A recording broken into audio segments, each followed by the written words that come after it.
Hello. Welcome to the 14th part of the solo max level newbie. A special thanks to my Patreon for supporting me. And if you want to support, you can join my channel membership or Patreon for as low as $1. Thank you very much. Let's begin. At the beginning of this part, we see that when the giant says, "Those stupid humans. They could never break down the barrier mother had made." Giant says, "Idiots. Real idiots." Other giant hits him and says, "Go make your rounds instead of slacking off here." He says, "He's always so harsh with me. There's nothing to keep an eye out for anyway." T-Bone is sneaking in. Giant sees him. And Jin-hyuk also gets there. T-Bone says, "Master, we've been caught." System says, "Resisting the barrier." He says, "All right, I was looking for one of them anyway." Giant says, "What?" Someone says, "Miram at the east. The Empire in the west. I can feel them knocking at my barrier." She says, "They continue to struggle with my barrier." Tree of Life Yggdrasil. A giant says, "Dear Yggdrasil, please do not worry. No one will be able to approach your barriers. And even if they do somehow succeed, I am the king of them, boss of the 21st floor Abrachan, king of the giants." King says, "Children of Yggdrasil, the inferior humans are currently attacking us in hopes of taking our mother away from us." How sorrowful is that? That is right. Our future is under threat. But if we, of the great blood, are all to rise up against them, we are bound to succeed. I shall ask again, my comrades, are you ready to charge into battle? A female giant says, "Your Majesty, is there really a chance of winning?" King says, "No, the enemies can do nothing but look us down and most of us will end up starving to death. But it doesn't matter. As long as Mother lives, we will survive." Yggdrasil says, "Child, why are you here?" Everyone ventured outside to protect. Jin-hyuk says, "I finally got through the barrier." "Hey, you don't actually believe that your barrier's invincible, did you?" She thinks, "Only the giants can enter here." Did he use that child as his key to get in? Even then, for a mere human to withstand the exterior barrier. System says, "The Tree of Life is activating summon. My soldiers of Paradise Lost. A human dares to enter my Paradise Lost without permission. Make him pay for this impudence." Jin-hyuk thinks Yggdrasil keeps up 2 layers of very powerful barriers. It takes a lot of power to keep both up, so she won't be able to upkeep both barriers while she activates another skill. The reason the 2 barriers are so strong is if the exterior one is broken, she can activate the interior one for a double barrier. But that also means that when there is threat acting upon both barriers, Jin-hyuk activates the element of fire. He thinks she has to deactivate one of them. He says, "Make your choice, Yggdrasil." Jin-hyuk says, "Will you let the fortress walls down?" Jin-hyuk says, "Or will you die by my hand here?" She thinks, "Who is this insane human?" She says, "The Holy Empire underground graveyard catacombs. Twins are fighting," she says. "I thought this was the Holy Empire? Why are there so many undeads?" "I don't know. At least it's keeping us busy. The corpses of the holy knights buried here became undead soldiers. This is definitely not normal." Jin-hyuk receives the call from Teresa. She says, "As you said, there are some irregularities."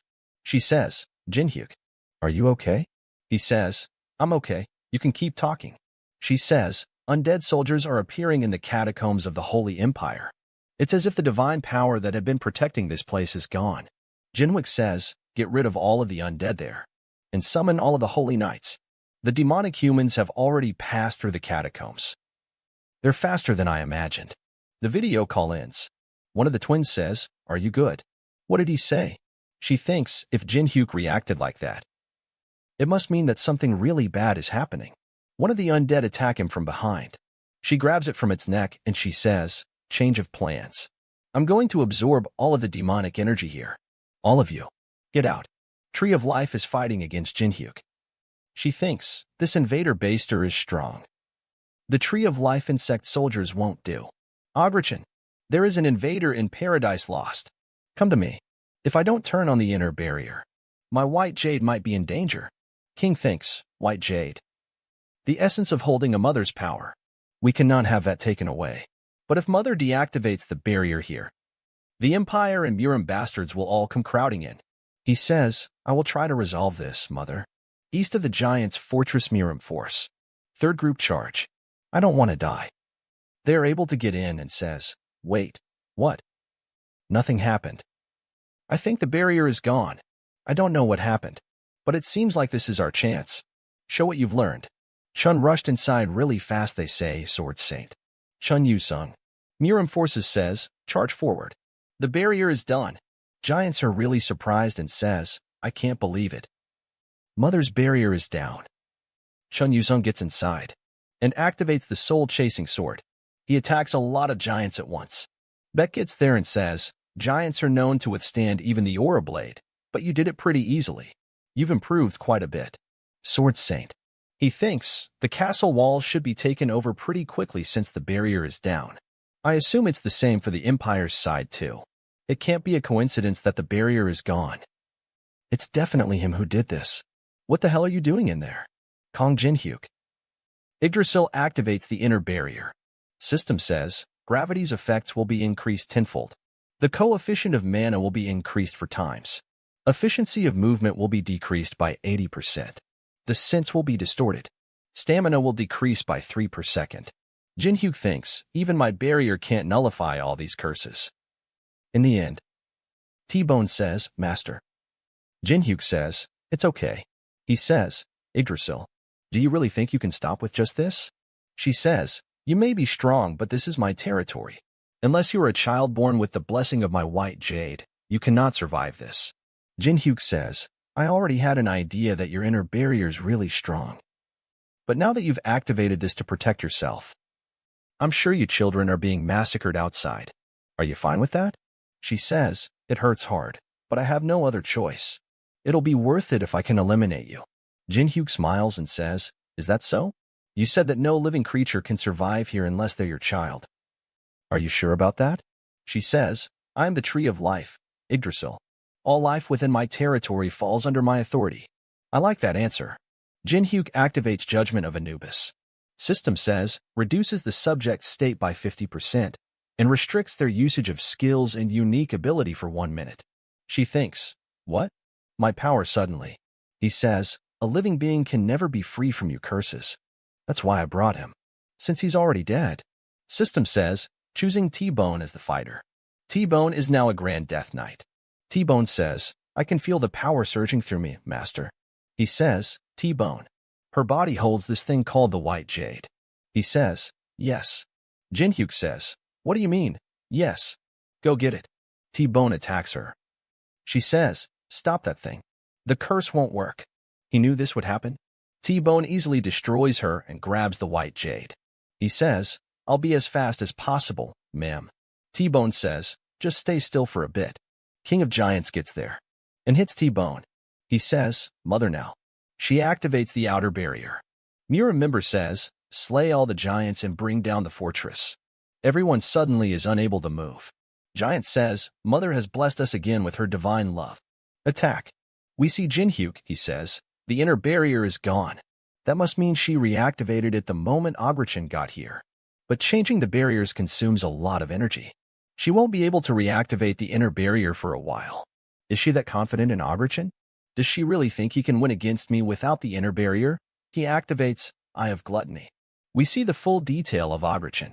Age, 133 years. Level, 80.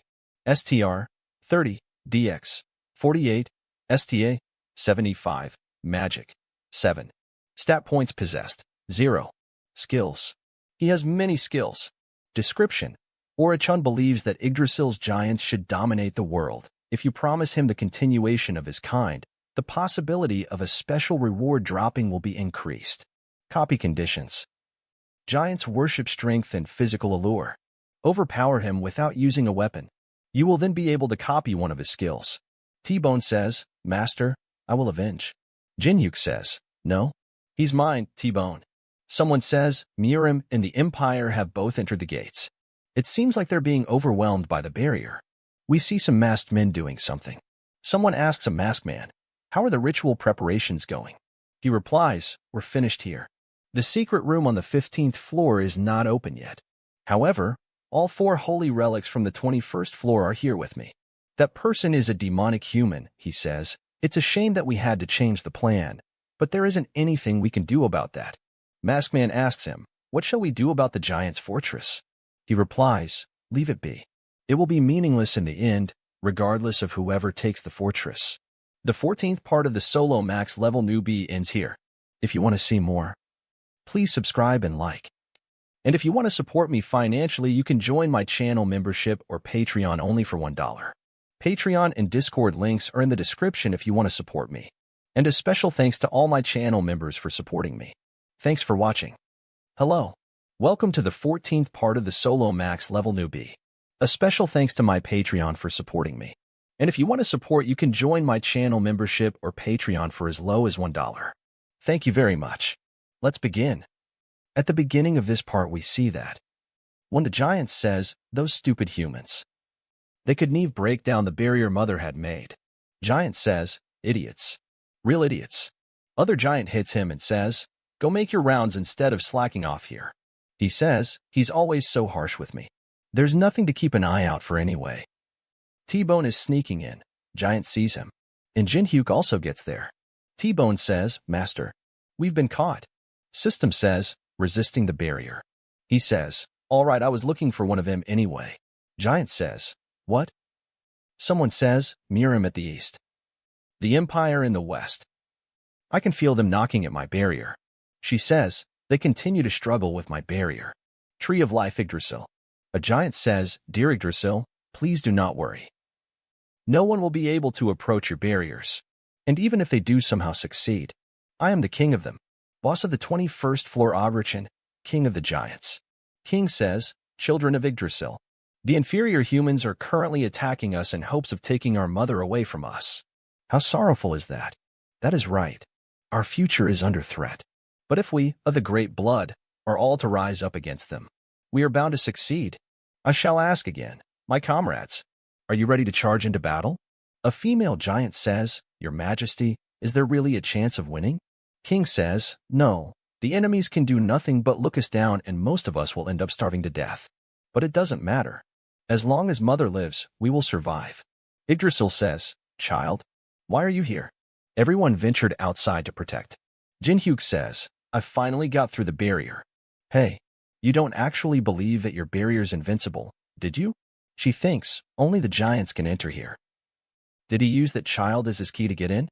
Even then, for a mere human to withstand the exterior barrier. System says, "The Tree of Life is activating summon. My soldiers of Paradise Lost. A human dares to enter my Paradise Lost without permission. Make him pay for this impudence." Jin-hyuk thinks Yggdrasil keeps up 2 layers of very powerful barriers.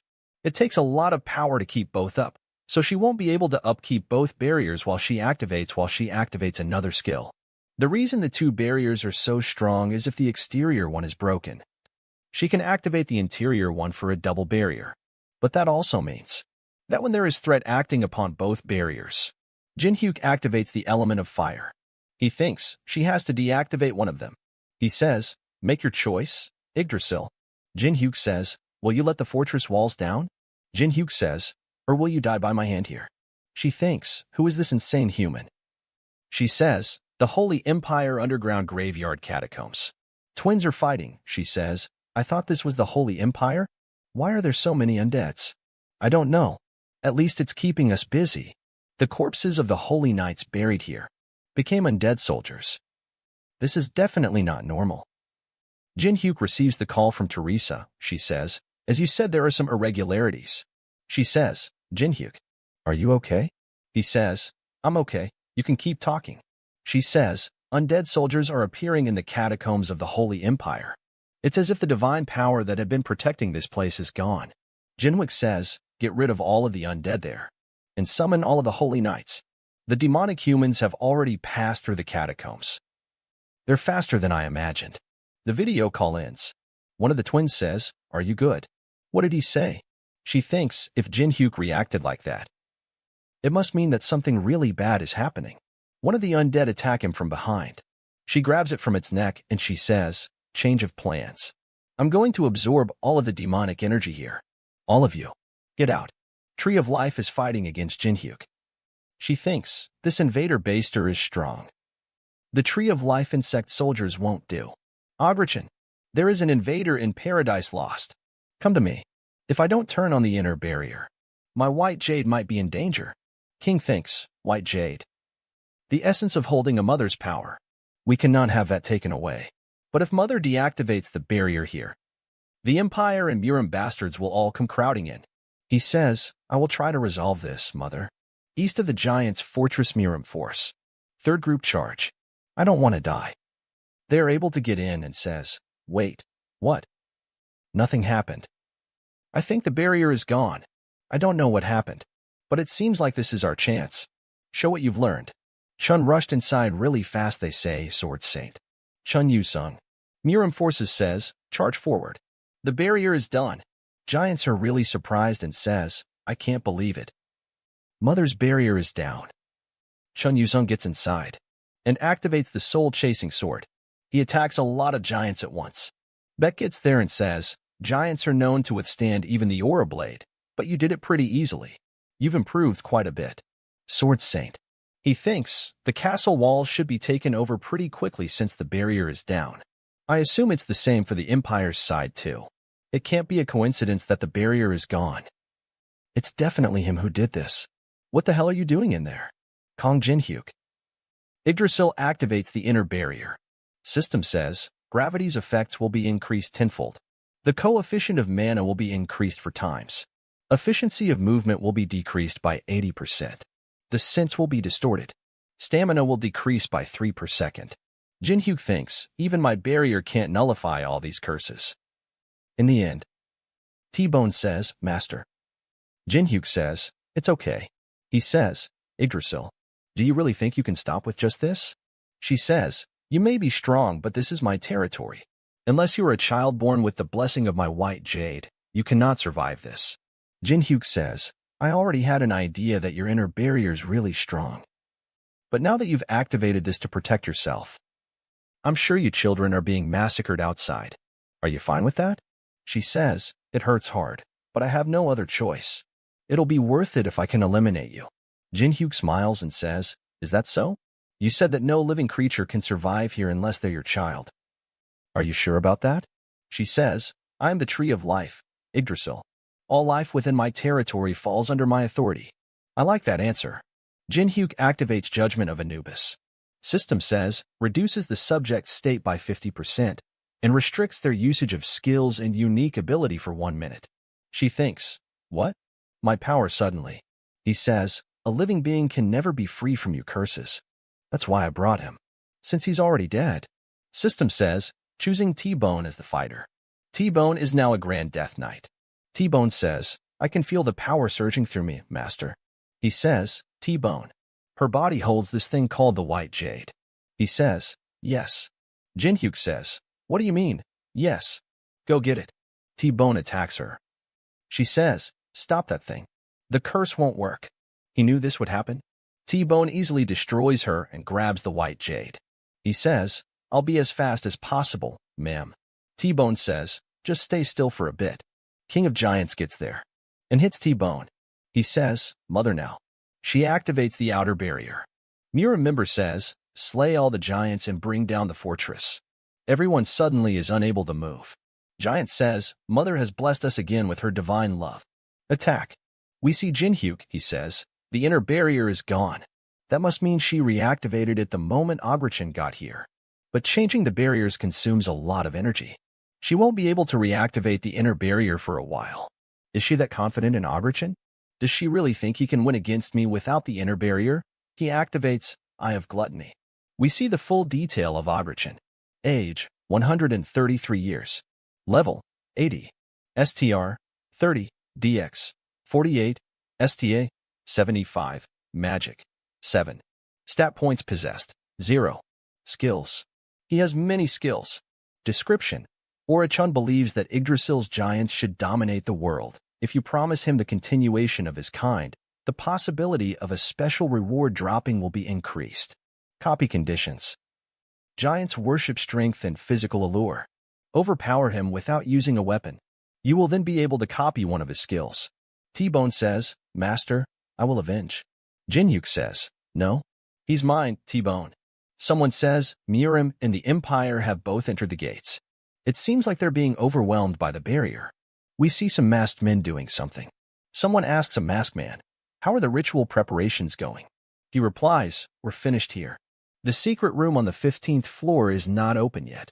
However, all 4 holy relics from the 21st floor are here with me.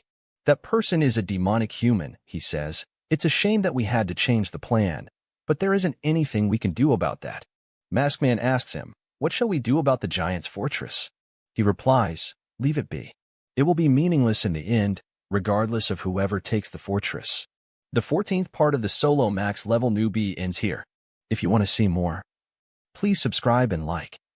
And if you want to support me financially, you can join my channel membership or Patreon only for $1. Patreon and Discord links are in the description if you want to support me. And a special thanks to all my channel members for supporting me. Thanks for watching. Hello. Welcome to the 15th part of the Solo Max level Newbie. A special thanks to my Patreon for supporting me. And if you want to support, you can join my channel membership or Patreon for as low as $1. Thank you very much. Let's begin. At the beginning of this part, we see that one of the demonic humans says, "Those idiots. They don't even know what's going on. You should all look forward to it. A very fun festival is about to begin." One of them dies. They say, "Who is it?" "There are some undead monsters." Wu Liang says, "It's just as the liege said. There are a bunch of garbage piled here."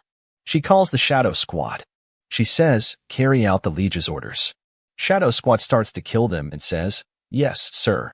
Giant King says, "A human like you dare to put a hand on Mother? How arrogant.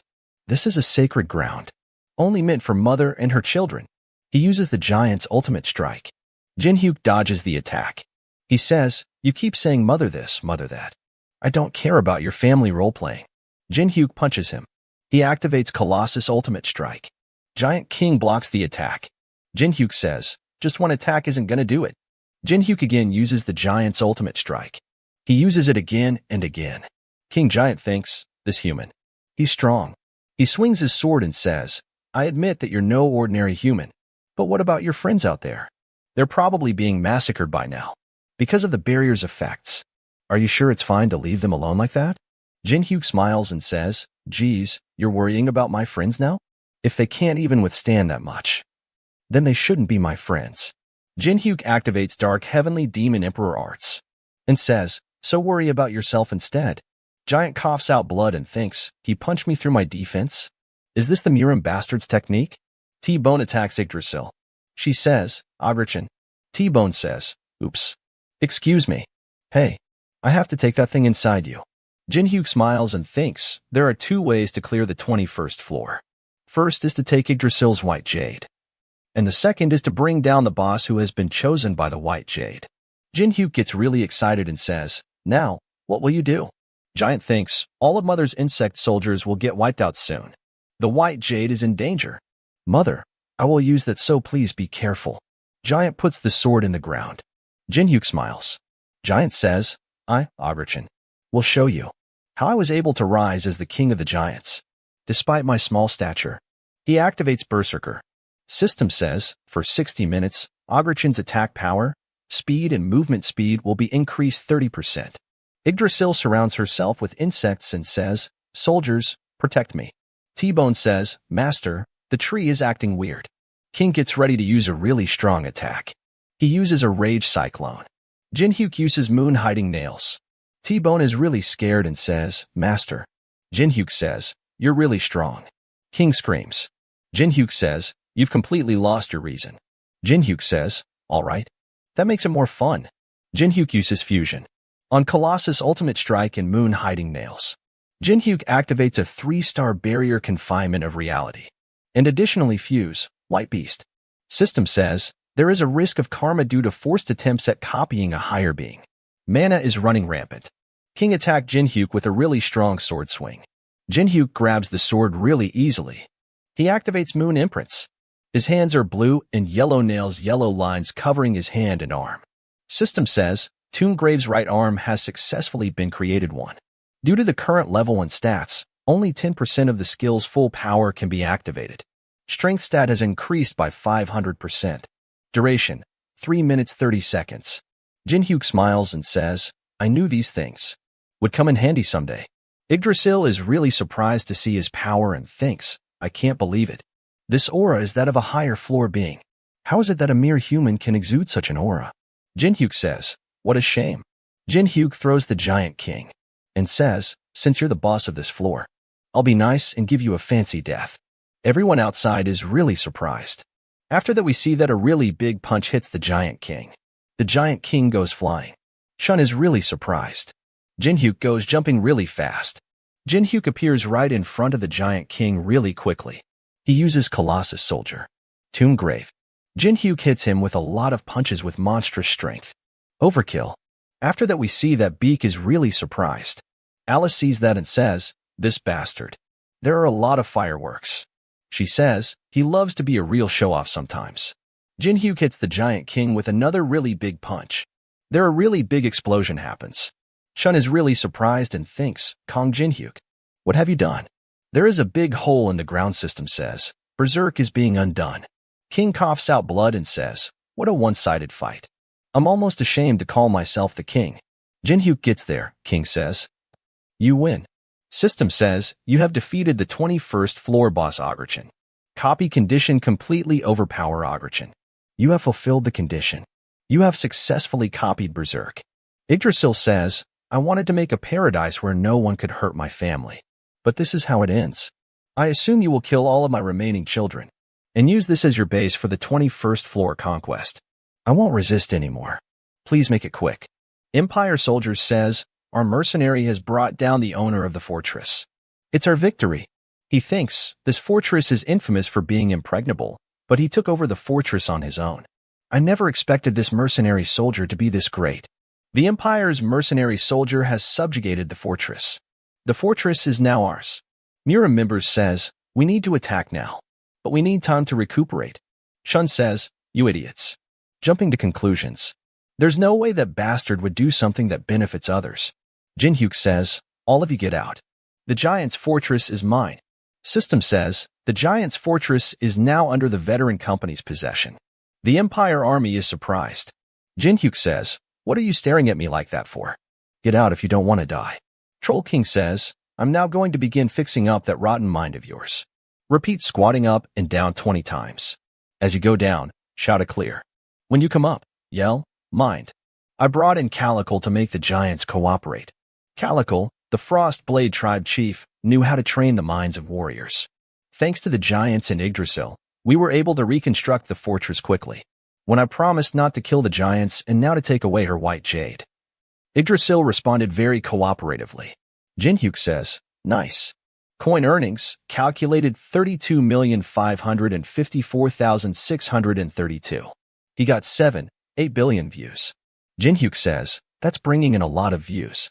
The video of the 21st floor brought in a massive amount of coins, making many great guilds feel that their positions of power were in danger. It brought in anxiety, that they can no longer be on top of everyone, just became one person. Anyway, the item Ogrechan dropped. Berserk Warrior's Greatsword. It's absolutely humongous. How am I even going to carry this around? He throws it away and says, you can use it for training T-Bone. Andrea gets there and says, you can carry the giant's greatsword that easily? You're amazing. Jin-hyuk says, Andrea, must have been difficult getting here. She says, not even it's my duty to respond to my master's summons. Jin-hyuk thinks, now that Andrea's here. And Alice is ready too. We just need to wait for Teresa to finish preparing for things. Then we'll be able to take control of the situation without any problems. Wu Liang gets there and says, my liege, I've delivered your message to the Empire and the Murim forces. Jin-hyuk says, good work. Wu Liang, how did they react? Wu Liang says, if you want to negotiate over the use of the fortress, then send a delegation to the fortress tomorrow. The Empire seems to think that they've been betrayed. Count Jovio is enraged. And as for the Murim, Shun Yusung looked very disgusted when he heard that he needed to be present at the negotiation. Jin-hyuk says, disgusted? That's funny. Jin-hyuk says that stalker bastards need to be taught a lesson. How dare he betray me and side with the Murim? Wu Liang thinks, I can never get used to that face.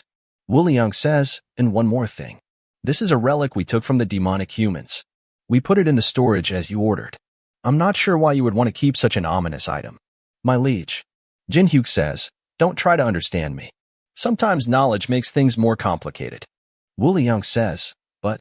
Jin-hyuk says, no buts. I told you to just trust me. Good work. Wu Liang says, thank you, my liege. Alice says, Now that we've taken over the fortress, can we relax a bit? Andrea says, what about our training? I thought that was why I'm here. Jin-hyuk says, it's now over just because we took over this place.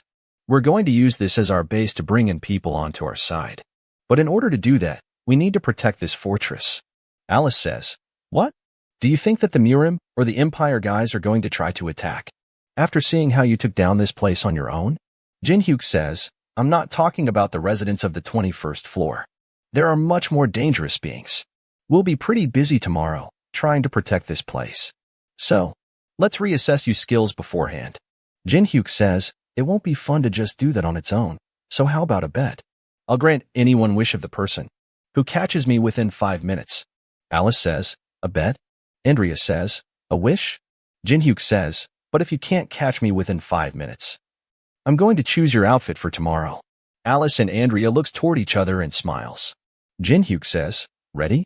Timer gets activated. They all jump toward Jin-hyuk. Jin-hyuk uses the Sword Demon King's steps. After that we see, the next morning, Murim and Empire member get there. Jin-hyuk says, you're right on time. Sorry to say we don't have any furniture our size yet. You can just sit on the floor if you wish. Would that hurt your pride? Then do whatever you want. Shun thinks, what is this situation? Is he kidding right now? Why are they all dressed like that? Wu Liang is dressed like a mummy. Jin-hyuk has a knife through his head. Andrea is a Catwoman. Alice is Frankenstein. Jin-hyuk says, by the way, I made this chair myself. Don't be mad. Then let's begin. The bidding for the fortress usage license. Andrea says, I'm a bit embarrassed, but I don't hate it. The 15th part of the solo max level newbie ends here. If you want to see more, please subscribe and like. And if you want to support me financially, you can join my channel membership or Patreon only for $1. Patreon and Discord links are in the description if you want to support me. And a special thanks to all my Patreons for supporting me. Thanks for watching. Hello. Welcome to the 16th part of the solo max level newbie. A special thanks to my Patreon for supporting me. And if you want to support, you can join my channel membership or Patreon for as low as $1. Thank you very much. Let's begin. At the beginning of this part, we see that activating Sword Demon King's steps. Jin-hyuk ran past everyone. Floor 5 boss thinks, I thought I had gotten faster. Isn't he way too fast? They are wearing costumes. Floor 5 boss thinks, I'm embarrassed. I would have caught him if I had all of my power back. Wu Liang is wearing a mummy costume and thinks, Liege's strange hobby. T-Bone thinks, I feel like I'm the only one who hasn't changed. Beck thinks, what? Do foreigners like this stuff? Chun Yuzong thinks, that insane bastard. Jin-hyuk says, anyway, as you all know, this place is the only supply base and fortress fit for an army on the 21st floor. In other words, this is the most important location on the 21st floor for the war. Now, I'll hear what you're all willing to do in order to be allowed to use this fortress. Jovio says, hey, this is way different from what you promised. You're a mercenary soldier the Empire hired. Am I wrong? Why must we lower ourselves to the same position as the Murim bastards? Wu Liang gets ready to fight. Jin-hyuk stops Wu Liang. Javier says, I'm Supreme Commander of the Empire. I cannot accept this kind of treatment. Swordmaster says, Count Jovier, stop. Jin-hyuk swings a giant sword. Jin-hyuk says, Jovier, you don't seem to be aware of the situation you're in. Do you really not understand? Why the Empire's Swordmaster and Murim's expert martial artists both are silently listening? It's because I have the upper hand in this situation. Swordmaster says, Player Kong Jin-hyuk, please forgive us. The Count is not trained enough to be able to sense the opponent's strength. Murim says, we are willing to negotiate. What is it that you want? Coins? Magic crystals? Jin-hyuk says, Namging Tian, I didn't expect you to come here. You've got quite the thick skin. All those people wouldn't have died if you were there during the Beijing outbreak. Has your life been any better ever since you betrayed humanity to live in the tower? Namgung gets really angry. Beck says, do not fall for it. We need this place. Jin-hyuk says, have you guys ever done something like this before? You don't even know the basics. Jin-hyuk says, you're supposed to come up with the conditions, not me. Come back tomorrow with some nice enough conditions that I might fall for. Jovio says, what kind of nonsense? He's just telling us to come bearing gifts, basically. Swordmaster thinks, the situation is rather sudden, but I'm surprised. Not only did he bring down the fortress all on his own, he also took the ownership of the fortress, stopping the war between Murim and the Empire. Had the fortress gone into the hands of Binch-Tellen, I'm sure there would have been a revolution. It seems that just one person can really change the fate of the Empire. Wu Liang calls Chun Yusung. Tree of Life says, Master, did the negotiations go smoothly? Jin Hyuk says, well, somewhat. I stalled time.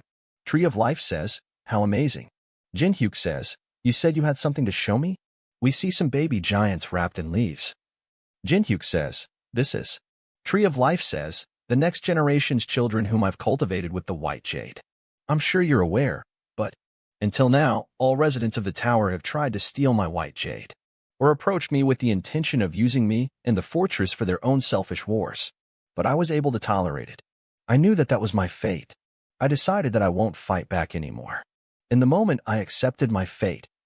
You did not destroy me as I expected. Instead, you gave me a new opportunity. I swear on the name of the Tree of Life that I will raise these children for your sake.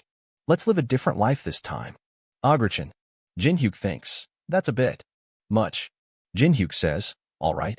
He thinks, anyway, I didn't know that the white jade had such an ability. I guess this wasn't just for raiding then. It's a good thing I made the decision not to kill her. I'll raise them into my own little army. Wu Liang gets there and says, my liege, I brought the sword saint.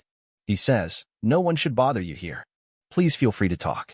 Chun says, what do you want? Jin Hyuk says, what do you mean what do I want? Isn't it obvious?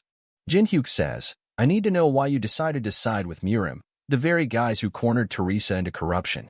Chun says, Murim brought on the deaths of countless people. But soul-chasing Seong, the creator of my soul-chasing sword, was there. I had no choice but to get them to check whether I really have the chance of winning against you. Jin Hyuk thinks, so he ends up meeting the newly transformed soul-chasing Seong for fulfilling the hidden requirement. Chun Yusung smiles and says, all right. I guess this is for the better.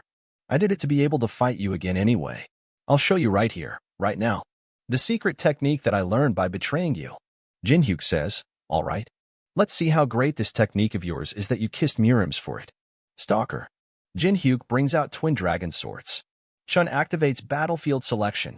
System says, Chun Yusung's mind realm is being manifested. A battlefield is being manifested.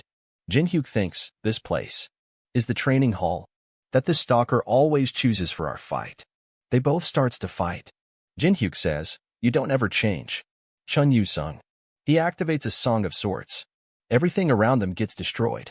Jin Hyuk thinks, the force of his Song of Swords has gotten much stronger. Chun Yusung says, why aren't you attacking at all? Are you still underestimating me? Chun Yusung uses Soul-Chasing Sword Art's 10th form. He says, I won't forgive you, and uses Heavenly Thunder Berserk Slash. Jin Hyuk thinks, Chun Yusung, this bastard. Jin Hyuk gets excited and thinks, not bad. Chun Yusung hits him with a really powerful attack. Jin Hyuk says, the Heavenly Thunder Berserk Slash is a very good skill, but it has the downside of being predictable if you can't master it beyond 6 stars. You should just focus on raising your proficiency rather than. Chun Yusung attacks him and says, shut up. Jin Hyuk easily dodges his attack and says, hey, I just dodged the strongest skill you have. Just surrender. Chun Yusung keeps attacking him and says, I've trained my swordsmanship 1,000 no tens of thousand of times. I gave my everything to try and surpass you. So, why do I lose every single time? Chun Yusung starts to cry and says, I really don't know what I should do anymore. Jin Hyuk says, you're not weak, Chun Yusung. To be honest, I didn't expect you to use the Soul-Chasing Sword's 10th form already. You're talented. You're definitely skilled. The reason you keep losing to me is because you're too impatient. If you chase after someone with the mindset that everything will be ruined if you don't catch up to them, you will never catch up to that person. So, have more patience. I'm down to fight you anytime. Chun Yusung thinks, right? I've always wanted to defeat him every time I saw him. But the moments when I actually learned something were all when I had forgotten about catching up to him. In the end, it was my own self who was holding me back. Jin Hyuk says, hey, are you don't crying? Chun punches the ground and says, don't be ridiculous. But I do appreciate what you said. I thought you were a devil's incarnation, but I guess you still have that good side within you. Thanks. Jin Hyuk thinks, well, moments like this aren't too bad. Although it was a bit cringy. Chun Yusung uses the Eye of Gluttony and thinks, isn't that enough to fulfill the requirement? You have fulfilled the copy conditions. Alright. Systems say, copy condition, Chun Yu-sung has lived his entire life trying to defeat you. If you make him forget his goal and make him feel touched, you will be allowed to copy one of his skills. System says, addition is requested by a higher divinity. If you make the sword saint put on a unique costume, you will be allowed to copy one of the skills the sword saint will earn in the future. Jin-hyuk thinks, one more? Jin-hyuk calls Chun. Jin-hyuk says, it is true that you betrayed me. So you'll need to pay the price, don't you think? After that we see at the Mirim's residence. Beek says, you're back. They were really surprised to see him. Chun Yu-sung is wearing a maid costume. Beck says, what's with your outfit? System says, maid outfit of repentance, a high-quality outfit imbued with the emotion of repentance. You cannot take it off unless an enemy attacks you and destroys the outfit. Chun Yu-sung is really angry and says, do not say anything. I have my reasons. Beck thinks, well, a hobby like that is something I can work with. After that we see in cave somewhere. Some demonic humans are praying to the Demon King. One of them says, the Demon King could have descended upon us. Only if we had succeeded in getting information from Kong Jin-hyuk about the 12th floor. What a shame. I'm not blaming you or anything, of course. This much should be more than enough for us to destroy the 21st floor. System says, you have successfully been connected to the demon realm. He has finally responded. System says, you need an offering to act as a vessel for connection between the two realms. The sacrificial ritual will begin soon. Demonic human says, sir, this is. Someone says, again, this bastard, he's sacrificing us. Gawain says, dear blood relatives of the great demon king god, please, take this entire place as yours. The path to open the gate to the demon realm is searching for a key. Pilgrim's Crown Thorn is reacting to the call. After that we see at Fortress a lot of stuff starts to happen. They say, what is this? An ambush? A rupture appears in the middle of the fortress. System says, the Pilgrim's Crown Thorn is now the vessel the rupture is opening. Two really big hands appear. Swordmaster and Beck are really surprised. Beck thinks, what is this insane demon chi? Alarm says, notifying all people within the fortress. A demon has appeared within the fortress. If you want to live, you should either run with all you've got, or fight with all you've got. Jin-hyuk says, that's it. All the soldiers says, it's in the west. Prepare for battle. The Empire must defend the fortress. We cannot let it be destroyed. T-Bone says, selling 5-star flame resistance potions. One of the soldiers says, what's this little skeleton doing over? Is this the fortress owner's pet? Tree of Life is right in front of the demon ready to fight. Jin-hyuk says, Yggdrasil, listen closely. High-ranking demons are going to be summoned here soon. I want you to bring the barrier back up. Focus it on the west. She activates the 3-star heat diminishing barrier, and also a 4-star frost barrier. She activates the 3-star gravity force barrier, and a 4-star movement restriction barrier. 6-star centralization barrier. All barriers' effects will be concentrated on a chosen region. Pilgrim's Crown Thorn says, that's right. Struggle with all you have. Pilgrim's Crown Thorn is resisting the barrier. Barriers have no effect on him. Pilgrim's Crown Thorn says, you struggle, and I will kill. The 16th part of the solo max level newbie ends here. If you want to see more, please subscribe and like. And if you want to support me financially, you can join my channel membership or Patreon only for $1.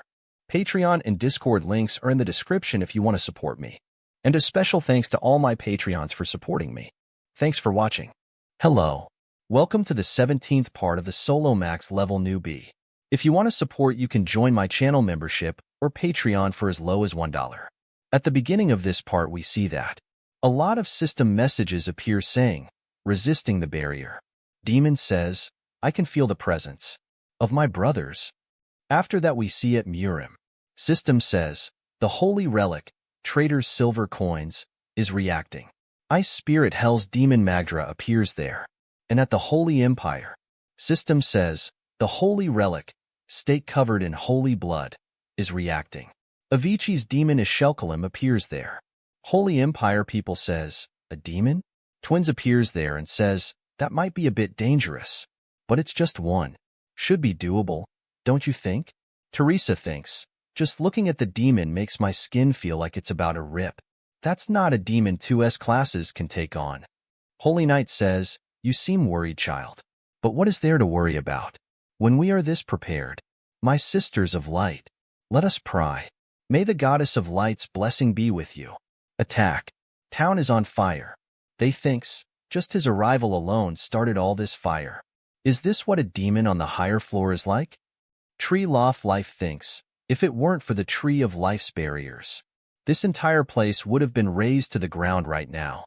More importantly, T-Bone says, if you buy a top-tier heat resistance potion now, it'll only cost you 3,999 coins. They thinks, why does it feel like that skeleton knew that this was going to happen? That man. Jin Hyuk is walking with Chun Yu-sung. Chun Yu-sung is still wearing a maid dress. Everyone sees him says, it's the fortress owner and a maid? Or rather, swole maid. Grandmaster is really surprised and thinks, what is he thinking? This isn't the situation for jokes. No, Kong Jin Hyuk is a very shrewd man. I'm sure he's hiding some tremendous plan. He can't hide it from me. Jin Hyuk says that the outfit was purely for your embarrassment, but it seems like the people like it. Chun says, I don't care if you want to make a joke out of me. Just tell me the plan. Jin Hyuk thinks, I did expect a demon to be summoned since I saw the ritual used on the pilgrim's crown thorn, but I didn't expect it to be a higher floor demon, Anthrax. It's surprising that the demonic humans had this much intel. They're better than I anticipated. Jin Hyuk says, look over there. You see the portal behind that skeleton? That's connected to the demon realm. It's how he's getting his infinite mana. As long as that stays open, our chance of winning against him is basically zero. If it weren't for Yggdrasil's barriers, this place would already be an ocean of flames. But even Yggdrasil won't be able to hold off that demon forever. Once Yggdrasil gets too tired, us two will have to hold him off. That is, until the group I sent to destroy the portal succeeds. Alice says, it seems like it started. Alice and Andrea are going to destroy the portal. Andrea says, the demons invaded just like the master predicted. Will we be able to find the ritual for the portal in this large place? The 21st floor is large. Yeah. Alice says, that's why we'll have to trust his sense of smell. Demon is blowing up everything. System says, Anthrax is calling in his subordinates. A lot of undead demons come out of the ground. Jin Hyuk says, now, everyone, attention. I have an announcement to make. We will now begin the demon minion raid. The force with the highest contribution rate will earn additional points in the bid. You don't want the fortress to fall, do you? Why don't you all work together for once? Murim Warrior says, what the hell are you talking about? Why should we protect your fortress? Swordmaster says, charge. You're all losing vacation privileges if our contribution rate is lower than the Murim bastards. For the Empire, Beck says, we can't lose to them. Show them the power of the Murim Alliance. They says, no way. You idiots, stop. You're being manipulated. They thinks, that's right. Forget that you're all enemies for now and fight alongside each other. The demons you kill after having been buffed by Yggdrasil and my potions. System says, EXP is being shared. Jin Hyuk thinks, will all come to me in the form of EXP. Chun starts to run. Jin Hyuk says, hey, where are you going? We don't need to do anything yet. If you're gonna go, take a potion at least. EXP, you'll get burned if you don't. Chun Yusung starts to fight. Demons uses fire attack. System says, activating the soul-chasing sword. Chun's dress gets destroyed. System says, the maid outfit of repentance has been destroyed. Chun smiles. Chun wears clothes. Jin Hyuk says, you were really determined, huh? You went through that yourself in the maid uniform? System says, flame resistance stat has increased 20%. Chun says, I wore it for long enough. And this has better defense stats. Jin Hyuk says, yeah, do what you want. Jin Hyuk thinks, I already took all the pictures. He says, I think we're gonna have to step in pretty soon. 21st floor Anhua province. One of them says, Namgung Tion, come back. A higher floor demon is destroying everything here. They say, shut up. I can't come back right now. She says, is there a higher floor demon in the fortress too? He says, yes. There are also demons here that I need to take care of. What? Kong Jin Hyuk? Are you telling me to be careful of some small nation players? Me? The very person chosen by Murim? Ridiculous. Why does everyone act like he's so special? Jinhyuk activate Eye of Gluttony. You can only open the copy conditions due to the immense power gap. Copy condition. The demon Anthrax is a blood relative of the great demon Gunthafer. If you can survive Anthrad's attack head-on, you will be allowed to copy one of his skills. Jinhyuk thinks, shit, if I take one of his attacks head-on in this state, I don't think I'll even have a hair follicle left. I'll have to close the portal first and weaken him as much as I can before trying that out. Tree of Life says, Master, I can't stop them anymore. System says, 4-star movement restriction barrier has been destroyed. Jinhyuk says, good work, Yggdrasil. Let's go. Chun Yusung. They says, fall back everyone. You'll die if you get swept up in that. Jinhyuk activate Glacier Formation. Glacier. Wait. Chun uses soul-chasing sword dance. Demon is tied with ice chains. Pitiful. Demon says, I'll burn you all. Chun thinks, damn it. I can't dodge this one. An old man appears and says, we're the Shadow Squad. He says, we're temporarily serving Master Kong Jinhyuk. Jinhyuk says, rescue people in need of help once things start getting messy. Whether they're from the Empire or Murim. He thinks, what do you mean, sorry? Just do as I say. Or do you want Alice to beat you up again? Yes, sir. Tree of Life says, no, that's where my children are. Jinhyuk says, activating a Grave of Swords. Jinhyuk thinks, the aura blade falls too short in capacity for this. Jinhyuk says, Salamander. Salamander appears and says, yes, sir. Fire Spirit Punch. Jinhyuk says, that's hot. System says, you have fulfilled the copy condition. You may copy one of Anthrax's skills. Jinhyuk thinks, I'll let the Stalker keep Anthrad occupied for now, while I recover my mana. Bloodthirst. Namgung Tion. Azure Sky Flying Swallow Blade. Jinhyuk says, this bastard. Jinhyuk uses the Shield of Perseus. Beck says, what are you doing, Namgung Tion? You're going to lose us the bidding rights. Shut up. Don't you get that this is all just a joke to him? This is our only chance while he's still weak from the demon's attack. The Elven Forest, Beijing Outbreak. The battle to choose forces. And now, this giant's fortress raid. He's always done something ridiculous to manipulate the situation to his advantage. I have finally realized that the demon that needs to die is you. He attacks Kong Jinhyuk. Young stops him and says, how dare you try to harm the liege in a situation like this? Have you lost your mind? He says, you must be a member of the demonic cult, seeing as you use shadow arts. Have you also been brainwashed by this bastard? More. I need to kill him right now. It's certain that he was the one that summoned this demon too. I'm sure you've definitely doubted him before. Think. Wuliang says, how do you know all that, my liege? All the unique synthesis methods, and what will happen in the future. Jinhyuk thinks, I can't tell you right now, but I will tell you everything when the time comes. You're my subordinate, after all. Wuliang. Wuliang says, I am his sword.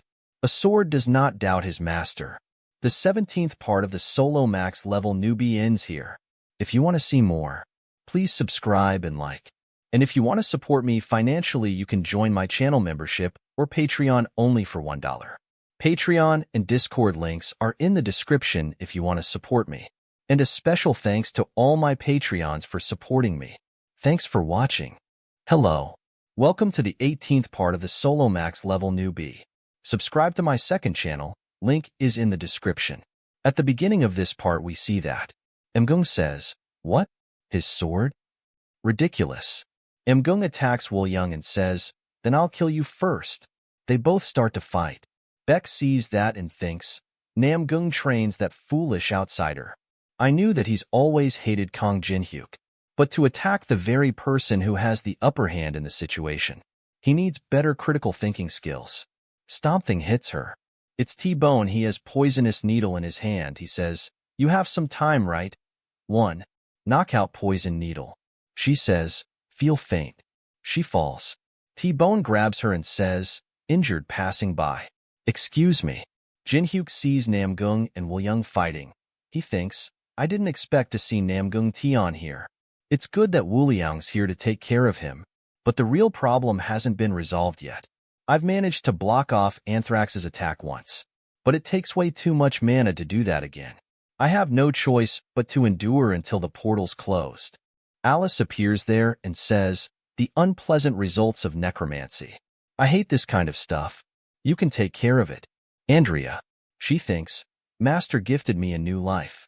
When I was about to be sacrificed by the heretics, this is my chance to repay him. She uses Fanatic's judgment.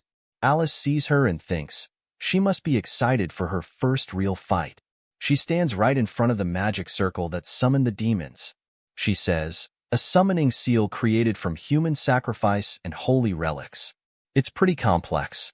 Well, for human standards, that is. She activates technique destruction. System says, the link to the demon realm has been disconnected. One of the demons says, the connection's been cut, but it does not matter. Your loss is already decided. Twins are fighting against that demon. They say, I don't think I can fight anymore. Jinhyuk might scold us for dying. Demon swings his weapon with full power.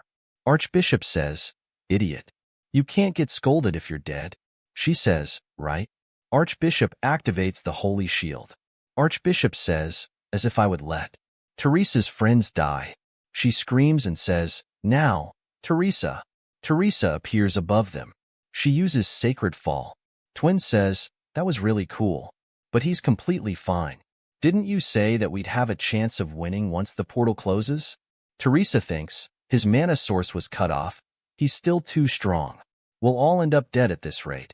Teresa says, Archbishop, I think we have no other choice. Archbishop says, you mean, no, child. I can understand since I know you, but there are other sisters here. If you use that power right now, your sisters will end up hating you. Teresa says, you wouldn't understand, but this is basically my homeland. I am willing to take on such a burden if it means I can protect this place. After that we see at Giant's Fortress, System says, the link of the demon realm has been disconnected. Demon gets smaller. Chun says, Kong Jinhyuk, what have you done? Jinhyuk says, seems like Alice succeeded, but we still need to be careful. Just because it's smaller doesn't mean it's weaker. Demon says, you bastards. You think you can win against me? Just because you succeeded in severing the connection to the demon realm? You're even more ignorant than I imagined. Demon activates Flame Helix. Jinhyuk uses the shield of Perseus. He shouts and says, White Serpent, take everyone and leave this place. Just the two of us will take it from here. He says, yes, sir. Demon appears right in front of Jinhyuk and Chun. Demon uses are really big and powerful fire attacks. Jinhyuk and Chun barely dodges the attack. Demon says, you managed to avoid my attack. Not bad. Let me ask you for a favor then. Don't die too quickly. It's been quite a while since I last fought in this form. Chun thinks he's just as powerful as earlier, but he's immensely faster now. Is there even any possibility of us winning against that high-floor demon? Jinhyuk says, you're doubting things right now, aren't you? You're worried that there is no way we can defeat that thing. Jinhyuk activates Grave Off Swords and says, watch closely. I'll teach you something. A high-skilled player manages to win. Teresa brings out Black Teresa. Jinhyuk gets ready to fight and says, no matter the situation they find themselves in, Teresa and Demon starts to fight. All the sisters says, this is an insult to all things holy. A sister blessed by the light. To be using corrupt powers. Archbishop says, we can discuss this later. I'm too tired right now from all the blood I've lost. They says, Archbishop. Demon says, you're obstructing me. Disappear from my sight. Demon uses a sealed coffin. A monster appears under Teresa. Demon uses Avicii's restraint technique. Twins cuts the monster and say, nope, she's ours. She smiles and says, I'm not going to save you guys if you get in my way. Twin says, then we'll just die. Wuliang and Namgung are fighting. Wuliang coughs out blood. Namgung says, foolish. You should have known, the moment we clashed our swords, that you cannot win against me. How is that you can continue fighting for Kong Jinhyuk, knowing that you cannot win against me no matter what? Wuliang says, his liege is definitely a unique individual. He has hobbies I cannot understand, and he finds joy in making fun of others. But when I stand beside him, I feel like he will lead us to victory. Chun gets really excited to see him.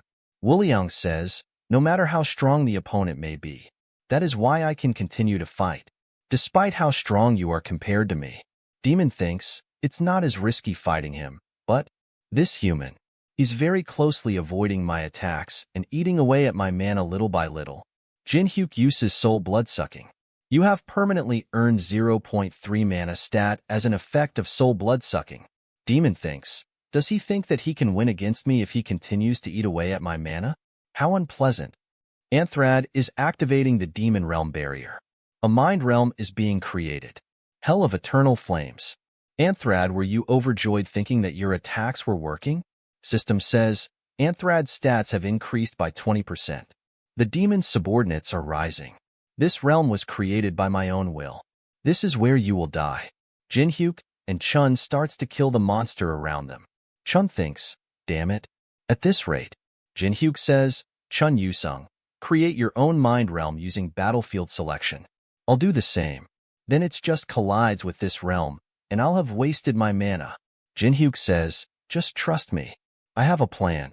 We can't win against him in this situation. We need to use the barrier he set up against him. Jinhyuk jumps and says, here I go. Chun says, he never explains anything, but I can't think of any other plan. Chun activates battlefield selection. Haven of Swords. The mind realms are colliding. Jinhyuk throw the swords around. System says, the mind realms are colliding. Demon thinks, he's using the sword manifested in the mind realm to strike the mana path of my barrier? Chun says, Kong Jinhyuk, wait. You do have a skill to create a mind realm, right? Jinhyuk says, of course. System says, copying Chun Yusung's skill. Copying battle selection. Remaining count for skill copying 1 out 2. Jinhyuk activates. Battle selection. System says, the mind realms are colliding. Demon says, the mind realm stability depends on how much understanding the user has about the world. You dare think you can surpass me in the stability of the mind realm, when I am a being who has lived on the higher floors for thousands of years. Jinhyuk smiles and thinks, a demon that lives on the mere 40th floor. Dare to bring up tower experience? I'll show you. How arrogant what you just said was. After that we see the demon that was fighting Teresa says, I didn't know a being who could render me this powerless existence in the middle floors. Amazing. The corruption of a Grail Knight. But something is wrong with your corruption. You must not exist. You have the power to shake the balance of the demon realm. Teresa says, who are you to say whether I can exist or not? Damn it. Stalling for time isn't working. Demon is about to attack her. Someone uses dark, heavenly demon emperor arts. One of the demon's arms blows up. He says, are you perhaps Miss Teresa? Should I guess? Kong Jinhyuk. Send you right? Heavenly Demon Emperor is there. The 18th part of the solo max level newbie ends here. If you want to see more, please subscribe and like. And if you want to support me financially, you can join my channel membership or Patreon only for $1. Patreon and Discord links are in the description if you want to support me. And a special thanks to all my Patreons for supporting me. Thanks for watching. Hello. Welcome to the 17th part of the solo max level newbie. If you want to support, you can join my channel membership or Patreon for as low as $1. At the beginning of this part, we see that a lot of system messages appear saying, resisting the barrier. Demon says, I can feel the presence of my brothers. After that, we see at Murim. System says, the holy relic, Trader's silver coins, is reacting. Ice Spirit Hell's Demon Magdra appears there. And at the Holy Empire, System says, the holy relic, stake covered in holy blood, is reacting. Avicii's demon Ishelkalim appears there. Holy Empire people says, a demon? Twins appears there and says, that might be a bit dangerous. But it's just one. Should be doable, don't you think? Teresa thinks, just looking at the demon makes my skin feel like it's about to rip. That's not a demon 2S classes can take on. Holy Knight says, you seem worried, child. But what is there to worry about? When we are this prepared, my sisters of light, let us pray. May the goddess of light's blessing be with you. Attack. Town is on fire. They thinks, Just his arrival alone started all this fire. Is this what a demon on the higher floor is like? Tree Loft Life thinks, if it weren't for the Tree of Life's barriers, this entire place would have been razed to the ground right now. More importantly, T-Bone says, if you buy a top-tier heat resistance potion now, it'll only cost you 3,999 coins. They thinks, why does it feel like that skeleton knew that this was going to happen? That man, Jin Hyuk, is walking with Chun Yu-sung. Chun Yu-sung is still wearing a maid dress. Everyone sees him says, it's the fortress owner and a maid? Or rather, swole maid. Grandmaster is really surprised and thinks, what is he thinking? This isn't the situation for jokes. No, Kong Jin Hyuk is a very shrewd man. I'm sure he's hiding some tremendous plan. He can't hide it from me. Jin Hyuk says that the outfit was purely for your embarrassment, but it seems like the people like it. Chun says, I don't care if you want to make a joke out of me. Just tell me the plan. Jin Hyuk thinks, I did expect a demon to be summoned since I saw the ritual used on the pilgrim's crown thorn, but I didn't expect it to be a higher floor demon, Anthrax. It's surprising that the demonic humans had this much intel. They're better than I anticipated. Jin Hyuk says, look over there. You see the portal behind that skeleton? That's connected to the demon realm. It's how he's getting his infinite mana. As long as that stays open, our chance of winning against him is basically zero. If it weren't for Yggdrasil's barriers, this place would already be an ocean of flames. But even Yggdrasil won't be able to hold off that demon forever. Once Yggdrasil gets too tired, us two will have to hold him off. That is, until the group I sent to destroy the portal succeeds. Alice says, it seems like it started. Alice and Andrea are going to destroy the portal. Andrea says, the demons invaded just like the master predicted. Will we be able to find the ritual for the portal in this large place? The 21st floor is large. Yeah. Alice says, that's why we'll have to trust his sense of smell. Demon is blowing up everything. System says, Anthrax is calling in his subordinates. A lot of undead demons come out of the ground. Jin Hyuk says, now, everyone, attention. I have an announcement to make. We will now begin the demon minion raid. The force with the highest contribution rate will earn additional points in the bid. You don't want the fortress to fall, do you? Why don't you all work together for once? Murim Warrior says, what the hell are you talking about? Why should we protect your fortress? Swordmaster says, charge. You're all losing vacation privileges if our contribution rate is lower than the Murim bastards. For the Empire, Beck says, we can't lose to them. Show them the power of the Murim Alliance. They says, no way. You idiots, stop. You're being manipulated. They thinks, that's right. Forget that you're all enemies for now and fight alongside each other. The demons you kill after having been buffed by Yggdrasil and my potions. System says, EXP is being shared. Jin Hyuk thinks, will all come to me in the form of EXP. Chun starts to run. Jin Hyuk says, hey, where are you going?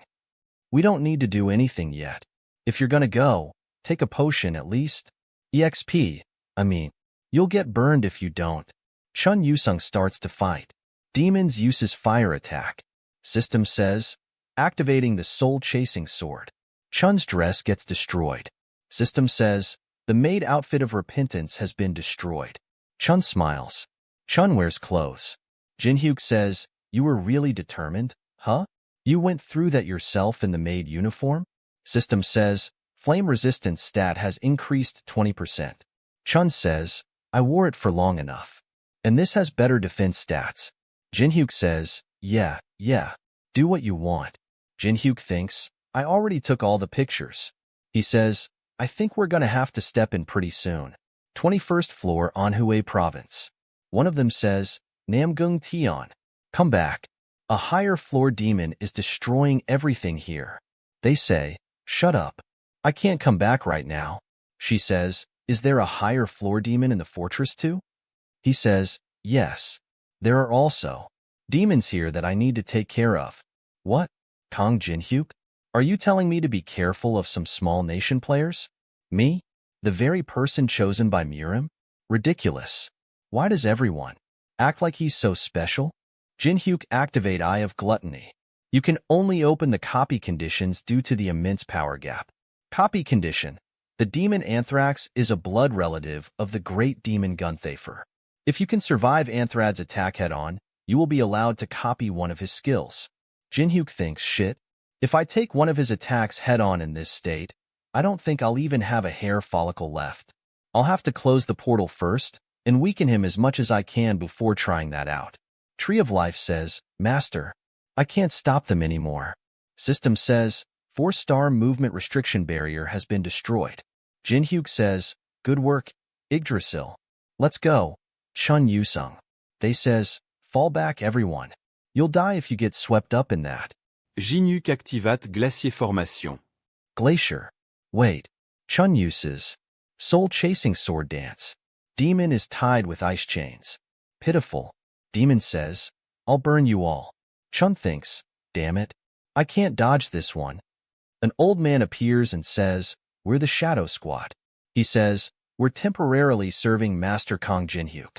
Jinhyuk says, rescue people in need of help once things start getting messy. Whether they're from the Empire or Murim. He thinks, what do you mean, sorry? Just do as I say. Or do you want Alice to beat you up again? Yes, sir. Tree of Life says, no, that's where my children are. Jinhyuk says, activating a Grave of Swords. Jinhyuk thinks, the aura blade falls too short in capacity for this. Jinhyuk says, Salamander. Salamander appears and says, yes, sir. Fire Spirit Punch. Jinhyuk says, that's hot. System says, you have fulfilled the copy condition. You may copy one of Anthrax's skills. Jinhyuk thinks, I'll let the Stalker keep Anthrad occupied for now, while I recover my mana. Bloodthirst. Namgung Tion. Azure Sky Flying Swallow Blade. Jinhyuk says, this bastard. Jinhyuk uses the Shield of Perseus. Beck says, what are you doing, Namgung Tion? You're going to lose us the bidding rights. Shut up. Don't you get that this is all just a joke to him? This is our only chance while he's still weak from the demon's attack. The Elven Forest, Beijing Outbreak. The battle to choose forces. And now, this giant's fortress raid. He's always done something ridiculous to manipulate the situation to his advantage. I have finally realized that the demon that needs to die is you. He attacks Kong Jinhyuk. Young stops him and says, how dare you try to harm the liege in a situation like this? Have you lost your mind? He says, you must be a member of the demonic cult, seeing as you use shadow arts. Have you also been brainwashed by this bastard? More. I need to kill him right now. It's certain that he was the one that summoned this demon too. I'm sure you've definitely doubted him before. Think. Wuliang says, how do you know all that, my liege? All the unique synthesis methods, and what will happen in the future. Jinhyuk thinks, I can't tell you right now, but I will tell you everything when the time comes. You're my subordinate, after all. Wuliang. Wuliang says, I am his sword. A sword does not doubt his master. The 17th part of the Solo Max level Newbie ends here. If you want to see more, please subscribe and like. And if you want to support me financially, you can join my channel membership or Patreon only for $1. Patreon and Discord links are in the description if you want to support me. And a special thanks to all my Patreons for supporting me. Thanks for watching. In the start of this chapter, we see that the Benchtelen is very angry. He thinks, I was going to take over the fortress and bring down the Emperor with the increased influence. All my plans were ruined, just because of some outsider. This is pissing me off. Nirasha asks him to calm down. She says, just find a different way to reach your goals. Benchtelen, I've only ever snuck in here. It's weird to be here by invitation. Abraham and the Pinheimer bow down and say, Your Majesty Reinhardt. Reinhardt says, good work. My swordmasters. Dear heroes, you have defeated 4 demons. I will bestow upon you 3 Heavens Designation Stones as promised. The Heavens Designation Stone allows you to communicate with the higher divine beings in the tower. Originally, only those with royal blood are allowed to possess this item. But keep in mind that this is only a medium for communication. In order to speak with the divine beings, you need to have the right qualities. Those who are chosen become the owners of the designated stone. Those who are not chosen can never use it. Teresa notices something and says, there's one more missing other than our 3 designation stones. Jinhyuk says, that's probably because it was already used. The founding emperor, Reinhard I, who had been recognized by the divine beings for immense power and adaptability to rule. But that means that there wasn't anyone after him who was able to compete with him. After that, the authority of the emperor has been declined. Isn't that so, your majesty? Pinheimer gets angry and says, Jinhyuk, watch your mouth. I cannot just sit by and allow you to speak like that to his majesty. Reinhardt says, it's okay. He's not wrong. Authority, it's what my subordinates argue over all the time. I'm already aware that I'll never be as powerful as the founding emperor. I don't have any power or will left within me anymore. I had taken both for granted, and at some point, they were suddenly gone. Like my successor who's buried here, authority weighs too much on me now. So please take these stones and protect the people of the empire in my stead. Jinhyuk thinks, what a pathetic emperor. I would have thrown him out right away had the situation been any different. System says, all barriers are being cancelled. Defense magic spell has been undone. Invaders are in the emperor's tomb. There are many soldiers pointing their spears at them. Benchtelen appears there and says, Your Majesty. Penheimer get angry and says, Benchtelen, you traitor. You dare bare your teeth at his majesty? Benchtelen says, poor old man. I'm not the only one. Penheimer says, Mackenzie? And the other swordmasters too? Abraham is also going on their side. Abraham took out his sword and says, this is my first and last warning. Players, back off. This has nothing to do with you. Jinhyuk smiles and says, I can't do that. I haven't received all my rewards yet. Benchtelen asks them not to waste any time and attack right away. Abraham gives them warning again. Nirasha appears there. She says, you must be conflicted about harming the saviors of your empire. Then we'll take care of them. You don't care if it's fellow players. Who harmed them, right? She says, Arun, Chundra. Chundra attacked Teresa, but she blocks her attack. Arun attacked Yusung, and he also blocks his attack. After that, Nirasha attacked Jinhyuk. He also blocked her attack. She says, so you're Jinhyuk. Nice to meet you. Jinhyuk activates the Eye of Gluttony. System says, failed to evaluate target. The current target is blessed by Mandala. Jinhyuk thinks, Mandala's blessing? She says, it's still not too late. If you stand with us, we'll share our profits with you. Benchtelen has promised to give our guild 10% of the empire's profits. If we manage to successfully help him take over the empire. It doesn't look that promising for the emperor anymore. Anyway, Jinhyuk start laughing. He says, you don't seem to know just what kind of bastards the sword masters are. Mackenzie and Abraham are fighting with Penheimer. Penheimer says to them, I don't remember teaching you to be like this. Why have you betrayed us, Mackenzie, Abraham? Mackenzie says, we haven't betrayed the empire. We have decided to betray the emperor who refuses to do anything when the empire is falling. Look for yourself at the emperor. He's given up everything. He's pathetic even while you fight for his sake. Penheimer says, yes, his majesty has not been well even since the prince passed away. But in his body runs the blood of Reinhardt. And I've sworn to protect the Reinhardt. Abraham says, if that is your answer, you leave me no choice but to slay you. Mackenzie and Abraham's swords pierce through Penheimer armor. Abraham says, you could have easily defeated both of us. So why?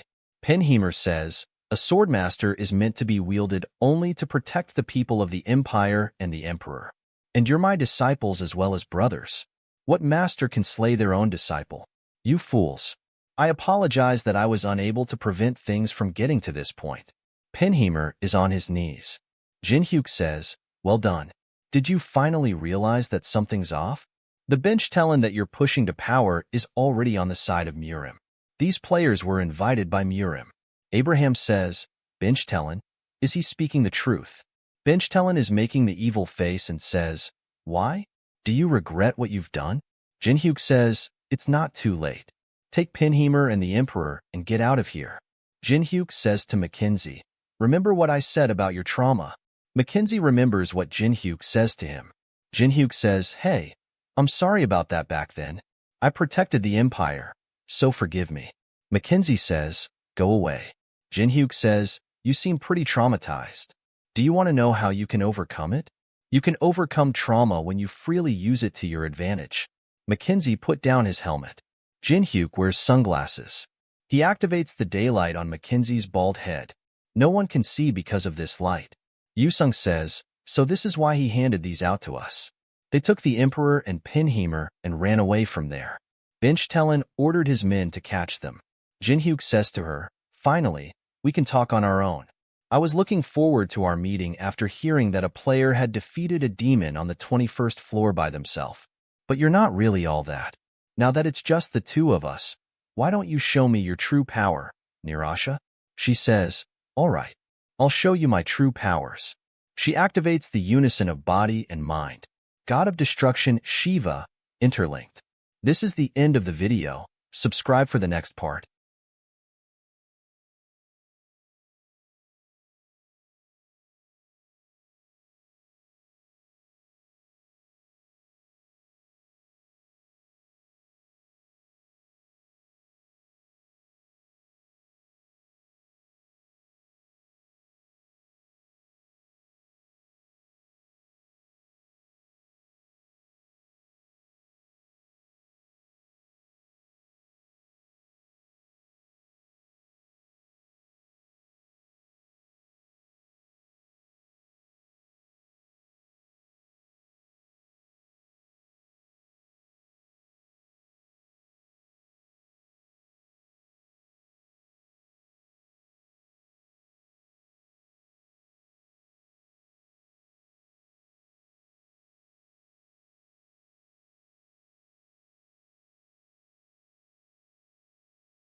In the start of this part, we see that the Jin-hyuk is smiling and also looking very excited. Nirasha is powering up. A picture of God appears behind her, and she is getting surrounded by yellow aura. She interlinked herself with the God of Destruction Shiva. Jin-hyuk is still smiling and trying to hold himself. He thought to himself and wondered how she has Mandala's blessing. She has this because she was piggybacking the God of Destruction Shiva. Power-up is completed. She is looking very dangerous with a monstrous smile on her face. She is looking very powerful. She says to Jin-hyuk with a smile and yellow eyes, aren't you well aware that the Emperor of the Empire is over 4? They managed to avoid their downfall this time thanks to you. We see that the Yusung, Teresa, Abraham who is carrying the Emperor, and Mackenzie who is carrying the Pinheimer are running from the Binchtelen soldiers. Yusung throws a coin at the treasure which result in activating the traps for the gravediggers. The traps consist of arrows and iron ball with spikes. Arun and Chandra are struggling and dodging them. Nirasha continues her talk saying that it's only a temporary solution. Jin-hyuk, do you really think that there are still people out there who will support the Emperor who has done nothing for the Empire for a long time? She asks him while smiling that they should not waste their energy here and join hands. Jin-hyuk smiles and says that you're right. I assume there are only Pinheimer and a few of his close personnel who are willing to support the Emperor at this point in time. That's why I went around convincing a few people. We see the Archbishop, twins, and other sisters waiting for them. Injured Pinheimer looks at the Archbishop with a sad face and asks her, why are you here?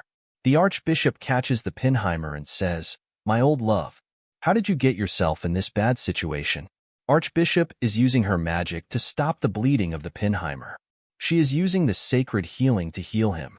Archbishop reveals that her child told her that there is an ominous force preparing an uprising to harm His Majesty. She is still holding the Pinheimer in her hands. She says that I assume this was why contact with the capital was cut off. She says to Pinheimer that he did well on his own. Benchtelen appears there with Chandra and Arun. He is looking very exhausted. He points his finger towards the Archbishop and asks her why she is here. Archbishop raises her fist with holy on her finger and tells him that she is here to crush the skulls of the like of you, traitors. She says to Abraham and Teresa that they'll take care of things here. So take the Emperor somewhere safe. Benchtelen says to her that you stupid paladins. Don't you get it? Do you really think you will make a difference? Benchtelen raises his hand and activates the command signal.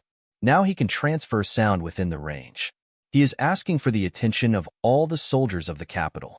He tells them that the Emperor has betrayed his people, and he's trying to hand over the empire to foreigner. He is making a very evil face and orders all the soldiers, saying that for the sake of the empire, dethrone the empire. We see two soldiers are talking to each other about what Benchtelen says to them. They are wondering if what he is saying is true or not. They see Mackenzie, Teresa, and Abraham running with the Emperor. Soldier sees them and asks the other soldier, what should we do? Soldier starts running before them and says, catch him.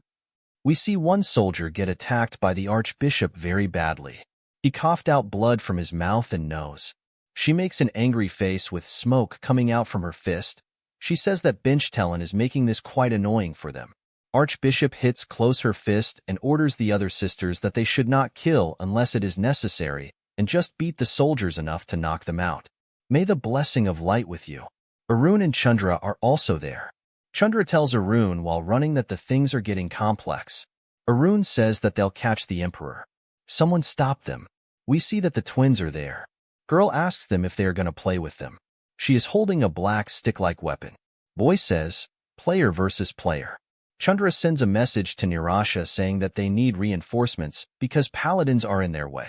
Nirasha sees the message. After reading that, she makes a little annoyed face and says that so they did prepare a backup plan. They're making it hard to make a profit. She says to Jin-hyuk that the only choice I has is to defeat you right here, and OG kill the Emperor myself. Yellow aura surround while she runs to attack Jin-hyuk. She says that she will not kill him, since that would be a waste of talent. Well, that's if you can withstand this. She attacks him with a death roll chakram. Jin-hyuk dodged that attack, but this is not the end. The death roll chakram takes a round and comes back to attack him again. Jin-hyuk dodged that one attack again and again. She jumps to attack him again. Jin-hyuk is also holding his dagger on his right hand. She uses the attack, God of Destruction Shiva, Vinash. Vinash means destruction. Jin-hyuk crosses his hands to stop the attack. Jin-hyuk is not looking worried. Her attack hit the Jin-hyuk. Because of her attack, Jin-hyuk goes flying while piercing through the ground. Jin-hyuk lands on the ground floor. So much smoke and flying debris. Nirasha also came down on the ground floor. Jin-hyuk says from smoke, you know, even if you have a god carrying you, we're in the royal tomb, you know? Don't you think it's a bit rude to destroy the place like this? When smoke clears, we see that the Jaehyuk is sitting on some red thing. Nirasha says while saying, who cares? They're just the tower's residents anyway. Whether I destroy it or not has nothing to do with if I can climb the Tower of Trails. She sees Jin-hyuk and says that you should stop that. She asks him, are you really going to use the Heaven's Designation Stone? Doing something like that so rashly might end up making a god hate. Now she is looking somewhat worried. Jin-hyuk holds the Designation Stone while smiling and says, hate? I'm used to gods hating me. And hating is only possible if they're paying attention to me. He is about to use the Heaven's Designation Stone. System says, activation Heaven's designation stone. Attempting to connect to a god of the upper levels. Nirash is feeling the pressure. She says, you insane bastard. We see that everything turns red. System tells them that the upper-level being has responded to Jinhyuk call. The higher being wishes to manifest to this realm. The restrictions of the tower prevent the manifestation from taking place. Due to the restrictions, you can only converse with the god through the designation stone. God angrily says to Jinhyuk, who dare? System tells them that the higher being is breaking the restriction and attempting manifestation. The higher being appears there. System says, the higher being has forcefully broken the tower's restrictions and is being manifested. In a chilling moment, God's once serene expression twists into an evil grin, surrounded by a crimson aura pulsating with sinister energy. He addresses Jinhyuk with a mix of disbelief and disdain. You reject my offer to become a dark disciple, yet you seek my audience again? God's voice reverberates with ominous power. Jinhyuk, now alert, meets God's gaze with determination. He faces the entity known as Rotting Heart Varial, his resolve unshaken. Why not tell me what you did back then? God's words cut through the tension, but this time to my face. As Jinhyuk braces himself, ready to confront his past, the chamber fills with an eerie glow, casting shadows that seem to dance with the impending confrontation. In this moment, the fate of Jinhyuk and perhaps all creation hangs in the balance. This is the end of the video. Subscribe for the next part. Hello. Welcome to the 15th part of the Solo Max level Newbie. A special thanks to my Patreon for supporting me. And if you want to support, you can join my channel membership or Patreon for as low as $1. Thank you very much. Let's begin. At the beginning of this part we see that Rotting Heart Varial says, "What did you say to me back on the 5th floor?" Jinhyuk excitedly smiles and says, "A tiger can't submit to a dog." Jinhyuk says, "I reject." Varial comes really close to him, and why don't you try saying that again? Jinhyuk says, "It's a shame, but I'm not in the situation to be joking around right now. Why don't you help me out since you're here already?" Varial starts to laugh. He says, "You make it sound like I owe you something. You just wait. I'm going to come up with the best curse for you." Jinhyuk says, "Chun Yusung. You were the one who added the copy condition to make him wear the maid outfit. Adding that kind of additional condition by intervening in the system. It looks like you're really enjoying my content. Isn't that right? If you help me out here, I'll pay you back with even more entertaining content. I'll make sure you're never bored. A kind of fun you'll never see anywhere else in the Tower of Trials." Time resumes. Jinhyuk also activates the unison of body and mind with Demon King Varial. God of Destruction Shiva is really surprised and says, "Varial, why are you siding with that human?" Varial smiles and says, "Do you want a reason? It's simple. This guy's fun." Jinhyuk starts to attack Nirasha. Jinhyuk uses the Demon King's special technique, Colossus Ultimate Strike. Nirasha coughs out blood. She says, "Didn't you say something about not destroying the royal grave just now?" Jinhyuk says, "It's fine. I'll just say that it was your doing." Varial starts to laugh. Arun says, "I thought you guys were neutral? Why are you getting in our way?" Twin says, "Who knows? Do you need a reason? We don't think that much. But if we were to come up with one." Twins attacks them and say, "It's because we like Jinhyuk." Twins start to take pictures. Teresa sees that and thinks, the twins really like Jinhyuk. She feels something and thinks, there is an intense fight going on underground. Shiva says, "You cannot let Varial defeat you. That bastard. I hate how much of a little snake he is." System says, "The Millennia Arch-Nemesis, Absolute Mandala, is blooming." Nirasha says, "Thank you, Shiv." Varial says, "I was having so much fun, and they ruined it." King Jinhyuk, Shiva's sharing his skills with her now. Unison of body and mind won't be enough. I am a first-rate Demon King who can easily win against Shiv, but I don't have the ability to share skills with you yet. Jinhyuk says, "Is that so? Then I guess I'll just have to show you something fun like I promised." System says, opening the 3rd special feature of one who first conquered the tower. Exclusive Holy Lance Copy. You can use the copy of the exclusive Holy Lance owned by a higher being. The range of usage is limited to the higher beings in contact with you. Once used, you cannot use this again. Help Pinheimer earn Reinhardt III's trust and restore the Empire to its former glory. You have fulfilled the condition of the third quest of the one who first conquered the tower. Jinhyuk thinks, what? I did earn the Emperor's trust, but I haven't managed to bring the Empire to glory. I don't know why the system keeps favoring me like this, but I'll take advantage of it. Activating exclusive Holy Lance copy. Copying Verielles exclusive Holy Lance. A really strong-looking spears appears. Dark Spear of Kishan. Variel gets really excited and says, what the hell? How are you using my Kishan when I didn't give you permission? Jinhyuk says, I told you that I'm going to show you something fun. Variel laughs like a madman. Jinhyuk throws the spear with his full strength. Narasha activates the absolute mandala. System says, mandala is being corrupted. She is barely holding on. Shiva shouts and says, Variel, where did you get a monster of a human being like that? Variel laughs and says, Shiva, that is how strong the demon realm is. Shiva says, damn it. System says, unison of body and mind is being cancelled. Absolute mandala is being cancelled. Spears hits her. Jinhyuk says, how refreshing. She chuffs out blood. Jinhyuk says, but I can't let an S-rank die because of something like this.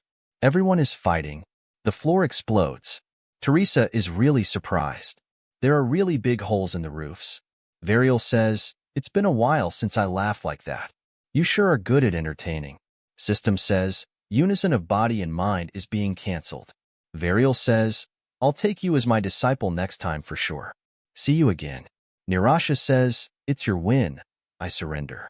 But do you think you'll be able to stop the revolution just because you won against me? Jinhyuk says, I let you live, and yet, you have the audacity to yap like this? Just go to sleep instead. Jinhyuk activates the 2-star hypnosis barrier. She sleeps. Jinhyuk thinks it's frustrating, but what she said is right. I won't be able to stop the uprising. Unless the Emperor stands up against it, the Empire will fall due to internal conflict. And if that happens, I won't be able to promise reward from Pinheimer. Should I just be satisfied that I got the third special feature and give up on the shortened raid route of the middle floors? Alice says, if you just have to give life and park inspiration into the Emperor. I have a good idea. A way to wake up the foolish Emperor. The 15th part of the solo max level newbie ends here. If you want to see more, please subscribe and like. And if you want to support me financially, you can join my channel membership or Patreon only for $1. Patreon and Discord links are in the description if you want to support me. And a special thanks to all my Patreons for supporting me. Thanks for watching. Hello. Welcome to the 16th part of the solo max level newbie. A special thanks to my Patreon for supporting me. And if you want to support, you can join my channel membership or Patreon for as low as $1. Thank you very much. Let's begin. At the beginning of this part, we see that Alice says, if you just have to give life and spark inspiration into the Emperor. I have a good idea. A way to wake up the foolish Emperor. There is a lot of fighting going on. Alice gets in front of the Emperor and says, hey, Emperor, don't you care about your image? You look really stupid and pitiful sitting there like that. How can you call yourself a Reinhardt, looking like that? Swordmask says, how dare you speak so impudently? Abraham stops him and says, that mage is Kong Jinhyuk's friend. Let's just watch what she does. For now, what a sight. She brings out a spear. She says, the Reinhardt I knew wasn't like this. She casts a spell, Thursincho. System says, activating, unknown. Jinhyuk also gets there. System says, summoning the soul of a being with a deep bond to the use. You need to teach him a lesson. Founding Emperor of the Empire. Reinhardt 1. Emperor says, this can't be. You are. The Founding Emperor? Founding Emperor says, my descendant. What are you doing on the floor like this? You must not let yourself break down. That is not something an emperor should allow himself to do. Emperor says, just what do I do? My child, the child I was going to give everything to. He suddenly left this world. How can I go on without him? Founding Emperor says, I talk to you, child. Reinhardt 3. All those of my bloodline are with me. HW was a great child. I understood at once why you chose him to be your successor, but I do think he would be very sad to see this situation. Do you not think that you should live in such a way that when you come join us in the future, can someone tell you that you lived without regrets as a true Reinhardt? Founding Emperor says, finally, there is life in those eyes of yours. Emperor starts to cry. System says, Reinhardt 1 is activating. Emperor's message. His voice reaches the whole empire. He says, Children of the Empire, the founding emperor commands you. Throw down your weapons and stop fighting. Everyone throws down the weapon. Benchtelen says, My body's moving on its own. Paladin smashes his head on the ground and says, Empire traitor. Benchtelen. This is the end of the uprising.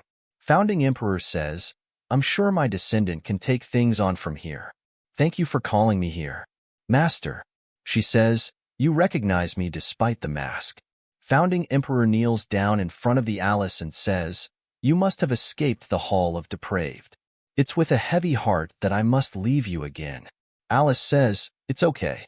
Do not worry about me. I've already found someone I can trust and depend on.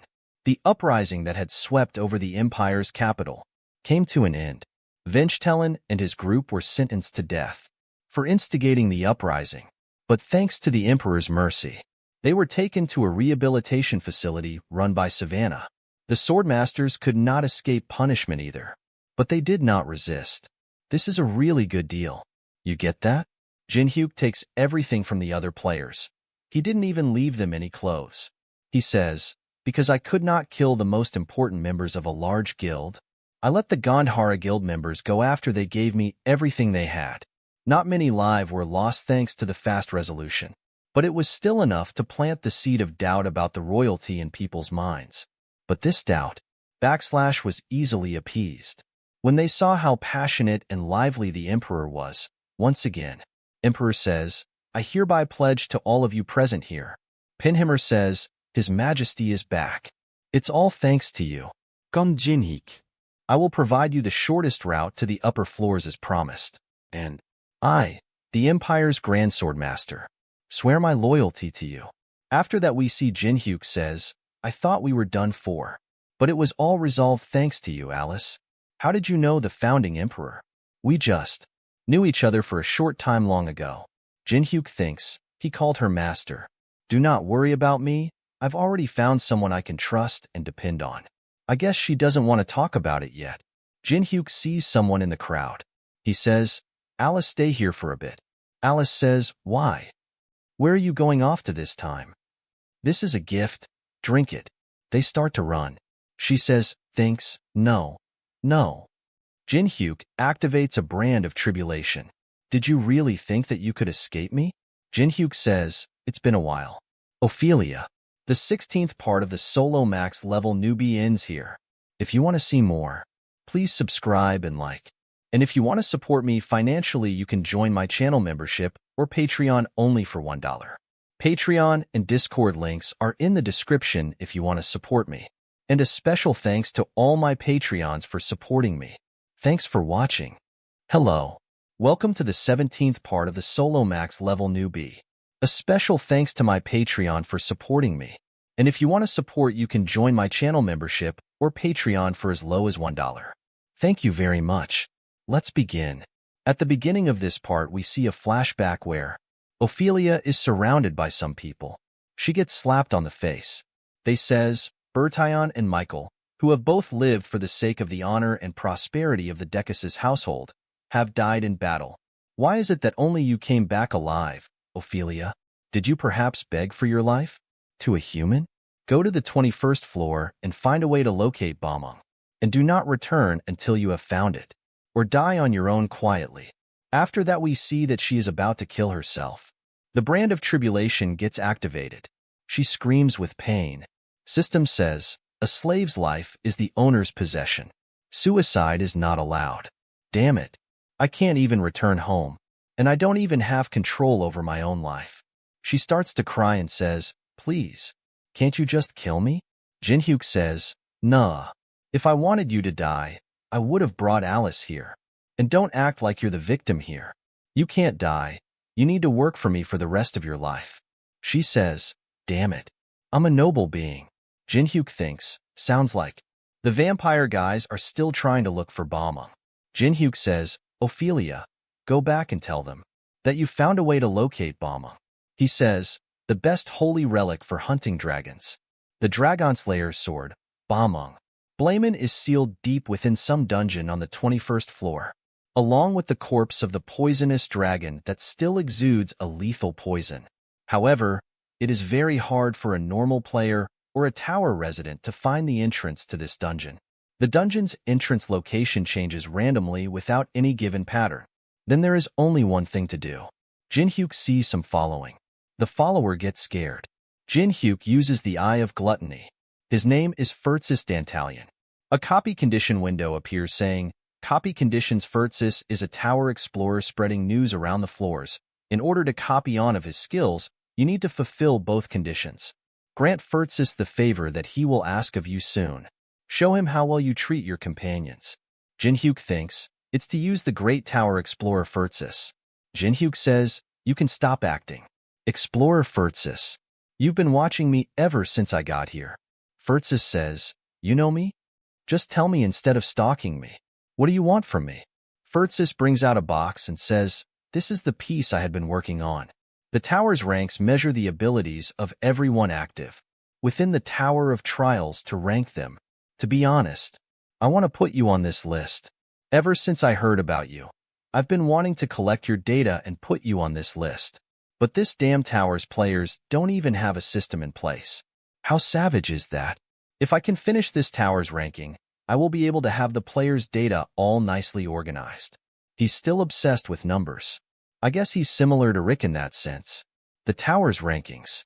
Is this what I'm supposed to help him with to fulfill the copy conditions? If you can just sign here, agreeing to giving up all of your and your company's personal information. Jinhyuk says, wait, I'll sign right away. If you'll just do me a quick favor. He says, of course. Give and take. What can I do for you? It's really simple. Jinhyuk says, please find the entrance to the dungeon that has the Dragon Slayer's sword, Balmung. I know you can do it. Furtsis says, but the Empire has banned entry to that place, so it's. Jinhyuk says, then I'm not sure about giving you my information. It's not like I really care about this ranking stuff. Jinhyuk gets up and says, you don't want to do anything for me, but you want to take my personal information, as well as all of my people too? Furtsis says, no, that's. Jinhyuk says, what kind of nonsensical negotiation is this? I'm leaving. Let's never meet again. Furtsis says, Mr. Kong Jinhyuk, please be more sympathetic. I'm just an individual explorer, so if I make an enemy out of a force as great as the Empire, I'll be in great danger. Jinhyuk says, is that really something to worry about? What not just keep it a secret? We ever gone to the Balmung dungeon? After that we see back on Earth Black Crow Guild building. A girl says, F my life. When am I gonna get through all these applications? I'm just a minor. There's nothing we can do about it as long as the Guildmaster's 21st floor raid video is pulling in all these views. This king of thing never happened when Miss Alice was looking after us. Someone knocks on the door. Twins get there and says, we are here. They are really surprised to see them and says, you guys are Europe's ranked psycho twins, Casey and Yahello? They says, Jinhyuk told us to help out with the guild stuff. He and we are family now. Didn't he tell you? He thinks of Jinhyuk's message and thinks, this is what he meant. She says, is there anything we can do? I'd prefer something fun. After that we see there are a lot of hunter outside the building. Twins get there and says, attention. There were way too many applicants, so the first round of testing will be held right here. In order to pass, you need to stay conscious until the very end. Ready? Everyone is really surprised. Twins jump and attack them. They say, begin. Applicant says, why are the psycho twins here? Manager Kim thinks, S-rank sure are dependable. This is something Miss Alice would have done in the past. I hope you're doing all right, Miss Alice. After that we see Jinhyuk says, are you sure it's here? They are standing in front of a warehouse-type building, and Furtsis says, it might be suspicious, but I'm certain this is where the entrance is. I can clearly see it. The means with which the entrance is formed. Furtsis activates entry pass. System says, forcibly open any entrance you are not permitted to enter. Penalty: you will not be able to obtain items or EXP. Dungeon got opens. Jinhyuk thinks, if it weren't for him, I would need really complex tracking magic as well as an item of the Emperor's. As expected of Furtsis, he says, let's go. I've always wondered what kind of dungeon this was. Vampires also get there. And she says, you've done well. Ophelia. She orders her army of vampires to chase after him. Furtsis is really surprised to see inside and says, oh my god, there are the Chronicles of Siegfried, the legendary dragon slayer, and the owner of the dragon slayer sword, Bamong. It's all written in Detain in this ancient language. Some traps get activated.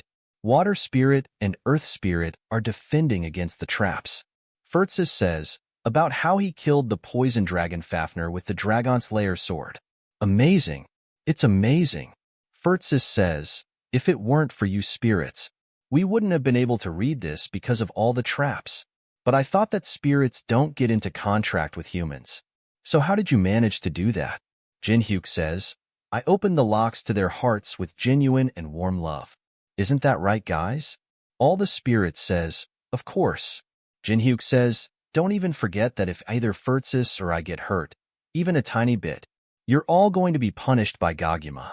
Spirits are hitting the T-bone and says, hey, I can see your feet. What's up with that? We're moving so fast that we can't see our own feet, and you dare to take it slow? Jinhyuk thinks, I guess that didn't fulfill the copy condition. System says, copy conditions. Show him how well you treat your companions incomplete. Jinhyuk activates the first ever fire. There are a lot of arrows sticking out of the T-bone, and spirits are on the ground. Jinhyuk says, so this is the poison dragon Fafnir, and the dragon slayer sword, Bamong? Jinhyuk says, well, don't blocking all those traps for our 3 hours. Have this, and rest for a bit. Furtsis says, my. Jinhyuk, also don't get too close to Fafnir. It died while spewing poison that contained resentment for Siegfried. That poison is so lethal that no one can survive getting close to it. Don't worry, I already knew that. Even if I do manage to pass the poison, I'll have to be chosen by Bamong to be able to use it. Furtsis says, you know everything about this tower, huh? Do you perhaps want to join me on my journeys? Jinhyuk says, so you're a tower explorer, huh? Jinhyuk thinks, I bet it would be fun to go exploring with you. I'm sure it'd be impossible to find someone who is unbiased and greedless when it comes to anything in this tower of trials. However, Jinhyuk's, it's an interesting offer, but made at a bad time. Vampires get there and, Jinhyuk says, we have some uninvited guests. Furtsis is really scared to see them. Vampire leader sees the sword and says, finally, we've found the dragon slayer sword, Bamong. She says, Ophelia, you have done well. You have earned the right to return home. Ophelia says, thank you. Jinhyuk says, here come the mosquitoes of Decasis. You must have used quite a bit of money to get all of you down here. We always have ample sacrifice for the tower. We have looked all over for the dragon slayer sword. To the point even worked with an inferior demonic human. But to think that all I had to do was follow you to find it. It's quite unbelievable. Jinhyuk says, you wanted Bamong that bad? But what a shame. Even you wouldn't be able to withstand such a strong poison. I do not care about the poison. I already know how to deal with it.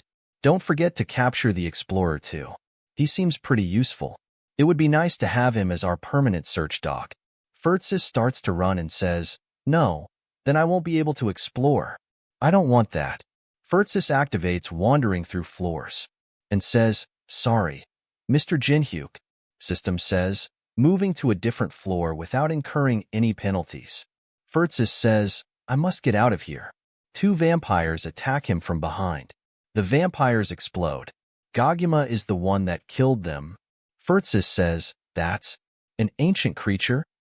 Jinhyuk says, Goguma protects him. The rest of you, assemble. All his spirits go into battle mode. All the vampires are really surprised. Jinhyuk says, do you really think that I wouldn't have gotten stronger from the last time we saw each other? Anyway, I heard that you vampires are weak against fire. Fire spirit uses spirit breath. T-Bone says, whoa, you're all amazing. Then I'll also. Jinhyuk picks up T-Bone and says, take this. Vampire leader thinks, the 5 great spirits, as well as an ancient creature. This bastard has actually gotten stronger than the last time I saw him. Most of Decasis won't be a match for him. She smiles and thinks, however. She uses a blood explosion. Spirits get blown up. She says, struggling against some spirits. The future of the Decasis is looking dim. You are all in for strict training once we return. They says, Sir, I apologize. He says, I will show you how it's done. As the patriarch of the Decasis, Jinhyuk activates the Eye of Gluttony. His name is Amulim de Decasis. Copy conditions. Amulium has pure blood running through his veins, escaping from his mind domination. He activated this skill by having his opponent drink his blood. You will be able to copy one of his conditions if you manage to break free of his mind domination skill. Spirit says, Master, watch out. He's worlds different from the other guys. You guys help Goguma protect Furtsis. I'll take care of that thing. Amulim says, you seem confident. However, you won't be a match for me even if you had all of the ancient creatures and spirits under your command. Activating blood alchemy. Activating first even fire. Amulim appears behind Jinhyuk. Jinhyuk is surprised. He hits Jinhyuk. Jinhyuk goes flying. He says, pretty good reaction speed for a human. You managed to twist away at the last moment, but not fast enough to avoid all harm. Then let's see. What kind of power? You blood possesses. He activates a blood explosion. Blood that was coming out of Jinhyuk's wounded explodes. The 17th part of the solo max level newbie ends here. If you want to see more, please subscribe and like. And if you want to support me financially, you can join my channel membership or Patreon only for $1. Patreon and Discord links are in the description if you want to support me. And a special thanks to all my Patreons for supporting me. Thanks for watching. Hello. Welcome to the 18th part of the solo max level newbie. A special thanks to my Patreon for supporting me. And if you want to support, you can join my channel membership or Patreon for as low as $1. Thank you very much. Let's begin. At the beginning of this part, we see that Amulim says, then, let's see what kind of power your blood possesses. He activates a blood explosion. Blood on Jinhyuk's cheek explodes. A big blood explosion happens. A lot of rubble goes flying. Amulim sees something. Jinhyuk is standing in the middle of the smoke. Jinhyuk is unharmed and says, good thing I dodged that in time. I would have been holding hands with the Reaper had I not. Amulim is really surprised and thinks, what? I've never seen it explode like that before. Is there something about his blood other than the sweet smell it has? Jinhyuk removes his jacket and says, hey, are you trying to kill me? I thought you wanted to get the Dragon Slayer's sword. Amulim says, it's none of your business about how I obtained the Dragon Slayer's sword. However, I have a different reason for coming to see you. The criminal who I sealed a long time ago, who's currently hiding in your ring. I've come to take Alice back. Jinhyuk says, a criminal? I don't know what you're talking about. Amulim angry and says, are you taking me for a fool right now? I saw you manifest Alice on the 7th floor. Jinhyuk is acting like a dumb boy. He says, I can't hear well because of that explosion earlier. Some blood drops appears around Jinhyuk. Amulim says, cut the bullshit, or I will kill you. Summon the vampire you're hiding. Right now? Jinhyuk says, I can finally hear. I can call forth my vampire. Jinhyuk says, come on out. Don't be shy. Ophelia gets there. Amulim is surprised and says, Ophelia? Why did you just step up? She is really scared. We see a flashback where Amulim says, is that true, Ophelia? That Kong Jinhyuk is searching for Bamong on the 21st floor? She says, yes, sir. I saw it with my own 2 eyes. I've checked that he's employed a mysterious explorer who can find the Bamong. He says, oh, I see. Well done, go rest. This might be your chance to recover your honor. Someone comes there and says, Ophelia. Her brank of tribulation gets activated. She hears someone say, bring it back, Ophelia. The forgotten holy relic of the Decasis household. The apostate's bracelet. Amulim is really surprised and thinks, why is that on her wrist? System says, attempting to undo the seal on the apostate's bracelet. Apostata's bracelet has been confirmed. User's identity as the bloodline of the Decasis household has been confirmed. Time remaining until unlocking the seal. 10 minutes. Amulum tries to grab the apostate's bracelet and says, "What are you doing, Ophelia?" Jinhyuk activates a band of tribulation. She bring out her sword. System says, "Do not let anyone else take the apostate's bracelet until the seal is broken no matter what. Attack anyone who tries to take it away from you." She attacks Amulum and screams no. Amulum blocks her attack. She says, "I apologize, sir. I didn't do that on purpose." Amulum is really angry and says, "You dare put your hand on me, the patriarch?" She is crying and thinks, "I'm dead." He jumps toward her to attack and says, "Ophelia, so you have chosen to betray us." Amulum is really angry and uses a really powerful attack. A really big explosion happens. Jinhyuk activates the Sword Demon King's steps and saves her. She says, "Why did you save me?" Jinhyuk says, "I told you. You need to serve me for eternity." The seal's not broken yet either. Jinhyuk throws her away. Jinhyuk smiles and says, "So, what will you do now, Amulum?" "Ophelia wants to be my subordinate. You should have taken better care of your subordinates when you had the chance." Amulum is really angry and a lot of blood is floating around him. He says, "I will make sure that you can never speak another arrogant statement again." Amulum appears in front of Jinhyuk, ready to kick him. Jinhyuk is standing still without moving an inch. Amulum used transfer to appears in front of Jinhyuk really fast. Jinhyuk goes flying and hit the roof. Amulum uses blood alchemy. Bloodhound. Jinhyuk activates the tomb's right arm. Jinhyuk destroyed his attack with a punch. Amulum jumps toward him and uses blood explosion. Jinhyuk activates the Sword Demon King's steps. They both start to fight, hitting each other with powerful attacks. Ophelia is barely hanging on because the shockwaves are too strong. She is really surprised and thinks, "This cannot be.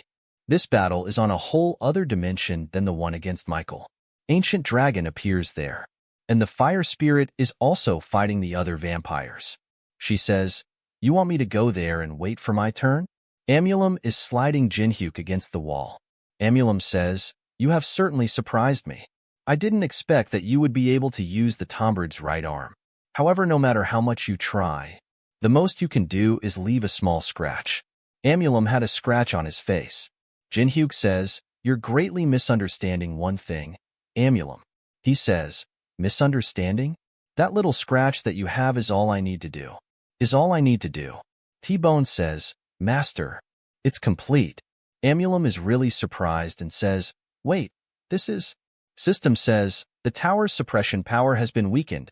The upper limit of power will be unlocked up to 20%. Jinhyuk activates a 4-star barrier, present world restraints, breaking the seal of the apostate's bracelet. Ophelia takes off the bracelet and thinks, "Whatever. At this point, there is no home for me to return to anymore." She throws the bracelet toward Jinhyuk. Jinhyuk catches it.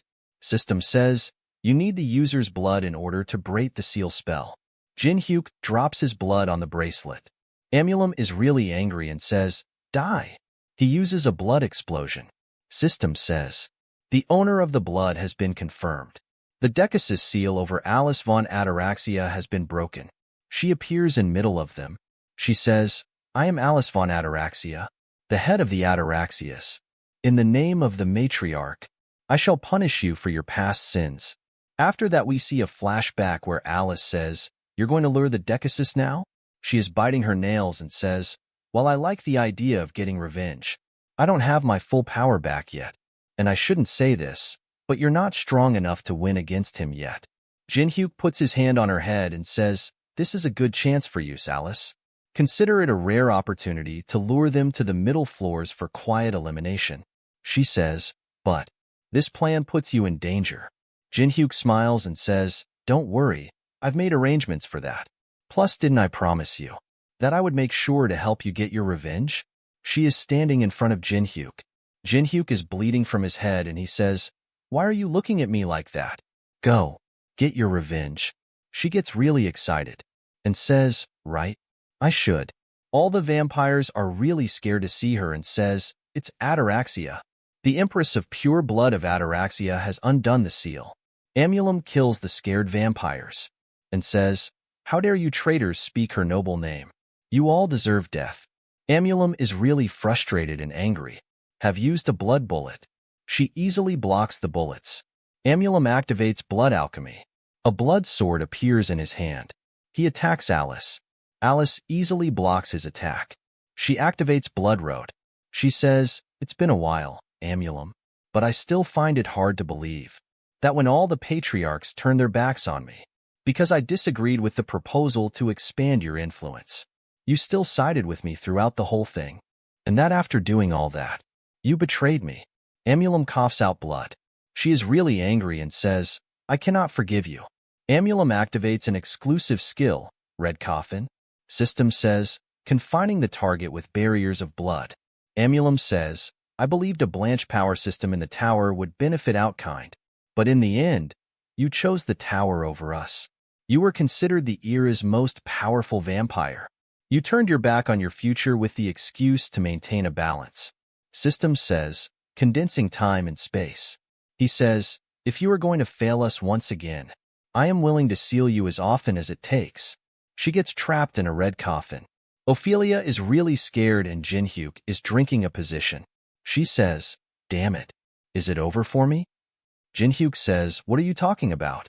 Alice is the most powerful vampire there is." She breaks the coffin and a really big explosion happens. Amulum is surprised. Mysterious Explorer is really excited to see the fight and says, "This is what I've heard of in the legends." Alice activates the divine exclusive skill, Revelations of the World's Creation. She is really beautiful and black on her head and back. She looks really cool. She activates combat mode Empress of Pure Blood. Amulum is really surprised and thinks the restriction has been weakened enough for her to activate her divine exclusive skill. She destroys him. She says, "Thanks for saying that. Now I won't hesitate." He activates super regeneration. He is trying to run and thinks, "I can't even react to her speed." She hits him in the back. He goes flying really fast and hits the ground. Jinhyuk says, "Alice, I'll leave him to you. I'm going to take out the bomb." Alice says, "Don't worry about it. I'm not satisfied dealing with him yet."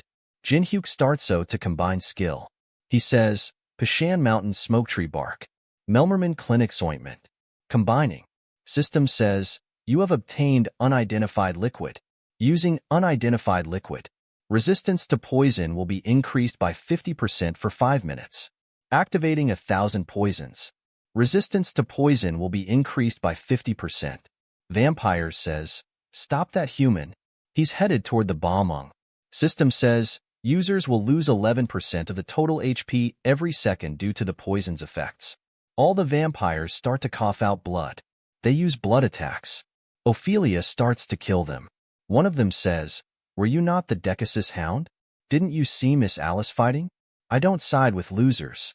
Bleeding effect activated due to poison. Movement speed will be decreased by 5% every second due to the effects of the poison. Jinhyuk is bleeding a lot and says, "This poison sure is intense. So, let's take it." In one try, Jinhyuk activated the Blessing of the Stars. And he also uses Dark Heavenly Demon Emperor arts. System says, vision impaired due to the effects of the poison. The mana paths have been disrupted due to the effects of the poison. Fafner's resentment has fallen into an eternal slumber. All curses of the poison have vanished. Everyone is looking toward him. Alice also sees him. Jinhyuk is holding the Dragon Slayer's sword bomb. Amulum says, "I was adamant in thinking that despite the poison, that human would be able to take out the bomb." Amulum activates transfer and appears behind Jinhyuk and says, "I was right." The 18th part of the Solo Max level Newbie ends here. If you want to see more, please subscribe and like. And if you want to support me financially, you can join my channel membership or Patreon only for $1. Patreon and Discord links are in the description if you want to support me. And a special thanks to all my Patreons for supporting me. Thanks for watching. Hello. Welcome to the 19th part of the Solo Max level Newbie. A special thanks to my Patreon for supporting me. And if you want to support, you can join my channel membership or Patreon for as low as $1. Thank you very much. Let's begin. At the beginning of this part, we see that Amulum uses transfer and appears behind Jinhyuk. He says, "I was right." Amulum says, "Alice, stop. If you come one step closer, I will shred his throat with this sword. Alice, I was wondering how you managed to escape the Hall of the Depraved. But I think I get it now. It's as if this human had taken this Dragon Slayer sword dozens of times. I'm sure that he's no ordinary human, so I won't permit his death. Instead, he will be faced with the power of the Decasis. Amulum feeds Jinhyuk blood and activates mind domination. Alice screams and says, "No, Kong Jinhyuk." After that we see Jinhyuk's soul. System says, beginning mind domination stage. There are a lot of amulum. The effects will be increased by 100% due to the pure bloodline of the user. Jinhyuk is screaming. Amulum says, that might have been too much for a human to handle. But there shouldn't be an issue following my orders even if he's a little broken. Jinhyuk starts to act like zombies. Amulum says, go. Go and capture that ataraxia bitch with your own hands. Jinhyuk starts to goof around. Alice sees him and starts to laugh really hard. Alice smiles and says, I almost fell for it. That was some pretty good acting. Jinhyuk says, not bad, right? A copy conditions window appears saying, escape Amulum's mind domination. The requirements have been fulfilled. You have successfully copied the blood explosion. Amulum is really surprised and thinks, he managed to escape my mind's domination. Alice says, I don't know how you pulled that off, but good job. Amulum activate, super regeneration. Jinhyuk says, those thoughts you tried to dominate me with were pretty amusing. Yeah, the whole thing was really impressive. But you picked the wrong person to mess with. Jinhyuk kill all Amulum clones in his mind. I've broken through much more complex skills countless times. Stage cleared. Jinhyuk activates a blood explosion. Exploding blood cells exposed to the atmosphere. Amulum is really surprised and thinks, no way. A human is using a blood explosion? Jinhyuk says, this isn't bad. Jinhyuk throws a blood drop toward Amulum. A really big explosion happens. Amulum thinks, I've lost the upper hand in the situation. I need to widen the distance. Alice uses a harpoon of Vladimir. She stabs Amulum with blood chain. She says, Amulum, you were too arrogant. You didn't even bring your main weapon, because you thought you could defeat a human without it. Dragon Slayer's sword bombing. Acquisition difficulty, unknown. An item window appears, saying, attack force, 35,500. Weight, 37 kg. Durability, 58,000 out 160,000. Effects, 1. Ignores defenses of levels lower than holy relics. 2. Possible 20% additional damage. Double the damage when fighting a dragon. The effect lasts for 3 minutes. This may change depending on proficiency level. 3. Increases the physical capacity of the user by 10% if acknowledged as the rightful owner by Bamong. Also increases healing speed. Special active effect allows the user to use reenactment of a legend. It enables the user to reenact the battle between Fafnir and Siegfried. You need a certain level of understanding of Bamong in order to use this effect. That arrogance has caused you this defeat. Jinhyuk activates the Blessing of the Star, and also activates Dark Heavenly Demon Emperor Arts. Amulum activates Super Regeneration. He thinks, I'll be dead if I stop Super Regeneration. Alice says, Amulum de Decasis, go to hell and wait for me there. Fire of Judgment, Tursis. I will send the other patriarchs to keep you company. She uses a really big attack and kills Amulum. Amulum de Decasis has died. You have leveled up. You have obtained the seal of Decasis. All the vampire soldiers says, the patriarch is dead. There is no hope any longer. Fall back. Wanderer says, seems like it's over now. Canceling divine exclusive skill. Revelations of the world's creation. Alice thinks, I was able to take one step closer to the revenge that I have been dreaming of for so long. But that's not the case. Jinhyuk says, Alice, what's wrong? Let's go eat what you like. Then, will you be happy? All right, let's go. Let's clean it up, guys. Ophelia thinks, I did barely survive. But what do I do now? Jinhyuk says, what are you doing, Ophelia? Aren't you coming? She says, I'm coming. Jinhyuk asks Furtzis to come with them. He says, yep, coming. System says, you have successfully copied the passive skill, Synergy. If you use more than 2 skills at once, your stats will be increased by 10%. Copy conditions. Show him how well you treat your friends. The conditions have been fulfilled. After that, we see at the Tower of Trial's higher floors vampire territory. A chair gets burned. Everyone is really surprised and says, "How can this be?" For the chair of the Decasus household to have burst into flames. Has Amulam died? I warned you that he is not someone you should underestimate. Goblin Manager appears there and says, the experience and the information he holds makes it seem like he's omniscient. Everything he does blows your expectations. If we let him continue to do as he wishes, the other patriarchs like you here might share the same fate as Amulam. Another vampire says, "Are you saying that we would lose to some mere human? You think that's possible?" Exensian Ataraxia says, "Enough. High Floor Manger. Hey Sting, I don't assume you came all the way here to chat about how great that human is. Stop insulting us and just tell us what you're really thinking." The Goblin Manager says, "I like that you're smart. I've thought of a plan to remove Kong Jinhyuk." They say, "Wait, you're this tower's high floor manager. Why would you help us when your duty is to maintain the power balance in the tower?" Goblin Manger makes an evil face and says, "What are you talking about? I am trying harder than ever to maintain the balance in the tower, offering information of the veteran company and tower's ranking. You can use this to check the tower's ranking at any time." Furtsis gives a box to Jinhyuk. Jinhyuk asks, "You don't want it back?" Furtsis says, "It's a gift. You can have it. It was nice to have seen Fafnir and the Dragon Slayer sword. That's enough for me." Jinhyuk says, "I'm sure we'll meet again if fate makes it. Please use the ranking wisely." Teresa gets there and says, "Jinhyuk," she says, "I've been looking for you forever. Where have you been? I had some business to tend to, but why were you looking for me?" Paladin says, "What will you do now, child? Will you continue with the Paladin classes?" Teresa says, "Yes, most Reverend Savannah." Paladin says, "Teresa, serving the Goddess of Light can be a very hard deed. You'll be able to earn significantly strong powers if you got your second class, but you will need to give up many things in life." Paladin says, "The most painful thing is that you cannot form a family. For us, who have chosen a life of restriction to upkeep the holy duties, we can only live off of the memories of passionate times." Teresa thinks, "But I have no other choice if I want to become stronger." System says, "Due to the Archbishop's authority, Teresa de Laurentia will be honorably discharged from the forces of the Holy Empire. You will not receive any penalties. You will be freed from all duties of the Holy Empire." Teresa says, "Most Reverend Savannah." Paladin says, "Perhaps I have made it to this position for this day. Go to the side of the person you wish to be with." System says, "Teresa de Laurentia has joined the veteran company."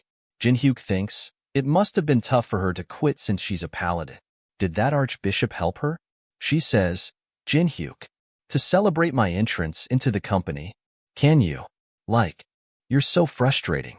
Black Teresa comes out and says, "I'm inviting you to my house, so let's have a party to celebrate. Why can't you say something so simple?" Jinhyuk says, "All right." Jinhyuk says, "I did hear that Teresa came from a noble family, but..." Alice says, "Not bad. Not bad at all. Laurentia household mansion. I didn't know she was this rich. You're early." Teresa says, "Welcome. It must have been hard getting here. Nice to see you all. Andrea, Wu Liang, Alice, Bellis. And she is? Right, you never would have seen her before. She's our new employee, Ophelia." Teresa says, "Really? Nice to meet you." Ophelia thinks, what is with this human? She really can't recognize me even though I just changed my ear shape? I'm sure it was tiring to get here. I welcome you to the Laurentia household. Teresa's father, Dustin de Laurentia. Jinhyuk says, "Nice to meet you. I'm Kong Jinhyuk." Dustin says, "Nice to meet you.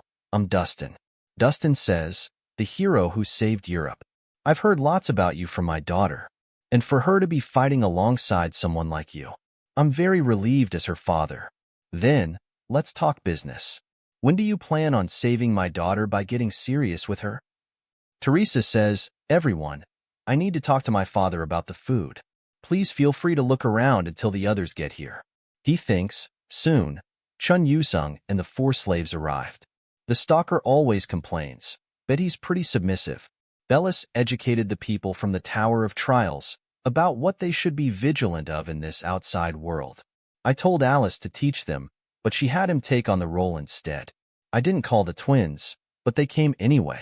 Taemin and Yeonhwa were the last to arrive. Jinhyuk says, "Attention, everyone. All of you here are a part of the veteran company, whether you like it or not. You should all take this opportunity to get to know each other." Jinhyuk says, "Now, we'll begin the first ever veteran company workshop." Everyone is enjoying the party. Teresa asks, "Where did Jinhyuk go?" Jinhyuk is walking outside and thinks, "Looks like everyone's getting along well. This is the perfect time for me to check out the reward I got from Amulum." Seal of Decasis. Jinhyuk opens the Decasis household's treasury. You will randomly receive one of the treasures of the storage. You have obtained a masterpiece where silence seeps. Only those who have completed a certain percentage of lost language can see the true value of this painting. Are you telling me this is what I get by random chance? Even if my luck stat is high, this is a bit fishy. Lost language was mentioned in the second benefit for one who first conquered the tower. He thinks of the system saying, if you uncover every lost language hidden within the tower's depths long ago, you can learn about the nameless barriers. Locations where you can find the lost languages will be shown upon your first-class advancement. Did I really get this painting by pure chance? It's as if someone is helping me to complete the lost language. So, you finally realized, Kong Jinhyuk. The 19th part of the solo max level newbie ends here. If you want to see more, please subscribe and like. And if you want to support me financially, you can join my channel membership or Patreon only for $1. Patreon and Discord links are in the description if you want to support me. And a special thanks to all my Patreons for supporting me. Thanks for watching. Hello. Welcome to the 20th part of the solo max level newbie. A special thanks to my Patreon for supporting me. And if you want to support, you can join my channel membership or Patreon for as low as $1. Thank you very much. Let's begin.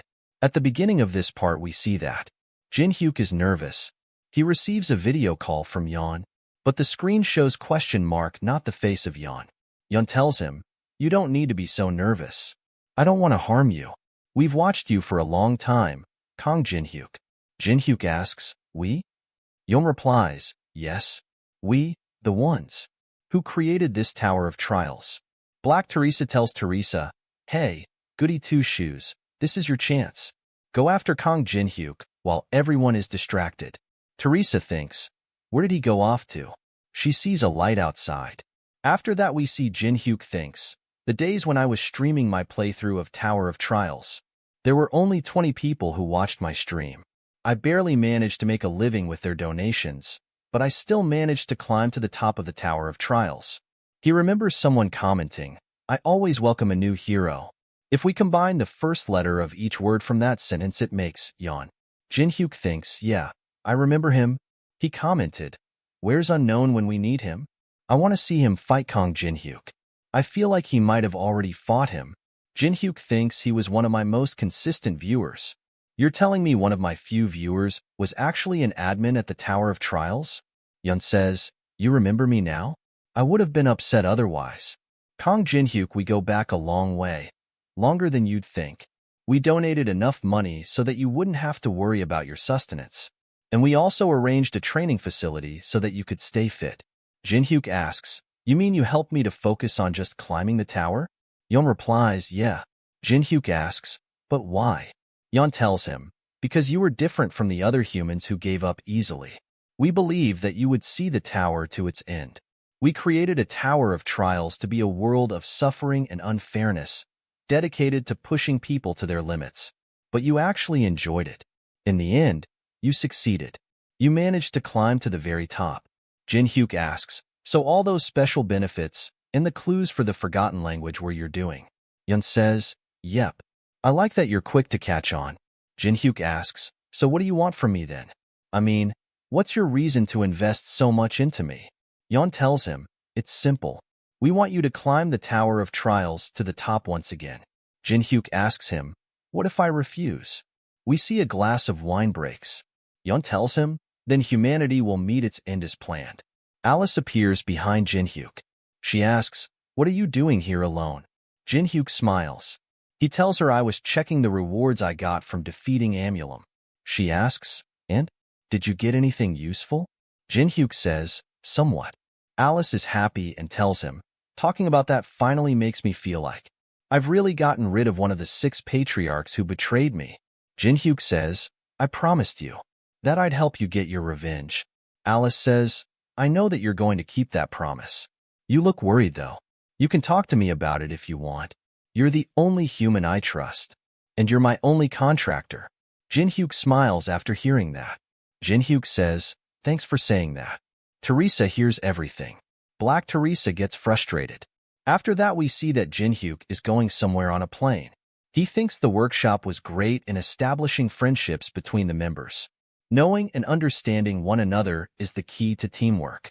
He thinks of Yeon saying, climb to the top of the Tower of Trials once again. But keep this in mind. The 50th floor. It's completely different from back then. Jin-hyuk thinks, I couldn't hear all that they had to say because of the restrictions, but they definitely said that the 50th floor has changed.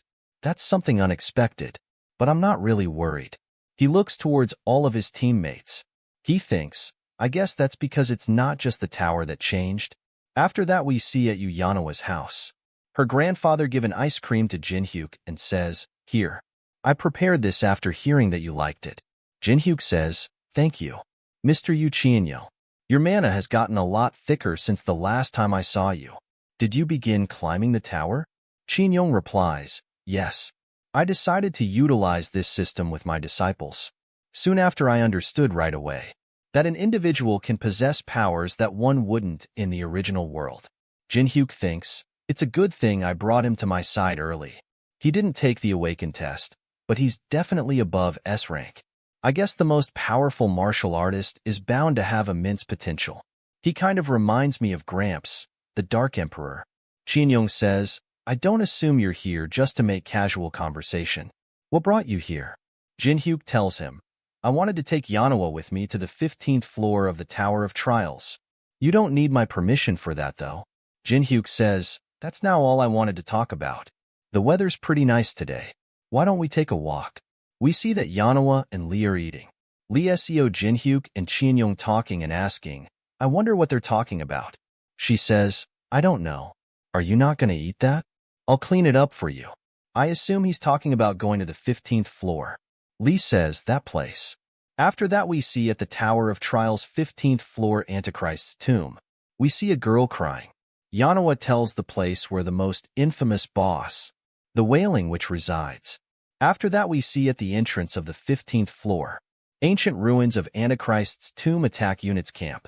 There is Europe's strongest organization, Olympus, and also Asia's strongest, Dangun, as well as the world's strongest Gandhara guild.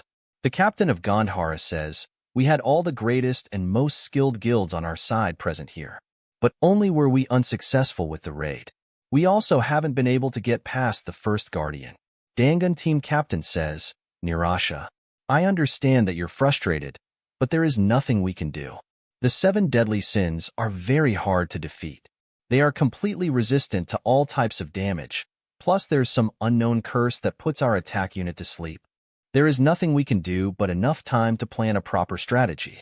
Nirasha thinks we announced that we were going to successfully raid this place as representatives of humanity, and that we were going to donate the witch's cauldron that we'd get from here to the World Awaken organization.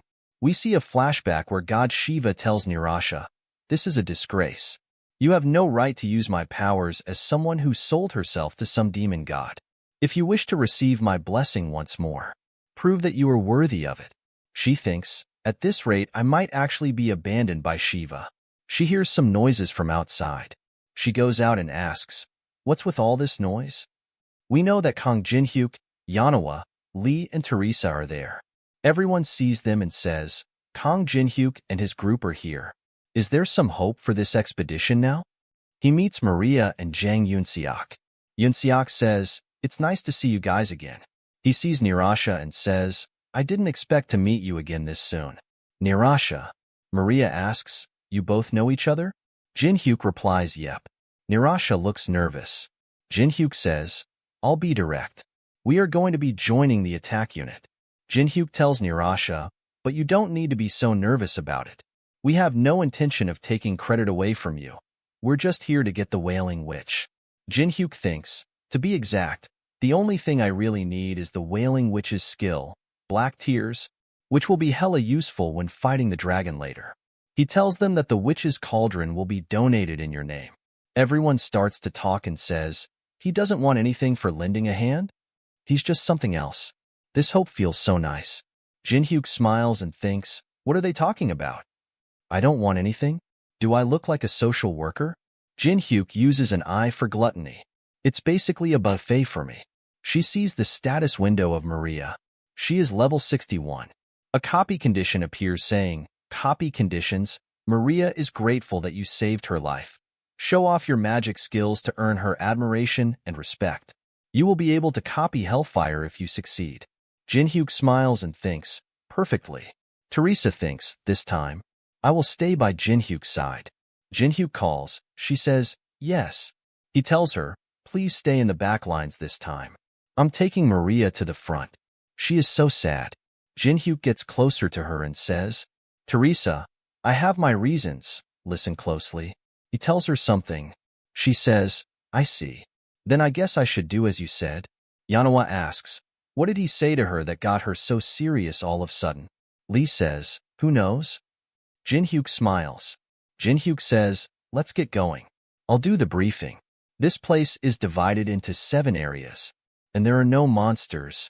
Yoonseok says the only things we'll be facing are the Wailing Witch and her creations. Jinhyuk says, this disciple symbolized the 7 deadly sins. A really big monster appears in front of them. It is a disciple of pride. Yoonseok shouts, prepare for battle. Jinhyuk says, why don't you get out of the way instead? Jinhyuk, Lee and Yanhwa are ready to fight. Jinhyuk smiles and tells them, I think that would make this more convenient for us. Wailing Witch is watching them, and she is annoyed by them. She asks, why can't they simply let me rest in peace?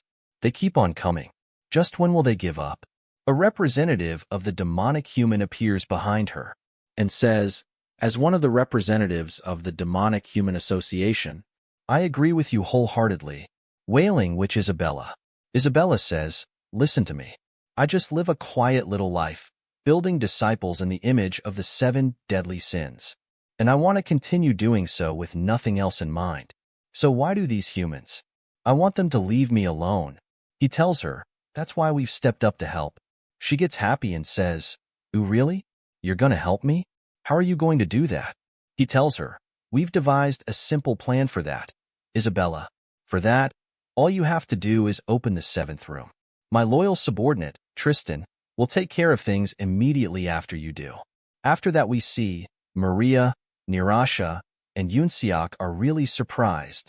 Jinhyuk's team is destroying pride. Yanhwa looks really cool and she says, how dare you hold your hand up so high? She drills his face down on the ground. System tells that the disciple of pride is in a humble pose. Damage nullification has been cancelled. Jinhyuk uses Colossus Ultimate Strike. So they take damage once they get into the humble pose? Who would have thought that the strategy to beat these things was something this weird? Yoonseok thinks I'm impressed.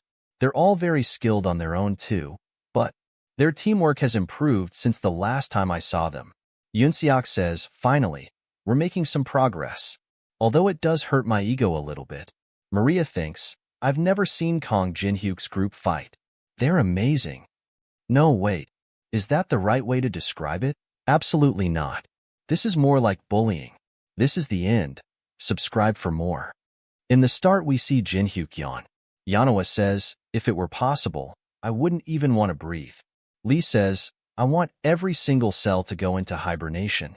They think talking is bothersome. Even breathing is bothersome. Apostle of Sloth appears in front of him. System tells, the defense of the Apostle of Sloth decreases by 100% due to extreme sloth. Jinhyuk throws the dagger and hits the sloth. System says, the Apostle of Sloth is vanishing. Maria is surprised. Jinhyuk says, this strategy is always funny no matter when we do it. It reminds me of the old days, right? Maria thinks, lying down first to avoid the curse of sleep? What kind of strategy is that? a 3-hour psychological counseling session, and using aromatherapy to conquer the Apostle of Wrath, spending an insane amount of coins to conquer the Apostle of Greed. Unlike us who only think about overpowering with firepower, the approach itself is fundamentally different. She says, the methods are a bit absurd, but if we continue with these strategies, the Ruin Raid will be very successful. Isn't that right, Nirasha? She is not behind her. Nirasha kneels on the ground and says, "O Shiva, please respond to the desperate call of your believer." She thinks, are you not even answering anymore? Tristan appears in front of her and says, the sight of being abandoned looks. Nirasha, Guildmaster of Gandhara. Gandhara says, who are you? Show yourself immediately. She brings out her weapons. Tristan appears behind her. She says, I shall help you. She activates a whisper of darkness. Gandhara gets angry and says, get lost. Tristan says, so this is what makes an S-class different, huh? Resisting my mind control skill. He thinks, of all times. Now when you can't use mandala, you face a mental attack. Tristan asks, are you trying to use a mental barrier? What should we do about this? Tristan uses a whisper of darkness. Tristan says, you have been abandoned by your deity, so you must be defenseless. After that we see, conquering the Apostle of Lust is something I never want to do again. Yes, every time, I feel like. I can't even put it into words. If Sister Teresa were here, she would have fainted.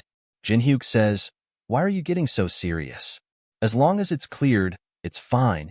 It's only Maria, and I told her to wear a blindfold. She's not wearing it properly.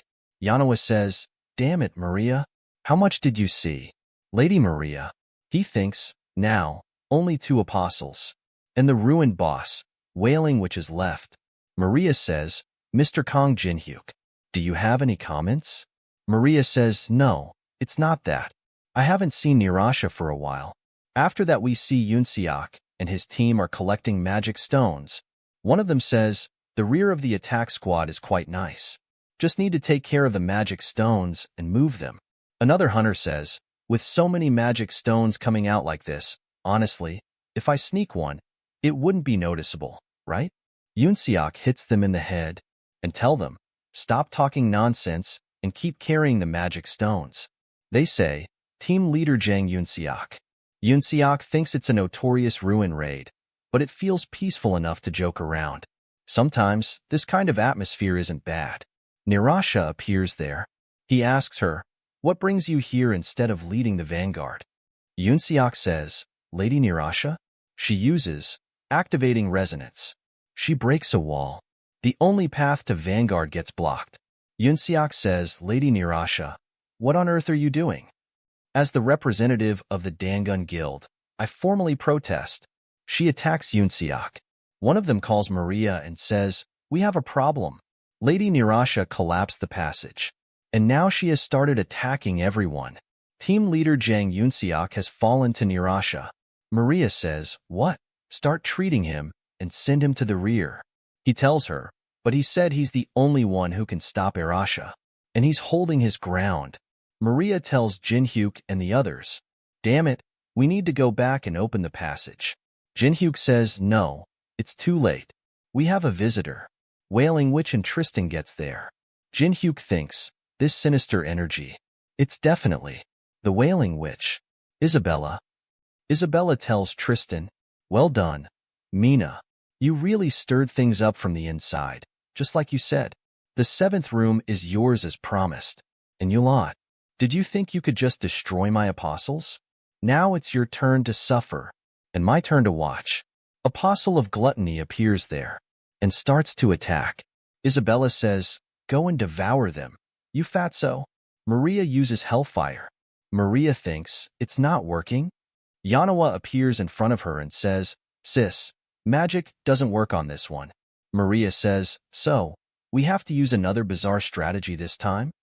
Jinhyuk says, yes, that's right. Among the apostle strategies, this one's the Mo50's bizarre. Do you see those things hanging around its neck? They look withered and hard to recognize at first glance. But those are the corpses of monsters that used to live in this ruin. And we have to eat those to deal damage to it. Maria is really surprised. Maria thinks, "What do you mean, eat?" Isabella laughs and says, "Yes, go and devour everything. It's a punishment for trespassing into my home." Jinhyuk activates. Eyes of Gluttony. Isabella is 469 years old. System tells Jinhyuk, Isabella is a being who has lived cruising her own birth. If you can reverse to the moment of her birth and welcome her warmly, you can copy one of her skills. Jinhyuk thinks, good, this won't be difficult. Isabella says, oh, right? I forgot to tell you. I sent jealousy and the demons to the rear. The other hunters ask, why is the apostle jealous here? They starts to run away. Demonic humans say so much to clean up. This place must be clean for the descent of the demon lord, right? Maria gets a video call from the other hunters. They tell her that the demons and the apostles of jealousy are sweeping through the rear. A demon appears right beside Jinhyuk and tells him, hey, it's not too late. Jinhyuk asks, how did you get down to the 15th floor? Demon tells him, I used some tricks to talk to you. Don't worry, only you can see and hear me. How about it? If you become my dark apostle, I'll give you the power to resolve this situation instantly. Right now, you seem to be in a very troublesome situation, right? Attacks don't work on the apostle. Jinhyuk smiles and asks, did you think I was in a crisis? Demon is confused. Demon humans attack and get counter. Black Teresa appears in front of him. Jinhyuk tells the demon I already have the strongest support ready. Demonic human smiles and says, ambush for ambush. To think Kong Jinhyuk prepared such a gift. We see a flashback where Jinhyuk tells Teresa, the demon who summoned the demons into the Holy Empire will come here. That foul energy is emanating from everywhere.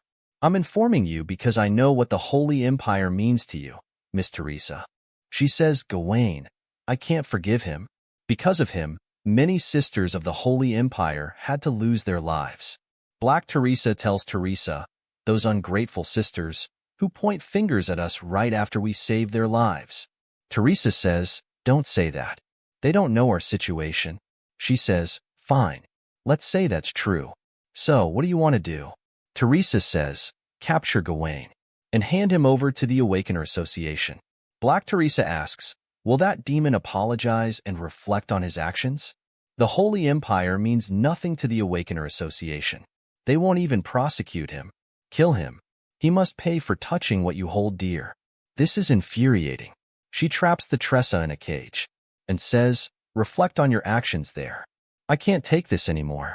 Gawain uses necromancy. Teresa kills all the summoned monsters easily. Gawain smiles and says, oh no, you might actually kill me. Is it even right for a saint to kill someone? Black Teresa knee kicks him in the stomach and grabs him from the hairs. She asks, where? All I see are insects. She is beating Gawain to a pulp. Jealousy is after other hunters. Chinyong is reading something and says, let's see. The note Jinhyuk gave me. I can't read these tiny letters. He throws the glasses and note. He kicks the jealousy in the face. She smiles and says, as long as you and Yahello solve everything, just keep hitting them and it'll work out somehow. Black Teresa looks really evil and still punching Gawain in the face. Maria sees that and thinks, you anticipated the ambush and hid reinforcements? Amazing. Demon starts to laugh really hard and says, as expected of you. To think you prepared for the ambush. Demon asks, so what are we going to do with that fatty apostle? Jinhyuk tells Taemin, distract him with the drones. He says, okay. Taemin summons the drones. Isabella yells and asks, hey, fatty, what are you doing? Not that. You should catch the intruders. Jinhyuk uses the sword demon emperor's step and the things hanging on the necklace of the fatty. Jinhyuk activates an otherworldly restaurant. System says, using the item 101 recipes for the amateur cook. No matter the ingredients, you can transform them into fantastic dishes in both appearance and taste. Taemin and Yahello asks Jinhyuk, what are you doing? Jinhyuk says, only one of these 4 dishes is a real dish that doesn't use monster corpses. If it tastes even a little off, feel free to spit it out, because it's probably monster meat. Yahello says, eating monster meat? It could traumatize you for life. Jinhyuk tells her there's only one other way to defeat the Apostle of Gluttony. Eat it, hoping it's the real dish. They all eat at the same time. Maria thinks it's delicious. Did I get the real dish? Maria says, sorry, everyone, but I. Taemin says, it's delicious. So did I not get it? Yanhwa says, mine was delicious too? A system window appears in front of all three of them saying, you feel a sense of kinship with the Apostle of Gluttony. You can now deal damage to the Apostle of Gluttony. Jinhyuk tells them, if we just think it's the real dish like we did before, isn't that enough? After all, it's just electrical signals sent to the brain, right? They are really sad. Fatty is confused. Yanhwa kicks it in the face real hard using a wind kick. Taemin is brushing his teeth and uses a mechanical lord. They hit Fatty with a lot of powerful attacks. Isabella screams my gluttony. She starts to cry. Jinhyuk appears in front of her with a monstrous look on his face and says, now it's just you left. This is the end. Subscribe for more. Hello. Welcome to the 21th part of the Solo Max level Newbie. A special thanks to my Patreon for supporting me. And if you want to support, you can join my channel membership or Patreon for as low as $1. Thank you very much. Let's begin. Let's get into the story. At the beginning of this part, we find Jinhyuk standing ominously in front of Elizabeth. The tension in the air is palpable as Elizabeth begins to tremble with fear. Her eyes well up with tears, and Jinhyuk, with a wicked smile plastered across his face, taunts her, saying, it's only you now. The fear overtakes Elizabeth, and she begins to cry even harder, her voice cracking as she desperately pleads, no. The tears she sheds are no ordinary tears. They are black, sinister, and filled with a dark magic as they start to fall down her face. Elizabeth activates Black Tears, an ability that could spell disaster for anyone who dares to challenge her. Jinhyuk, unfazed, grins to himself and thinks, I did it. Isabella's main skill, Black Tears, this is what he has been waiting for. Her tears, now infused with dark magic, begin to move at an incredible speed, swirling through the air with malevolent intent. Sensing the danger, Jinhyuk quickly warns the others, everyone, get out of the way. He skillfully dodges the tears as they fly toward him. One of the tears, however, changes course and heads directly toward Maria. But just in time, Yanhwa blocks it with her gloved hand. Suddenly, eyes begin to appear on Yanhwa's glove, and she asks in horror, what the hell is this? The sight is unsettling, but there's no time to waste. Jinhyuk shouts a warning. Make sure it doesn't touch you. Just one drop of that tear can corrupt you with the witch's thoughts. Realizing the danger, Yanhwa hastily removes the glove and kicks it away with a sigh, saying, I really like that glove. The glove flies across the room and hits a nearby stone statue. As it makes contact, numerous eyes begin to sprout from the statue, and it starts to move, no longer an inanimate object, but a monstrous guardian. It's not just one statue, either. There are several, and they are all coming to life to protect Elizabeth. Maria, watching the scene unfold, asks in a panic, all the statues nearby are turning into monsters. What should we do? Jinhyuk, maintaining his calm demeanor, simply smiles and says, nothing. He knows that Isabella is at her limit. As Isabella continues to cry, her power intensifies, but Jinhyuk remains unshaken. He calmly tells her, we'll just wait for her to stop crying. His plan is clear. He intends to let her exhaust herself. Meanwhile, the scene shifts to the 5th floor of the Tower of Trials in Andrea's domain. There stands a statue of Jinhyuk and the 5th floor boss, surrounded by a crowd of people praying devoutly. One of them comments, this used to be just a rotting, abandoned building of heretics, but it's starting to take shape as a proper base. It's all thanks to you and Mr. Jinhyuk. Yet, despite the growing sense of order and devotion, Alice, who is overseeing the situation, does not look pleased. Noticing her mood, someone asks, what's wrong? Is something bothering you, master? Alice sighs and admits, I should have gone with him to the 5th floor. The concern is evident in her voice. In an attempt to reassure her, the person replies, wouldn't he be fine? Teresa went with him. The story then takes us to Black Teresa and Alice sharing drinks. drowning whatever worries they might have. Black Teresa, slightly tipsy, says, "I can't drink anymore." She then adds, almost as an afterthought, "Did you know? I'm a collection of all the strongest grudges Teresa has ever held." The revelation is heavy, yet both are too drunk to delve into the implications. Alice, chuckling, responds, "You have quite a cool personality for someone who's made of grudges." Teresa laughs, a sound tinged with both humor and bitterness, and agrees, right? Isn't it funny? The fact that this is the worst grudge she's ever had. But her expression darkens as she continues. "But you know what? Sometimes I'm so frustrated by goody two-shoes that I can't hold back. Sometimes it gets to the point where I want to lock her away forever. I shouldn't do that, though." The statement is loaded with menace, and Alice's eyes widen in surprise. Alice's mind races, reflecting, "Yeah, now that I think about it, corrupt paladins have always been disastrous. Well, I'm sure the contractor can take care of it on his own, but perhaps I should make preparations just in case." The uncertainty gnaws at her, but she tries to push it aside. Alice then turns to the boss of the 5th floor and says, "I've made you worry." "It's nothing, relax." The boss, reassured, replies, "Yes, master." The scene shifts again to the 15th floor, where we see Black Teresa in a full-blown frenzy, unleashing her rage on a demonic human who had come to assist Elizabeth. She's a terrifying sight, her strength far surpassing what the demonic human's data had suggested. He had underestimated her, and now he was paying the price. As she beats him mercilessly, she laughs maniacally. Yes, that's right. She's enjoying this far too much, almost reveling in the destruction. The demonic human, desperate and in pain, thinks to himself, "My data showed that she wasn't at this level. So how is she this strong?" Realizing he has no other option, he begs, "I surrender. Please, have mercy."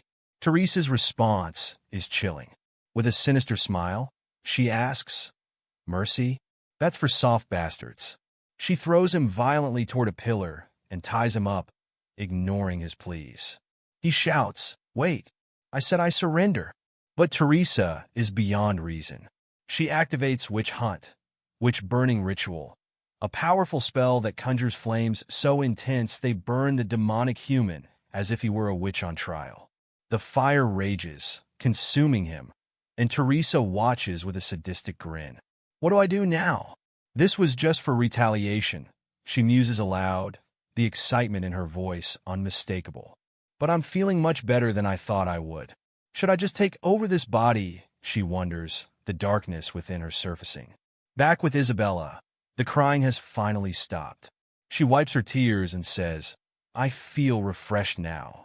Her gaze shifts to the statues she had brought to life. "You're my new disciples from this moment. You have to protect me, okay?" she commands them, and they obediently comply. Seeing the opportunity, Jin-hyuk seizes the moment. "This is our chance. Guys, let's go for the Delta combination," he instructs. Manhwa and Lee are quick to respond. "Okay." Maria, unsure of her role, asks, "What should I do?" Jin-hyuk, with a confident grin, replies, "You can just watch. Have a look at how 3 veterans work together." Jin-hyuk activates Glacier Formation, his ice-cold strategy ready to unfold. "Let's do it like the old days," he declares. Lee, not missing a beat, uses drone creation, sending drones into the fray. Meanwhile, Manhwa dashes toward the statues, activating acceleration. Movement speed will be increased by 100% for 20 seconds. "Delta combination," she says, and she begins to leap from one drone to another with incredible agility. Maria, watching in awe, thinks, "I can't believe it. I've never seen this kind of serial attack before. This is very different from the traditional tank, healer, and dealer combination. They're focusing on just maximizing their special skills." Elizabeth, now desperate, cries out, "Stop! Why do you keep destroying the things I make?" "I said stop." In her desperation, she activates a 3-star curse, self-hatred. The barrier has been undone, and Jin-hyuk, ever the strategist, smirks. "I know how annoying your curse barriers can be. Did you think I'd let you activate one? Not even in your dreams." He then activates Moon Imprint, enhancing the power of his barriers. The efficiency of all barrier spells will be increased immensely. You can now activate barriers with a very small amount of mana, he explains, and with a final flourish, he calls forth his most powerful spell yet, a 9-star barrier, Ultimate Layer Barrier Zodiac, Scorpion. A gigantic scorpion materializes, its presence looming large and menacing. Elizabeth, overwhelmed by the sight, cries even harder, her desperation reaching a new peak. This is the end. Subscribe for the next part. Welcome to the 22nd part of the Solo Max level Newbie. Join my Patreon if you want to support me. At the start we see, she activates a 4-star defense barrier. As the barrier forms around her, he thinks, the 2's magic is so powerful that it puts my title as the strongest mage to shame. He doesn't even possess a mage-related class, but he's activated more than 20 barriers at once. And now he's combining them into one form. I'm almost embarrassed as a mage. This whole thing, it's amazing. As Jinhyuk marvels at the display of magic, a copy condition window appears before him. Copy conditions. Maria is grateful that you saved her life. Show off your magic skills to earn her admiration and respect. The conditions are fulfilled almost instantly. You have successfully copied Hellfire. Suddenly a flashback begins. We see Isabella, the Wailing Witch, holding clay dolls representing the 7 deadly sins: pride, greed, envy, wrath, gluttony, lust, and sloth. Jinhyuk's voice echoes through the scene, saying, "It's about time you were freed from your obsession with the 7 deadly sins and found peace." Isabella, the Wailing Witch. As the flashback ends, all of Isabella's barriers shatter. Jinhyuk reflects, the Wailing Witch, a genius who came across the 7 deadly sins and became insanely obsessed with them during her magic research. She's rather pitiful for someone who has mastered something so dark. He then activates First Ever Fire, a potent spell. Another copy condition window appears, saying copy condition. Isabella has lived her entire life cursing herself. If you can time travel back to when she was an infant and greet her warmly, you will be allowed to copy one of her skills. The conditions are fulfilled once more. You have successfully copied Black Tears. Jinhyuk, now empowered by his newly acquired abilities, thinks to himself, I'll make sure to make good use of the skill that you created, Isabella. Maria, still catching her breath, says, it's over. Jinhyuk nods and replies, let's find a way back. We need to check if they handled their part well. The scene shifts, and we see Teresa brutally beating other hunters. She looks down at them with disdain and says, is this all you've got despite being a guild master? Chi-Yong rushes forward, grabbing her arm in desperation. Miss, stop. She's going to die if you don't, he pleads. Teresa, without hesitation, hits Chi-Yong with her elbow, sending him flying. Shut it, she snaps, her voice dripping with anger. Stupid actions like that have left that man in such a state. As she turns back to her victim, another hunter lies injured nearby. Teresa's rage only grows as she begins to beat the woman again. If you had beaten her up from the start like this, how nice and convenient would it have been? She sneers, her voice filled with malice. Drawing her swords, she coldly declares, it's actually true. Someone who's dumb enough to become a victim of manipulation should just die. Chi-Yong, still reeling from the blow, thinks in panic, no. If she kills that guild master, the entire nation of India will become our enemy. But before Teresa can deliver the final blow, Jinhyuk intervenes, blocking her sword with his twin dragon swords. What, you're here? Teresa asks, seemingly unfazed by his sudden appearance. Jinhyuk, however, is serious. I can't have you killing the guild master without any permission, no matter how much you dislike her. Don't be lame, he warns her.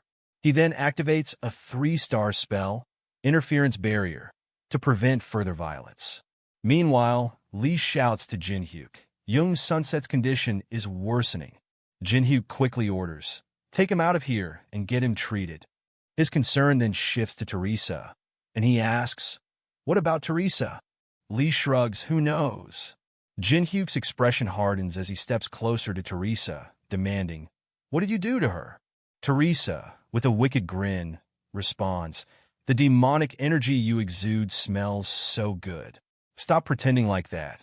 I know you can't kill me. You couldn't do it last time either. Isn't that right?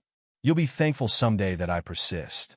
When there isn't someone by our little hypocritical goody two-shoes side who isn't afraid to do that dirty work, she won't be able to accept the fact that she has to kill and will hesitate until it's too late to do anything. But don't worry, I'll be there when that happens. See you again when the time comes. With those chilling words, she releases Teresa, leaving Jinhyuk to grab Teresa, deep in thought. I didn't realize that the corrupted personality could take complete control, he muses. Yanhwa, noticing his distress, says, I'll take her. Don't worry. Jinhyuk nods, all right. As Yanhwa takes Teresa away, Lee asks, Where are you going? We took down the boss. Aren't you coming with us? Jinhyuk, resolute, replies, There's one last thing I have to do. The scene shifts to the Antichrist tomb in the 7th room. One of the demonic humans is there, alongside Tristan, who seems to be up to something. The system announces Holy Relic. Human leather war drum is reacting. A special condition has been fulfilled. A high-floor being will descend. Intermediate rank demon, Hargan. A menacing figure materializes, and the demon booms. Who dares to summon me to the lower floors? Tristan, filled with reverence, says, My name is Tristan. I am a member of the Demonic Human Association. I swear my soul's loyalty to you. Jinhyuk, having arrived just in time, smirks and says, I knew it. You were playing house with some intermediate-rank demon. Tristan, taken aback, shouts, Kong Jinhyuk, you're done for. You think that you can win against a high-floor being. Desperate, Tristan turns to Hargan, pleading, Oh, great demon, please eliminate him. He's someone who's trying to stop us from resurrecting the Demon King. Hargan, with a wicked smile, responds, Really? That sounds fun. Arrogant human. I'll make you beg for death. Unfazed, Jinhyuk sets up his chair in front of the scene. Confused, Hargan asks, What are you doing? Jinhyuk nonchalantly opens a box of popcorn and says, Me? Getting ready for the show. The demon stares at him, bewildered. The show? Suddenly, Hargan is struck in the face by an unseen force. A powerful voice echoes through the chamber. How dare an intermediate-ranked demon try to interrupt my entertainment? The ranking in the demon realm must be a complete mess. Hargan, now terrified, stammers, You're... Meanwhile, Jinhyuk, still munching on his popcorn, watches with satisfaction. The figure before them is none other than the Demon King, Varial. This is the end. Subscribe for next part. Join my Patreon if you want to support me.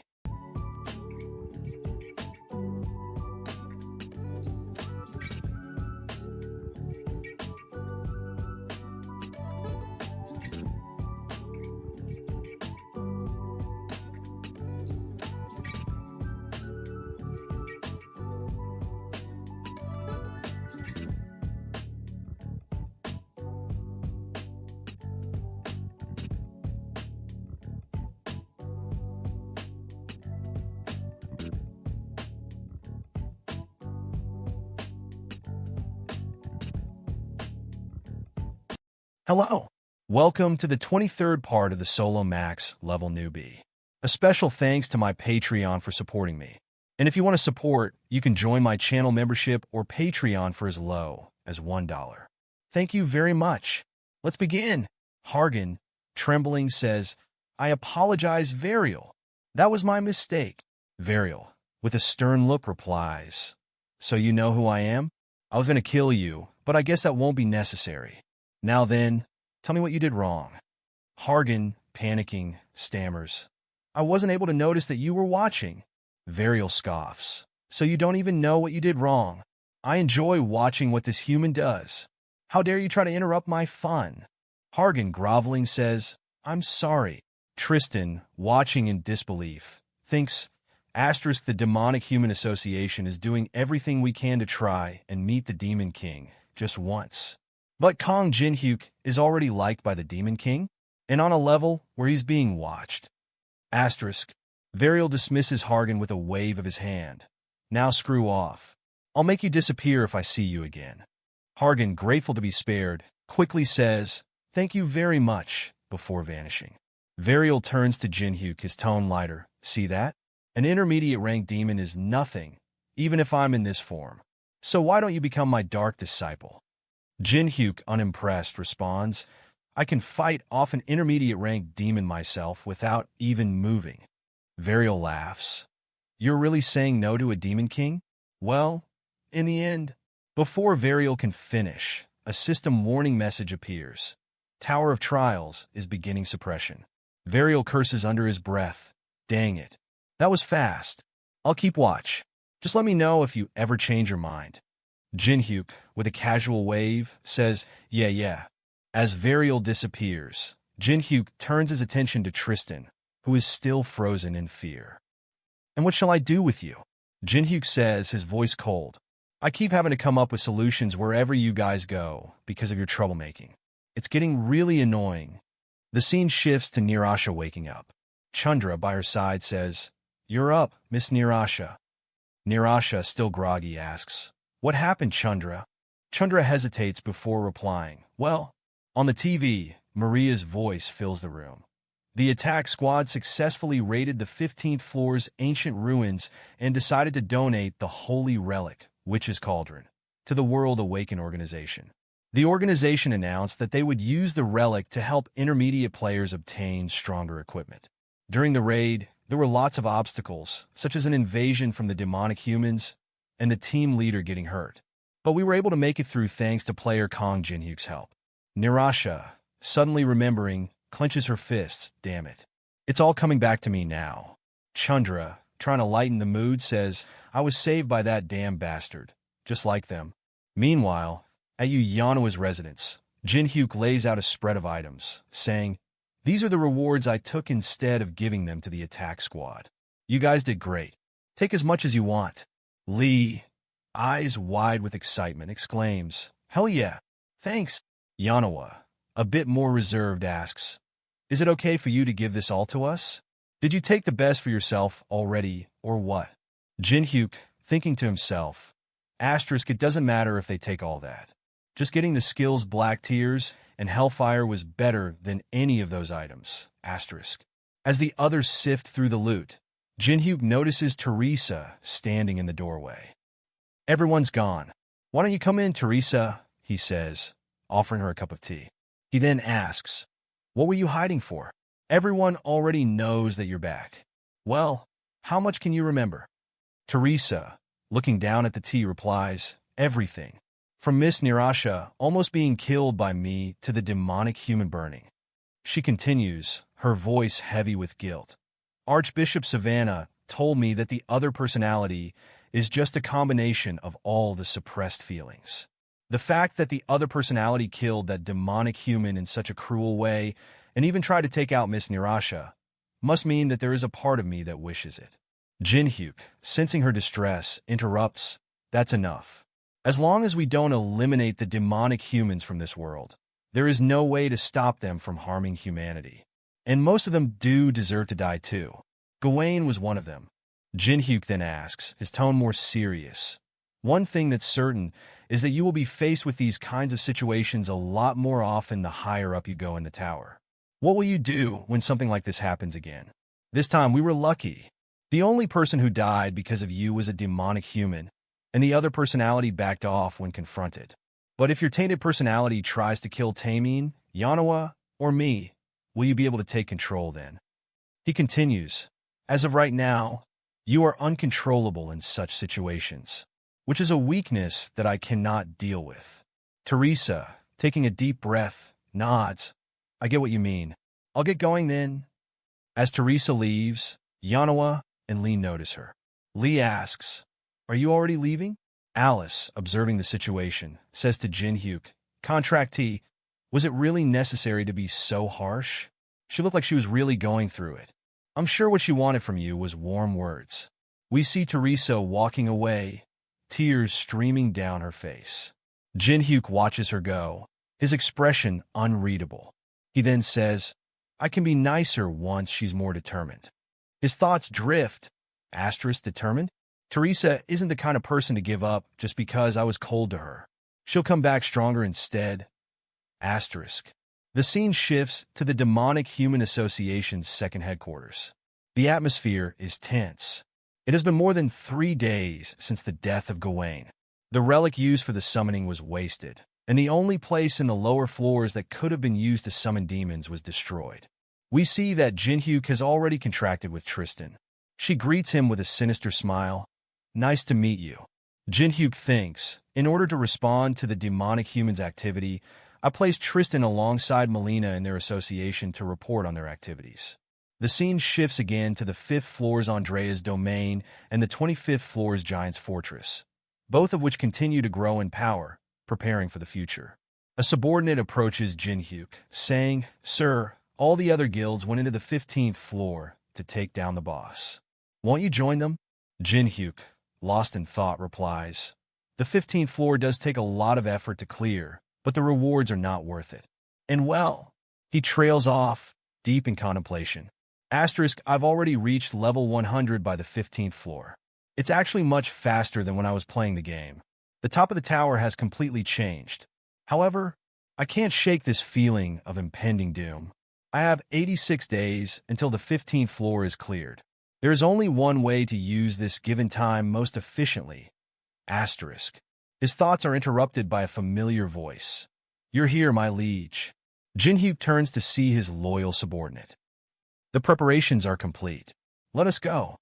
The Dark Emperor is waiting."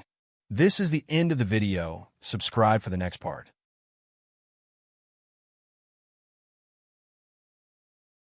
Hello everyone. Welcome to the 24th part of Solo Max Level Newbie. A big thank you to my Patreon supporters, your support means the world to me. If anyone else would like to contribute, you can join my channel membership or Patreon for as low as $1. Every bit helps, and I'm grateful for each of you. Now, let's dive into the story. The part begins with a haunting image of a broken moon, casting an eerie light over the scene. A voice echoes, "Is everyone here?" Then I'll start. This is the regular conference of the higher floor managers of the Tower of Trials. The atmosphere is tense as the managers convene to discuss pressing matters. The first topic is dire. A small-scale war has broken out between the divinities of North Europe and Egypt on the higher floors. Many residents under their protection have died, and the balance of the floors has been destabilized. The gravity of the situation is clear, and the stress of it all is evident as one manager groans, "Damn it, we're going to have a ton of documents to process because of this mess." Another manager, less sympathetic, retorts, "Hey, don't complain. You're not the only one working here." The bickering is cut short as one of the leaders reminds them all of their primary duty. Let's keep this in mind. We, the higher floor managers, are here to protect the rules of the Tower of Trials. Our task is to ensure that the 7 crowns, necessary to reach the last floor, go to a worthy person. We do not intervene in anything else beyond that. Isn't that right, Hastings? Hastings, a mysterious figure with a calm demeanor, replies, "Of course." But the meeting takes a more serious turn as another manager raises a concern. "I was informed that there have been traces of ancient beings' mana on the 50th floor. What's with that? Aren't you in charge of them?" The room falls silent as everyone processes the implications.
sir. As they move along, Alice observes, you seem pretty used to writing this kind of stuff. Wu Liang, with a hint of pride, responds, yes, I've written something similar before.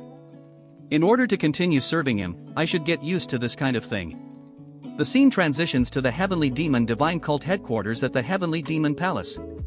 The atmosphere is charged with tension. A voice demands, have you yet to locate the Supreme?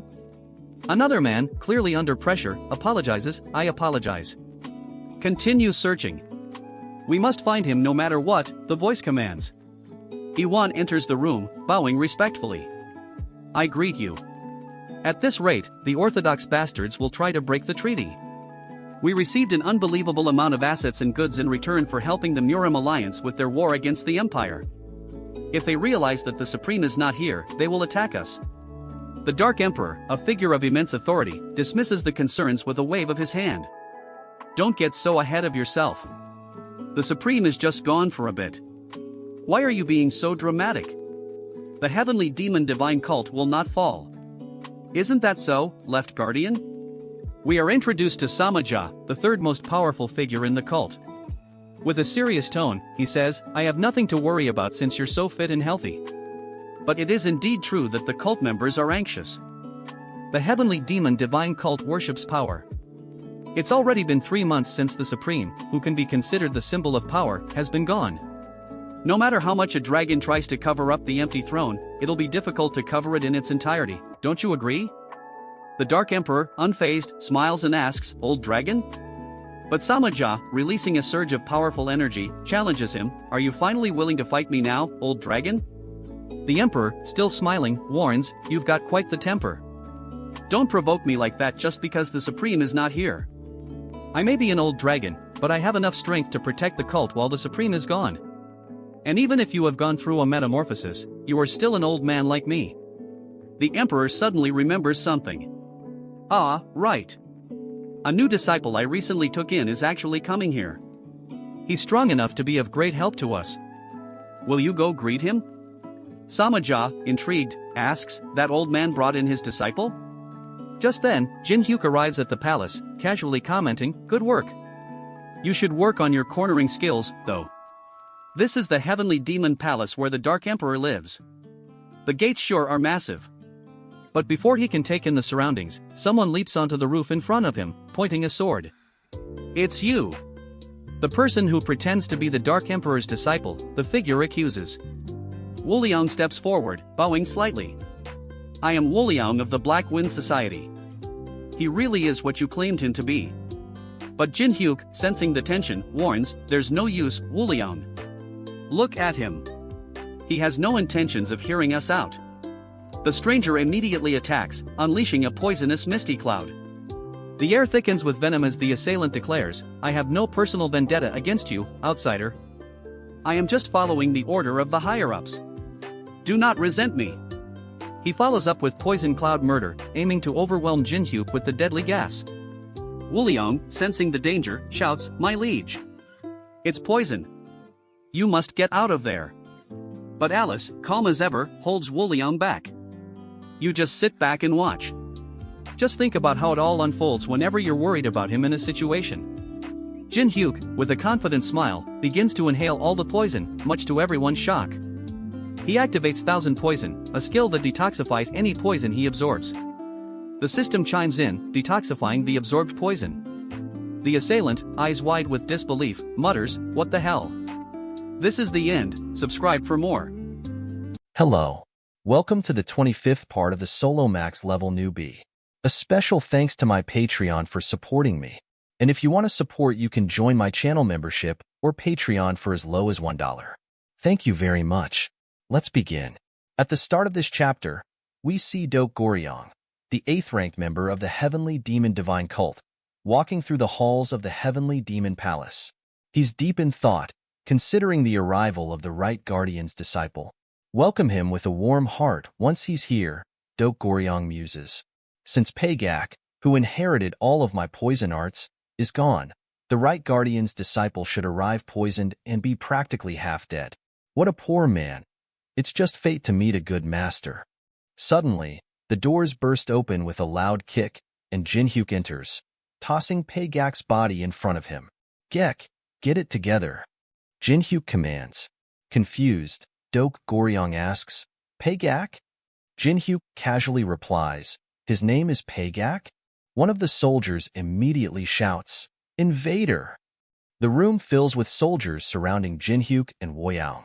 Woyang asks Alice, Miss Alice, should we just sit back and watch this time too?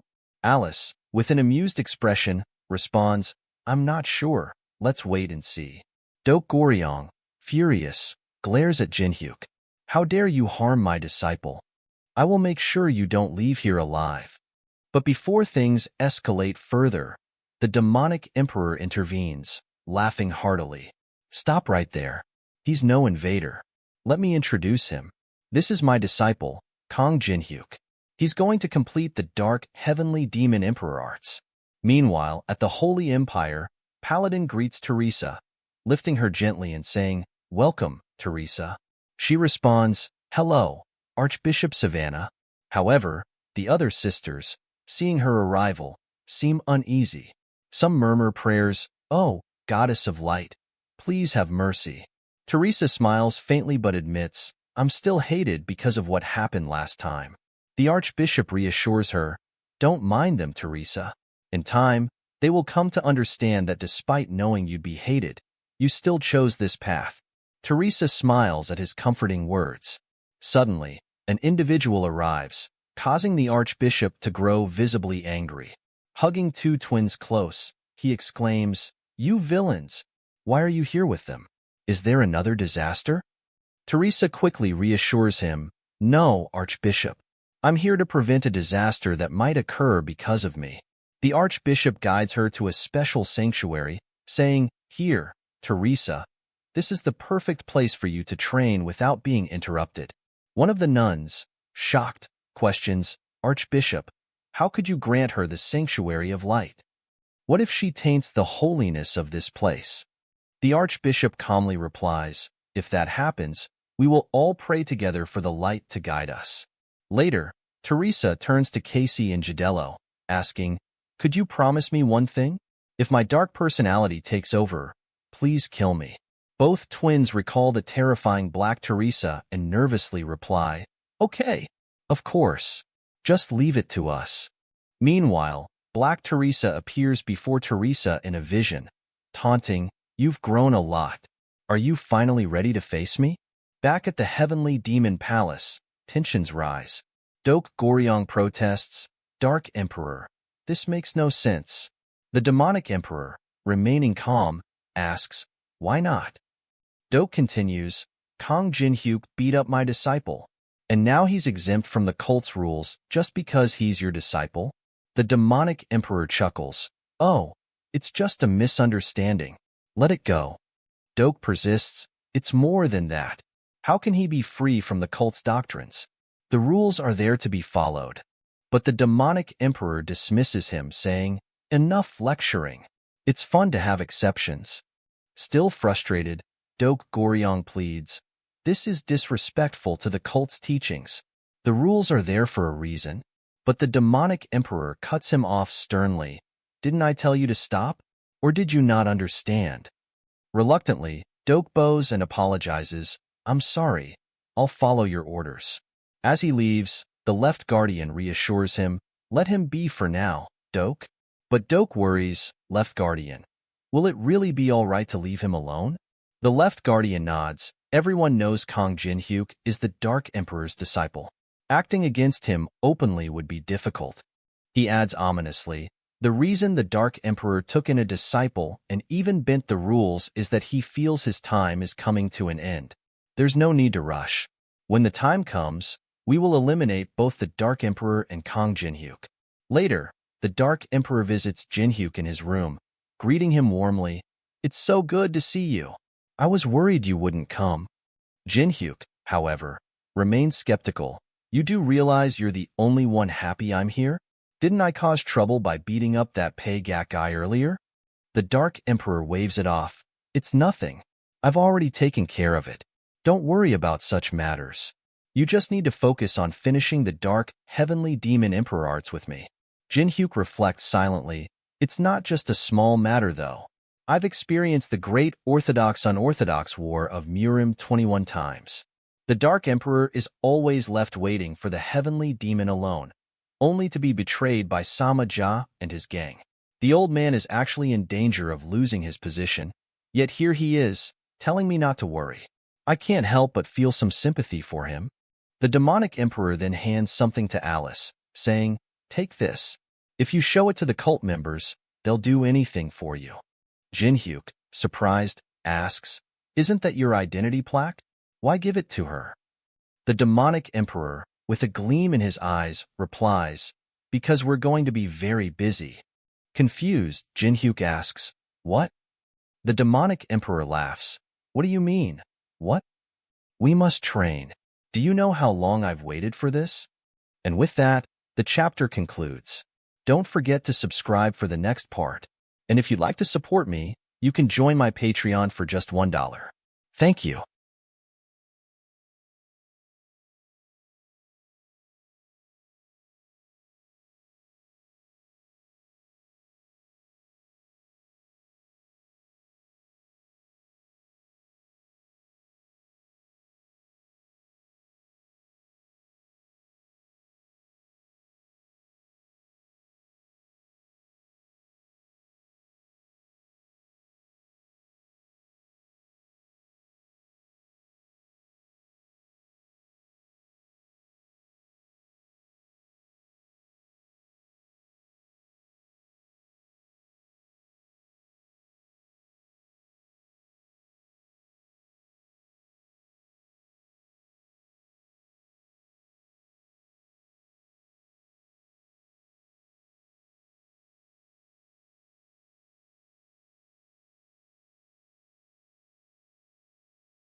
Hello.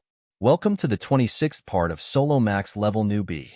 A special thanks to my Patreon supporters for always having my back. If you'd like to support the series and get exclusive content, you can join my channel membership or Patreon for as low as $1. Thank you so much for all your continued support. Now, let's dive into the latest chapter. At the beginning of this part, we shift to the real world where Jinhyuk's team is walking. One of the members, while adjusting an earring, comments, "It's so cold," as snow begins to fall. Another adds, "It really is winter now." They reflect on how it's been 2 months since they began climbing the Tower of Trials, and this is their first winter since the world changed.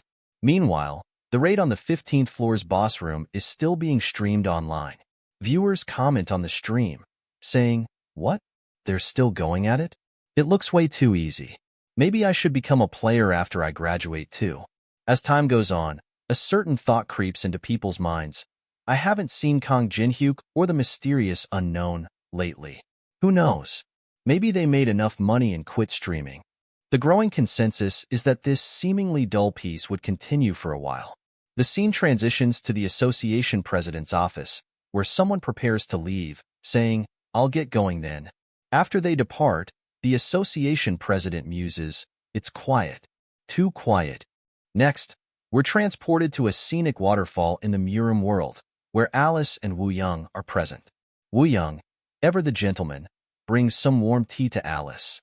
She thanks him and starts sipping, but her attention soon shifts to Jinhyuk, who is sitting under the waterfall, enduring its powerful force. Alice observes, "Isn't it strange to see him like that?" Woo Young, confused, asks, "What do you mean?" Alice explains, "He's always found some roundabout way to achieve his goals, but now look, he's training to fight." Just then, the Dark Emperor appears and enthusiastically exclaims, "Here it comes." Massive logs are thrown into the water, adding to Jinhyuk's struggle. The Dark Emperor grins and advises, "I'm sure you already know, but mastering the Dark Heavenly Demon Emperor arts requires pushing your body to its absolute limits. You must endure the pain." As the logs threaten to crash down on Jinhyuk, the system displays a message. Complete the Dark Emperor's training 699 out of 1,000. One of the logs strikes Jinhyuk, and he reflects, I had forgotten why the Dark Emperor never had a disciple. A flashback reveals the Dark Emperor telling him, "You see that mountain over there? Make sure it's gone by next week. And these weights? Carry them around your ankles from now on." Jin-hyuk laughs bitterly, thinking, it was hard to tell if he was trying to train me or torture me. Even for a masochist like me, this training was absurd. I often wished I could quit. But despite the grueling regimen, Jin-hyuk acknowledges, this was the best time for training since the 15th floor was giving me extra time. During the 2 months I've spent here, I trained with the Dark Emperor by day and searched for clues by night. Yet, I still haven't figured out what Yon wanted to show me. Determined, he vows, I need to solve this mystery, no matter what, even if it means getting help from everyone I know. Meanwhile, on the 25th floor of the tower, in the Holy Empire, all the sisters are watching Teresa from a distance. They whisper amongst themselves, look, it's already been 2 months. Look at the storm of ominous demonic energy and divine power. How is it even possible for the two to mix? Teresa suddenly gets hit and is sent flying. Black Teresa sneers, I was being kind, and now you want to try and control me? You don't even know what you want. Do you honestly think you can beat me? As if. She launches another attack at Teresa, who is now bleeding. As the twins watch in shock, one asks, who is it? Teresa, struggling but determined, reassures them, don't worry, it's still me. Relieved, they suggest, good, then let's go eat now. One of the twins questions, you're going to train again? I'm hungry. Teresa suddenly appears in front of Black Teresa and, smiling confidently, replies, you can't get annoyed by just this. I can still fight much longer. Black Teresa scoffs, I can't tell if you're determined or just plain stupid. Their battle intensifies as they declare, let's see who wins then. Next, we see soul-chasing Seong. Beck approaches and comments, it's you. Seong sighs, all he's been doing for the past 2 months is sleep, eat, and train. That Chun Yu-sung. But why make him train shirtless? Beck, grinning, replies, because it's nice to look at. She adds, I've lived a long time in Murim, but I've never seen anyone as obsessive as him. Beck asks, you mean his obsession with Kang Jin-hyuk? Seong replies, at first, yes, but not anymore. Before, he was impatient. Now, he's calmer. But why do you keep coming here? This place is far from Manhwa. Do you really like him? Beck quickly denies it. No, I'm just here to relay a message. Curious, Seong asks, what is it? Beck delivers the news. There's unrest in the Murim Alliance. Many are complaining about the Heavenly Demon Divine Cults Treaty. The treaty promised that the Heavenly Demon would actively engage in the war against the Holy Empire in exchange for money, but they've been idle ever since. If the Heavenly Demon doesn't show up soon, another war could erupt in Murim. Seong, unfazed, responds, even if he's from a demonic cult, the Heavenly Demon isn't someone who takes promises lightly. She pauses, then adds, what shall we do? It looks like a major storm is about to hit Murim soon. At this moment, a spider on Beck's neck catches our attention. Jin-hyuk is secretly listening through it. He thinks, it seems Chun Yu-sung is training hard with soul-chasing Seong too. Good, develop some new skills while you're at it. It also sounds like the Orthodox faction is starting to turn against the Heavenly Demon Divine Cult. They won't be able to hide the Heavenly Demon's disappearance for much longer. I need to find the clue before the Orthodox bastards invade. Jin-hyuk then spots 2 figures walking nearby. Samaja suddenly stops and looks around. Dok, his companion, asks, what is it, sir? Samaja shakes his head, nothing. Let's move. Dok nods, yes, sir.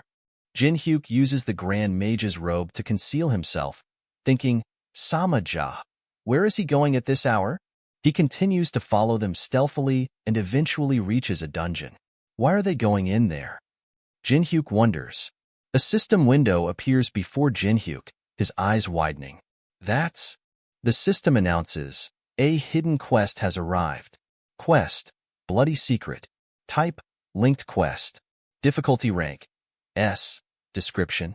You have uncovered a clue about the great scheme within the Heavenly Demon Divine Cult.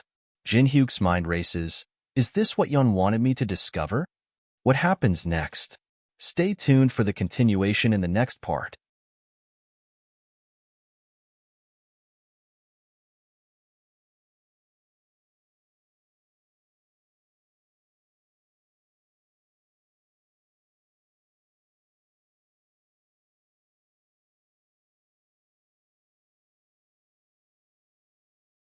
Hello.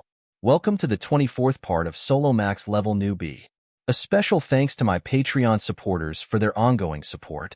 If you'd like to support as well, you can join my channel membership or Patreon for as little as $1. Thank you very much. Let's begin. At the beginning of this part, a system window appears in front of Jinhyuk. He thinks, what is this? The system says, a hidden quest has arrived. Bloody secret. Type, linked quest. Difficulty, rank S. Description. You have found a clue about the great scheme unfolding in the heavenly demon divine cult. Jinhyuk wonders, is this what Yun wanted me to discover? This incident could trigger the Middle Floor's war. You need additional clues to proceed in this quest. Jinhyuk smiles to himself, thinking, found it. The next day, the Dark Emperor approaches Jinhyuk and asks, what? You want to visit the prison? Do you even realize what kind of place that is? Jinhyuk responds confidently, oh, I know. It's a terrifying place, one where only someone like the heavenly demon or someone of your rank can enter. After all, it's where the worst criminals of the heavenly demon divine cult are held, right? The Dark Emperor narrows his eyes. So, you're well aware of what goes on there. Then why do you want to go? Are you trying to avoid training? Jinhyuk quickly replies, no. How could I even dream of doing that? I was just wondering if something was hidden there because I've seen Samaja visiting that place every night. The Dark Emperor is taken aback. What? Samaja goes there? After that, we find ourselves in front of a cave. The Dark Emperor arrives, and the guards salute him. We greet the dragon of heavenly authority, Dark Emperor. The Dark Emperor responds, you're all doing a great job. I'm bringing my disciple here for some training. The guards reply, yes, sir. Jinhyuk observes the guards and thinks, they seem pretty panicked. I bet they're in cahoots with Samaja. It's only a matter of time before he knows we're here. Inside the cave, the Dark Emperor warns Jinhyuk, be careful. Suddenly, some monsters appear, and the Dark Emperor explains, these are Dakibi, monsters that thrive in this cave due to its nature. Their purpose is to stop people from entering or leaving. They feed on the demonic energy in this area, and there are plenty of them around. A bunch of annoying creatures. He holds up a charm and adds, of course, they won't bother us as long as I have this. The system shows the Dakibi charm, which prevents the monsters from attacking. The Dark Emperor turns to Jinhyuk and asks, now, tell me, why did you really want to come here? And why are you watching Samaja so closely? Jinhyuk, trying to be honest, says, it's just that I was worried about you. I saw how much Samaja seems to dislike you, and I couldn't ignore how suspicious he was acting. The Dark Emperor smiles faintly and says, is that so? Well, even a fool could tell that we don't get along. But I'm more worried that you'll neglect your training because of this distraction. Suddenly, the system warns them. Dakibi charm has been destroyed. The monsters start getting ready to attack. The Dark Emperor says, what Samaja is up to might be important, but I don't want you to slack off on your training. Kill them all with your bare hands. He sits down, prepared to watch Jinhyuk fight. Jinhyuk grumbles to himself, this old man. He never changes. Meanwhile, we switch to Doke, one of the guards. He thinks, it's so peaceful around the heavenly demon divine cult when the right guardian isn't here. I wish it could stay like this forever. Suddenly, another guard rushes up to him. Panicked, sir, the right guardian and his disciple have just entered the prison. Doke, startled, asks, what? Where is Samaja right now? Back in the cave, Jinhyuk activates the dark heavenly demon emperor arts and starts fighting the Dakibi. The system displays his progress. Complete the Dark Emperor's training. 712 out of 1,000. The Dark Emperor laughs heartily and says, looks like all that training wasn't in vain. It's quite entertaining to watch how much you've improved. Suddenly, the Dark Emperor notices something odd and asks, did something just come out of that Dakibi? I've never seen this before. The system reveals an item, fragment of ember. The system states, you cannot take this unless you possess a specific item. Jinhyuk thinks, the Dakibi in this cave shouldn't drop EXP or items. That means someone must have placed this inside the monster. The Dark Emperor turns to Jinhyuk and asks, do you have any idea what this could be? Jinhyuk smirks, I think it's time you ask the right person. The Dark Emperor, puzzled, asks, what? Ask whom?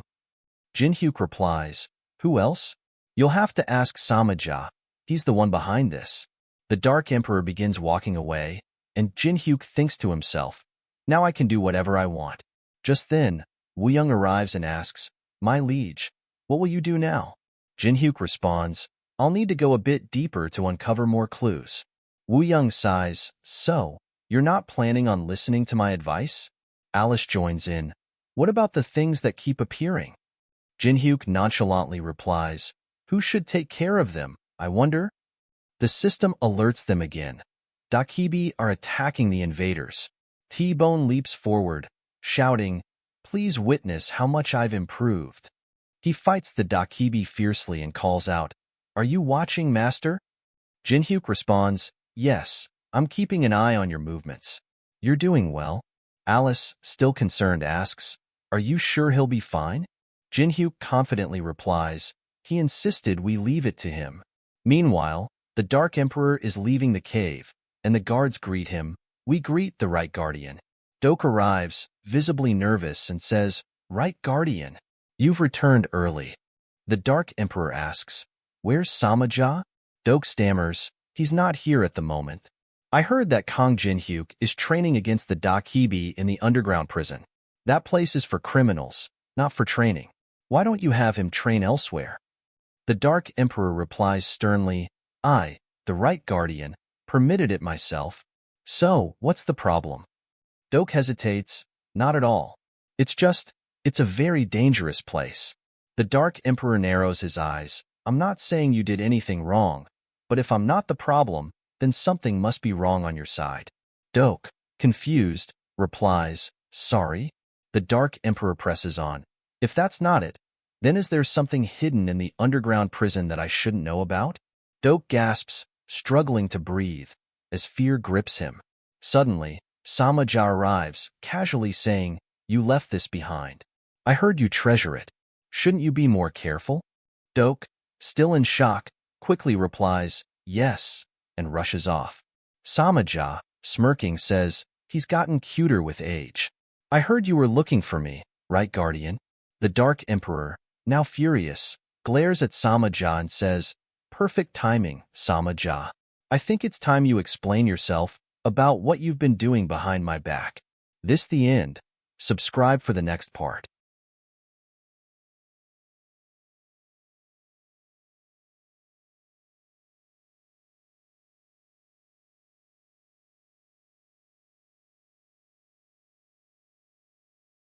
At the beginning of this part, we see that the Dark Emperor is furious. He clenches his fists, his voice booming as he says, great timing, Samaja. I think it's time you explain yourself. What have you been doing behind my back? His words hang in the air like a heavy storm about to break. The tension in the atmosphere is palpable, as everyone feels the weight of his anger. Meanwhile, Doke comes rushing in, shouting, Chaihong, hurry! Chaihong jumps, startled by the sudden urgency. She is ranked 10th in power in the Heavenly Demon Divine Cult, known as the Flame Dragon Artist. You scared me, she exclaims, looking at Doke with confusion. Doke continues, come with me right now. Hurry, there's no time. Chaihong, catching up to his pace, asks, what's got you in such a hurry this time? Every single time. It's like this with you. Despite her complaints, they both break into a sprint. Doke, panting as they run, explains, it was Samaja's order. We're heading to the prisons. Chaihong, confused, says, wait, what? Slow down. What do you mean we're going to the prisons? As they run, Doke recalls Samaja's words in his mind. Go to the prison and take care of what's necessary. Something must be awakened there before the Dark Emperor's disciple senses anything. He grimaces at the weight of his task. He knows something dangerous is brewing. Meanwhile, Jinhyuk, the Dark Emperor's disciple, is already inside the underground prison. He wrinkles his nose in disgust.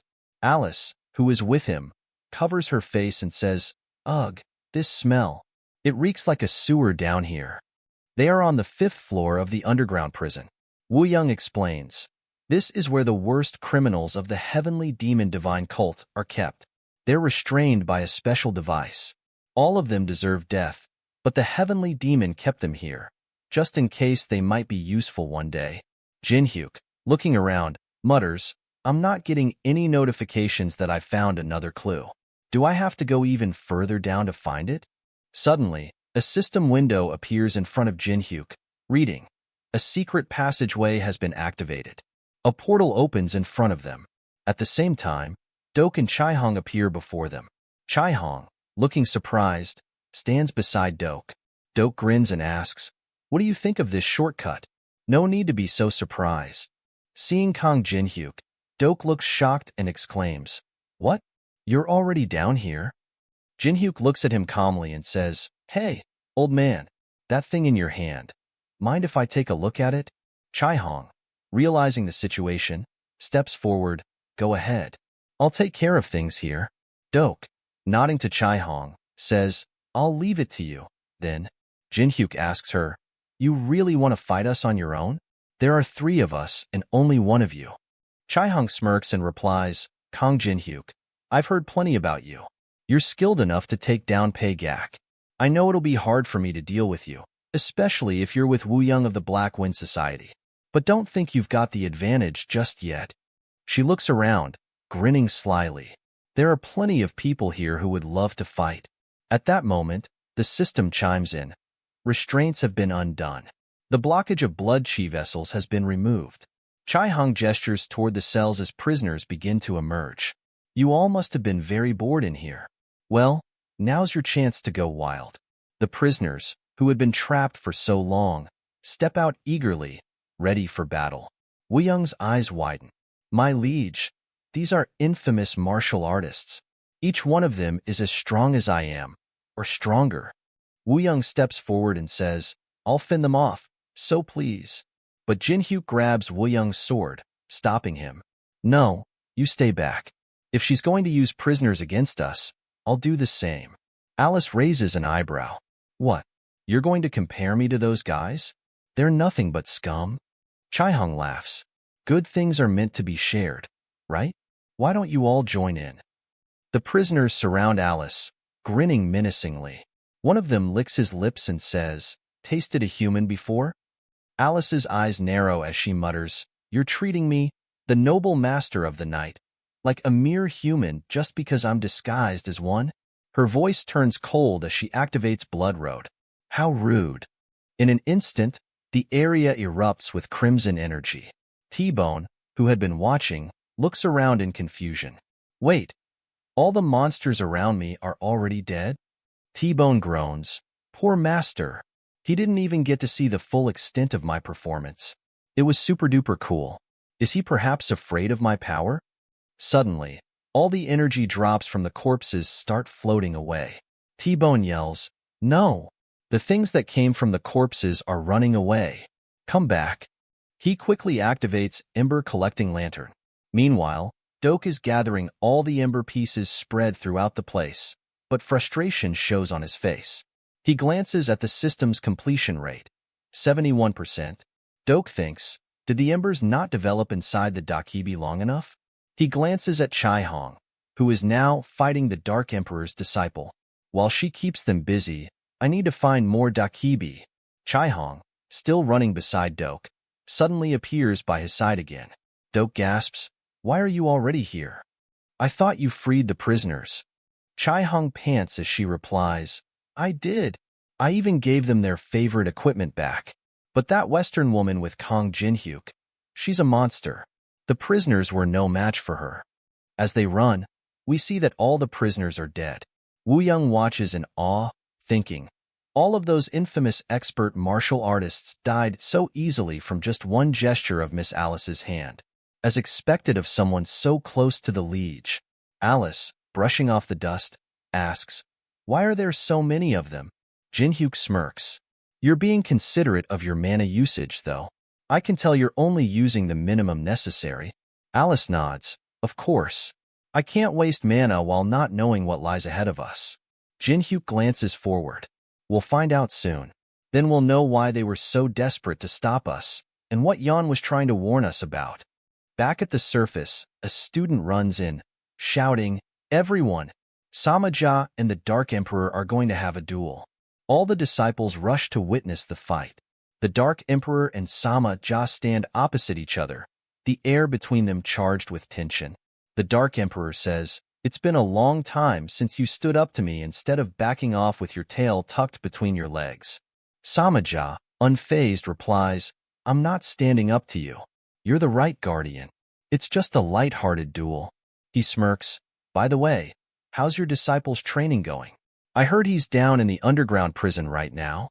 Before Samaja can say anything else, the Dark Emperor leaps toward him with terrifying speed. The spectators can barely hold their ground from the shockwave. The Dark Emperor demands, "What are you doing in the underground prison? Confess right now, or I'll make you answer with my fists."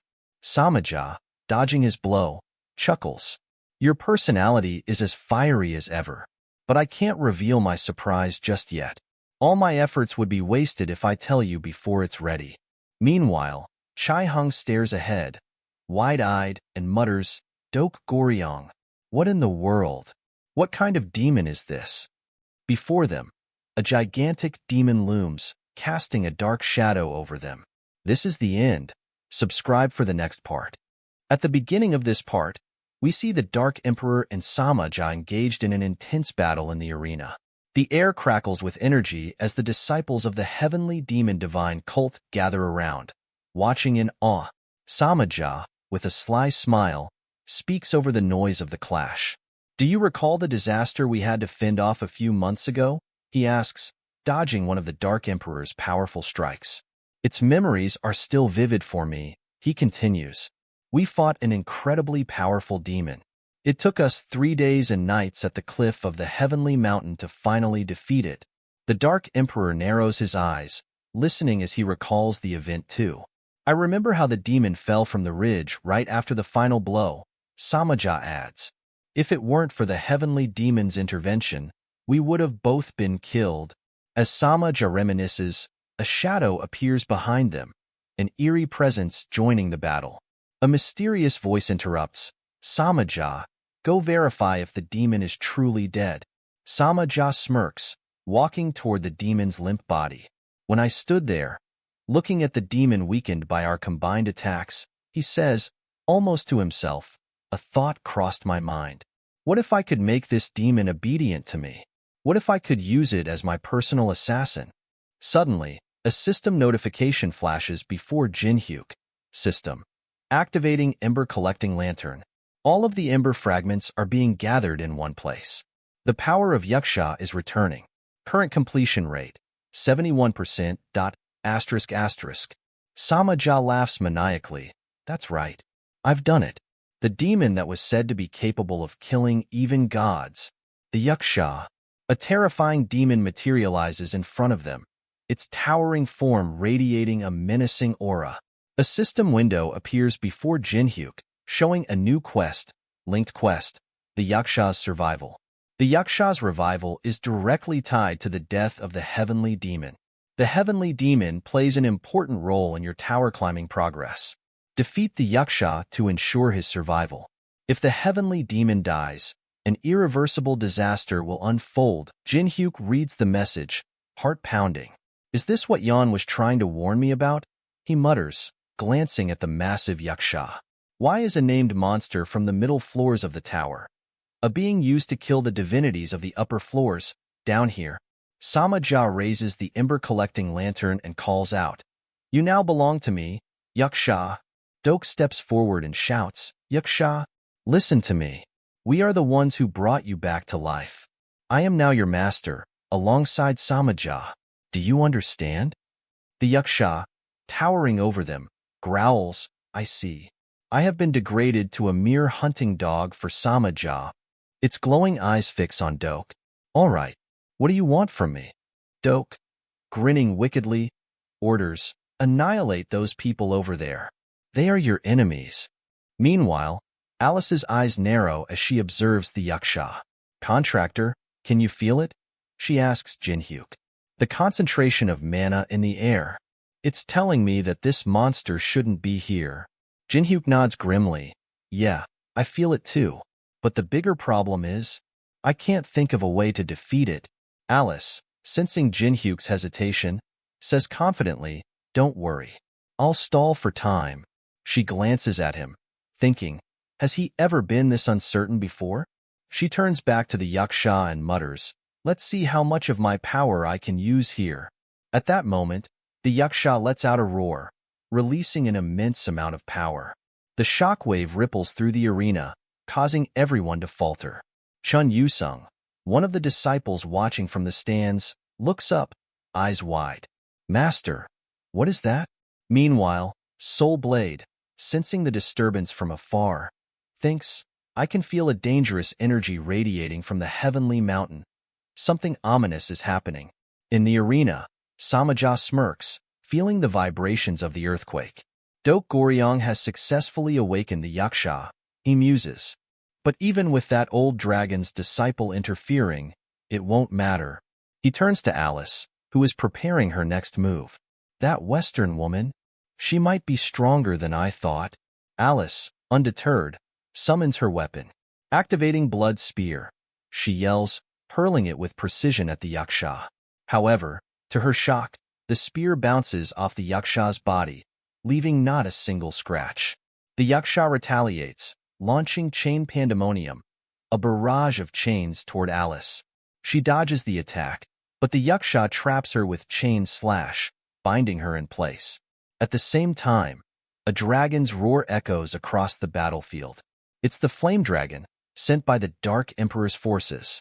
The dragon unleashes its dragon roar, pushing the yaksha back slightly. Alice, catching her breath, glances at the dragon and asks, "Are you helping me?" The dragon responds, "Isn't it obvious?" Alice smiles, "All right, then keep up." Chai Hong, watching from the side, is in disbelief. "We're actually facing the yaksha. The same yaksha that nearly wiped out the entire world of Murim when it was alive." Meanwhile, Wu Liang, the Black Wind Society's leader, charges toward Doke. "Out of my way," Wu Liang shouts. "I have to stop Doke Goryong right now. If that thing makes it out while the Heavenly Demon is away, the entire Heavenly Demon Divine cult will be done for." Doke laughs mockingly. "This is exactly what the Left Guardian, Samaja, wanted. The yaksha will be our new Heavenly Demon. Kill Wu Liang, Chai Hong. Accept the new Heavenly Demon." The dragon circles the yaksha, attacking with acid breath, but the yaksha raises its defenses, shrugging off the assault. The yaksha moves swiftly, grabbing the dragon by the neck. "You little rat," it snarls, squeezing the dragon as it struggles. From behind, Alice swings a massive blood weapon at the yaksha, momentarily distracting it. "Dragon, can you still fight?" Alice asks, concern lacing her voice. The dragon lets out a weak roar, struggling to its feet. Alice's eyes narrow, her determination hardening. "You're asking me to go all out now, aren't you?" she mutters, her aura intensifying. The yaksha chuckles. "It seems you were hiding your true powers." "Not bad," Alice thinks to herself. Even when I attacked with everything I had, he got up right away. Just how powerful is this thing? Am I even doing any real damage?" Her thoughts turn to Jinhyuk. "You need to think of a way to resolve this situation. Kong Jinhyuk, like you always do." "I know I haven't uploaded the video for quite some time. That's because I was busy." This is the end of the video. Subscribe for the next part.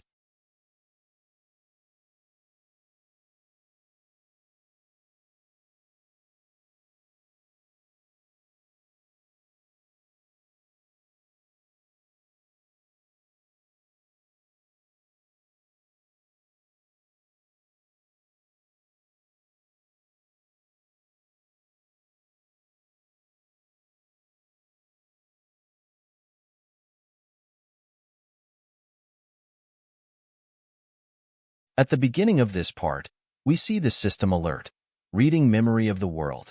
An infinite number of records for the library of skills have been created. Jinhyuk, preparing for the incoming battle, activates his 10-star multi-layer barrier and then his Eye of Gluttony, scanning for any weaknesses. The scene shifts to Yaksha, who is locked in a fierce battle against Alice and Gaguma, the dragon. As Jinhyuk observes, a status window for Yaksha appears, but all of Yaksha's stats are unknown, leaving Jinhyuk in the dark. The only skills revealed are Impossible Strength, Chime Morio, and Invincible. The system warns, the Eye of Gluttony is underleveled to reveal all of the target skills. A copy condition window appears. The survival of the heavenly demon is a prerequisite to fend off the beings of the 50th floor. However, Yaksha is one of the few weapons that can defeat the heavenly demon. You will be able to copy one of its skills if you defeat Yaksha before it harms the heavenly demon. Failure to do so will result in an irreversible disaster. Jinhyuk, now feeling the weight of the situation, reviews his own skills, muttering, "Hellfire? No, not this either." He knows he has only one chance while Alice and Gaguma are stalling for time.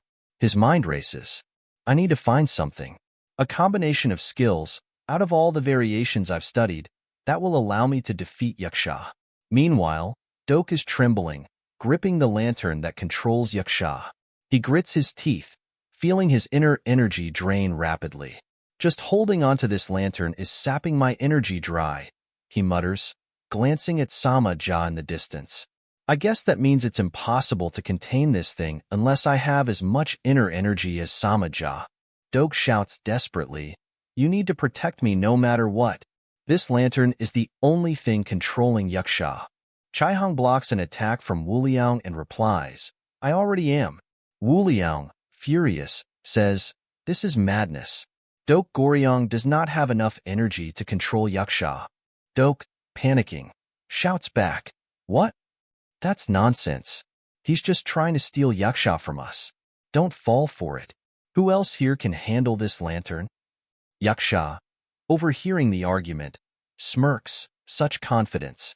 "You must not understand what that lantern truly is. Had I regained my full strength, you would have been dead already. The only reason you're alive is because of luck." Yaksha's eyes gleam with a dangerous light as he continues, "And if that were to happen, I would have torn all of you to pieces." Suddenly, Gaguma roars, activating Dragon Roar, trying to drive Yaksha back. However, Yaksha reacts quickly, kicking Gaguma with such force that the dragon coughs out blood. Alice rushes to catch Gaguma, her expression serious as she hits Yaksha with a powerful attack. "Gaguma, get it together," she shouts. "We need to hold on just a little longer." Yaksha scoffs, "Upper floor vampires, always relying on magic. You're all the same, weak. Let me show you what real power is." Yaksha activates Impossible Strength, launching a terrifying attack. Unequaled cannons shoot forth, sending 4 devastating blows toward Alice and Gaguma. Alice, realizing the danger, grits her teeth. "Can I really not be of any help to my contractor, even in this form?" she thinks, struggling under the weight of Yaksha's immense power. The scene shifts to Teresa, exhausted and locked in her own battle with her inner self. Black Teresa taunts her, "I'm getting tired of you. Isn't it about time you gave up?" Black Teresa continues, "I'm simply doing and saying the things you hesitate to act on. You should be grateful to me. What's wrong with that?" Teresa, breathing heavily, asks, "Why are you doing this?" Black Teresa smirks and replies, "Why, you ask? Because I don't want to be a burden to him when it really matters. When the time comes that he needs me, I want to be someone who can stay by his side, without hesitation, without excuse." Meanwhile, Alice steels herself, thinking, Alice von Ataraxia, even if I lack power right now, I will protect my contractor with all that I have." She activates Blood Road, determined to hold Yaksha off. Yaksha's attacks surge toward her, each one more dangerous than the last. As the disciples of Murim watch in shock, they see Yaksha's overwhelming strength. A massive hole is blasted through the wall by the force of Yaksha's attacks. Yaksha, confused, says, "What? It should have been too late to dodge that." But standing behind Yaksha is Jinhyuk, holding Alice and shielding her from the blast. Alice looks up and smiles faintly. Hey, tell me, did we buy enough time for you? Jinhyuk, his aura now crackling with energy, responds, yeah, you bought me more than enough. He activates fusion, combining Tumgrave's right arm, Sword Demon King's steps, and Dark Heavenly Demon Emperor arts. The system chimes. Fusion was a success. Jinhyuk stands tall, his presence radiating immense power as he uses Colossal Soldier Tumgrave's leg. Alice, smiling contentedly, says, all right, then, I'll rest for now. With that, she returns to Braham's ring, and Goguma retreats into the subspace inventory. Doke, still trembling from the battle's intensity, is in disbelief as he stares at the hole in the wall. I can't believe it. The Heavenly Mountain, which represented the power of the Heavenly Demon Divine Cult, was... Before he can finish, Yaksha grabs the lantern from Doke's hand. Doke screams, what are you doing? Give that back to me. Yaksha grins maliciously, grabbing Doke by the face. Trying to control me with something like this? Yaksha growls. You should have restored all my powers if you wanted any chance of controlling me. But since you've failed in that, I'll take what's mine. Yaksha activates Devour the Weak, draining Doke's inner energy as the system flashes, absorbing the target's mana. Minimal mana required. Doke falls to the ground, utterly drained of all his energy, his body limp.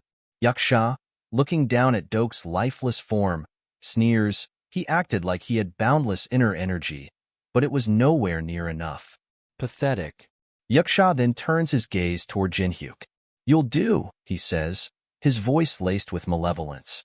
If I absorb your inner energy, I will regain all of my lost powers.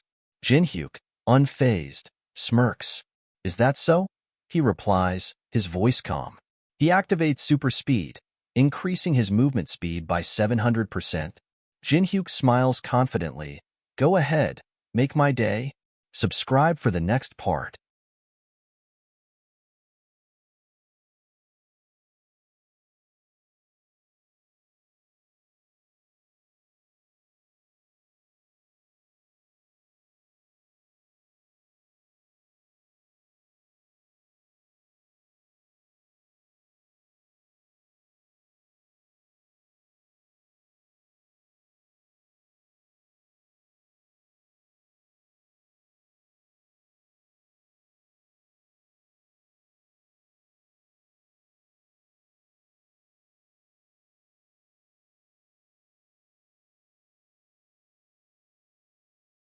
At the beginning of this part, we see Jinhyuk launching a powerful attack at Yaksha, his fist connecting with the demon's body in a devastating blow.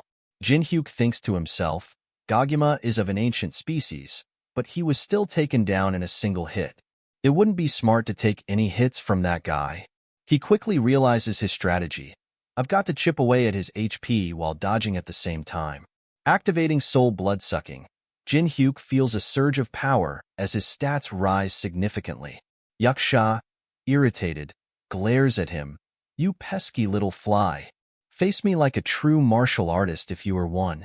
But Jinhyuk, unfazed, kicks Yaksha in the face and says, not right now, gaining 0.3 additional stats from the attack. Nearby, Chai Hong is in shock as she sees Doke lying dead on the ground. No way. He died so easily, she whispers, her disbelief evident. Wu Liang, standing beside her, urges, Miss, you must get it together. There's no time to grieve. If that monster escapes, it'll be the end of the Heavenly Demon Divine Cult. He pauses, then adds, we have to help Jinhyuk defeat the Yaksha. Chai Hong, still shaken, gives a wicked smile and replies, you fool. The Heavenly Demon and the two Guardians barely defeated that monster. Do you really think our efforts will amount to anything compared to them? This is the end for us. Suddenly, ominous figures begin emerging from the ground, prisoners and dark entities released by Yaksha's influence. One of them looks around and mutters, did the Heavenly Demon Cult fall or something? What the hell happened? Did all the prisoners get freed? The prisoners, sensing freedom, start running wildly, shouting freedom, as they head toward Jinhyuk. However, before they can reach him, Yaksha grabs several of them, activating Devour the Weak, draining their life force. It seems the heavens favor me today, Yaksha says with a grin. I'm suddenly greeted by an abundance of chi to absorb. Yaksha activates Chime Morio, summoning a swarm of Dakibi from the shadows. The monstrous beings gather around, and Yaksha commands, "Bring them all to me." Jinhyuk, seeing the growing threat, charges toward Yaksha, thinking, I can't let him keep absorbing more mana. At this rate, we'll have no chance of defeating him.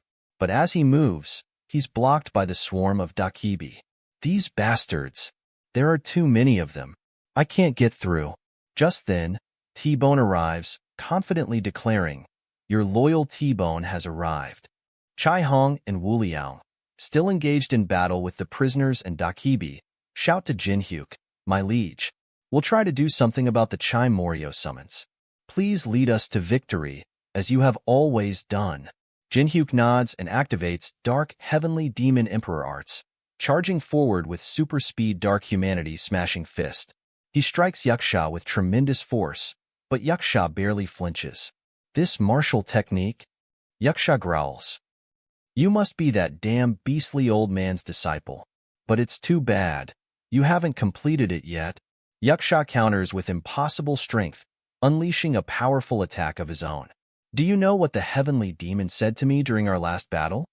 Yaksha asks, his voice filled with bitterness. A memory flashes in Yaksha's mind of the heavenly demon saying, Yaksha, you are dying today because your strength failed you. Yaksha's expression hardens as he recounts the moment. I didn't want to admit it back then, but he was absolutely correct. The weak die to the strong. That is the universal rule. As Yaksha speaks, we shift to a scene where Black Teresa is overpowering real Teresa, taunting her. Meanwhile, Yaksha's voice echoes through the air, saying, That is the rule of this world. Disciple of the Dark Emperor, are you ready to abide by that universal rule? Real Teresa coughs up blood, weakened by her internal struggle. One of the twins watching the battle says, What if she dies? She won't be able to transform into her stronger self if she dies like this. Savannah, a powerful entity, is seen rushing toward Teresa. Jinhyuk, meanwhile, throws a devastating punch at Yaksha, landing a critical blow. Suddenly, the Dark Emperor appears beside Jinhyuk, his presence looming large. Jinhyuk, catching his breath, looks up and smirks, Took you long enough. I've been waiting for you, master. The Dark Emperor, calm and focused, replies, I apologize for the delay, Jinhyuk. Watch closely. This will be your final lesson. Jinhyuk, now fully alert, thinks to himself, That's... The Dark Emperor walks toward Yaksha, his aura growing with every step. Yaksha, he says, his voice cutting through the tension. You still don't understand why you lost to the heavenly demon. Yaksha, enraged, snarls, What are you talking about? You would have died to me back then if it weren't for the heavenly demon's interference. The Dark Emperor blocks one of Yaksha's attacks effortlessly and responds, True, but he won for a reason. It was because he possessed a power that transcended your so-called universal rule. At that moment, Black Teresa looks up in surprise as she notices something strange. Real Teresa is glowing, her body surrounded by a radiant aura. The Dark Emperor continues, The heavenly demon's strength didn't come from raw power alone. His true strength came from love. Genuine love. Yaksha, shocked by the statement, launches a ferocious attack, and the Dark Emperor counters with his own overwhelming force. The two titans clash with tremendous energy, shaking the arena. As Yaksha strikes, the Dark Emperor stands firm, taking the hit. With determination in his eyes, he mutters, Even if it means sacrificing yourself. That is the true meaning of strength. Subscribe for more. At the beginning of this part, we see the Dark Emperor recalling the day Jinhyuk boldly declared, I will become your disciple and complete the 13 demonic techniques that you couldn't finish. A warmth fills his heart as he reflects on their connection. I sensed it from the moment I saw you, he thinks. You made such a ridiculous offer without even blinking. If past lives are real, I believe I would have spent all of mine with you. He launches Yaksha across the battlefield with a powerful martial arts technique, then turns to Jinhyuk and says, Jinhyuk, follow my lead. I'm certain you can handle it at your current level. Both master and disciple prepare, their energies intertwining as they jump toward Yaksha. Dark Emperor activates Dark Heavenly Demon Emperor arts, and Jinhyuk mirrors him perfectly. Together, they move with precision and power. The Dark Emperor summons Pure Essence, while Jinhyuk channels Sun Essence. They combine their skills, executing the Dark Heavenly Demon Emperor art's 12th form. One extreme unification. The Dark Emperor, pausing briefly, says, Jinhyuk, it's been a while since you became my disciple. But we've yet to perform the official ritual that binds us as master and student. Jinhyuk grins, dodging an attack. Master, don't you think now might be a bit inconvenient to discuss that? The Dark Emperor smirks. Don't ruin the moment. That's why I'm trying to substitute the ritual with this fight. Yaksha, hearing their exchange, roars in anger. What are you doing? I'm right here. The Dark Emperor ignores him, declaring, I, the Dragon of Heavenly Authority, the Dark Emperor, shall pass down all that I possess to you, Kong Jinhyuk. You will continue this path. With that, they both join hands in a show of unity. He continues, this is the essence of a master-disciple relationship. As they unleash the Dark Heavenly Demon Emperor art's 12th transcendent form, a powerful attack strikes Yaksha with overwhelming force, shaking the very ground beneath them. Together, they use dual extreme unification, and a system window appears, notifying Jinhyuk. You have defeated the named monster Yaksha. You have cleared the linked quest. As a reward, you have obtained the special item, Shadowgate. Meanwhile, within herself, Black Teresa grudgingly concedes, You're so damn stubborn. I can't do this anymore. I surrender. I won't do anything you don't want me to, all right? Just don't come crying to me later. Real Teresa smiles as she regains control, exclaiming, I did it. I can control my tainted personality now. Nearby, Archbishop Savannah watches, his face showing signs of fear and frustration. As Jinhyuk levels up, a system message appears. You have fulfilled the copy condition. You have copied impossible strength. Noticing the Dark Emperor's injuries, Jinhyuk rushes to him. You shouldn't push yourself so hard at your age, he says with a smirk, supporting his master. He activates Blessing of the Star, though the healing effect is limited due to the lack of divine power. The Dark Emperor gives a slight smile, saying, But we achieved something great together. At this rate, completing the 13 demonic techniques is within reach. Stop talking like that, Jinhyuk replies, scanning his master with concern. All of his mana pathways are shattered. At this rate, he won't make it. Turning to Wu Liang, he commands, Take him somewhere safe. No matter what happens, do not let him die. That's an order. Wu Liang nods solemnly. Yes, sir. Nearby, Beak sighs in relief. I managed to survive. She looks at Dok's fallen body, her expression filled with regret. Dok Goryong, why did you do something so reckless? Suddenly, an item begins to materialize where Yaksha fell. A new system notification appears. Special item, Indescribable Flames. Calculating contribution rate for defeating the host. Dark Emperor's contribution rate, 30%. Kong Jinhyuk's contribution rate, 70%. Jinhyuk stares at the message, realization dawning on him. Damn it. This is... A warning window flashes urgently. The invasion of a creature from ancient times will soon begin according to the contribution rate. Meanwhile, deep within the tower, the goblin manager stands before an ancient statue. He says, Indescribable flames have been activated due to Yaksha's death. This time, it wasn't the heavenly demon who defeated him. It was player Kong Jinhyuk. Yaksha was supposed to hunt down the heavenly demon and eradicate Murim. The statue responds calmly, It's fine. Don't blame yourself. This turn of events actually benefits us. It gives us a chance to weaken those forces outside the tower. The goblin manager bows, You are merciful, Shub-Niggurath. I will move forward, great creature of ancient times. Following the Yaksha incident, the heavenly demon divine cult undergoes radical changes. Samaja, seizing the opportunity, publicly declares the heavenly demon and the dark emperor have disappeared. Declaring himself the new head of the cult, he announces plans for a new order in Murim, one that will never have to rely on the Empire or other outside forces again. Soul Blade, observing the events, mutters, nullifying all former alliances. I should have known this day would come. Why do my worst fears always come true? He sighs as the disciples discuss whether the Murim alliance should prepare for war against the demonic cult. We're being pressured to announce our stance. What should we do? One disciple asks. Soul Blade replies, I don't know. I can't decide whether we should resist the coming storm or allow ourselves to be swept along with it. Elsewhere, Chun speaks to his master. I need to halt my training for a bit and return outside the tower. His master hugs him, saying, Already? You've been doing so well. Stay longer. Chun smiles and replies, I would if I could, but I feel that something terrible is about to happen to my hometown. As he speaks, a message appears on his device, reading, Emergency Meeting. All members of the Veteran Corporation are called to the Awakened Association immediately. This is the end. Subscribe for the next part. At the beginning of this part, we see the president of the Awakened Association standing in his office, shocked by what he has just heard. An invasion? He asks, his face pale with disbelief.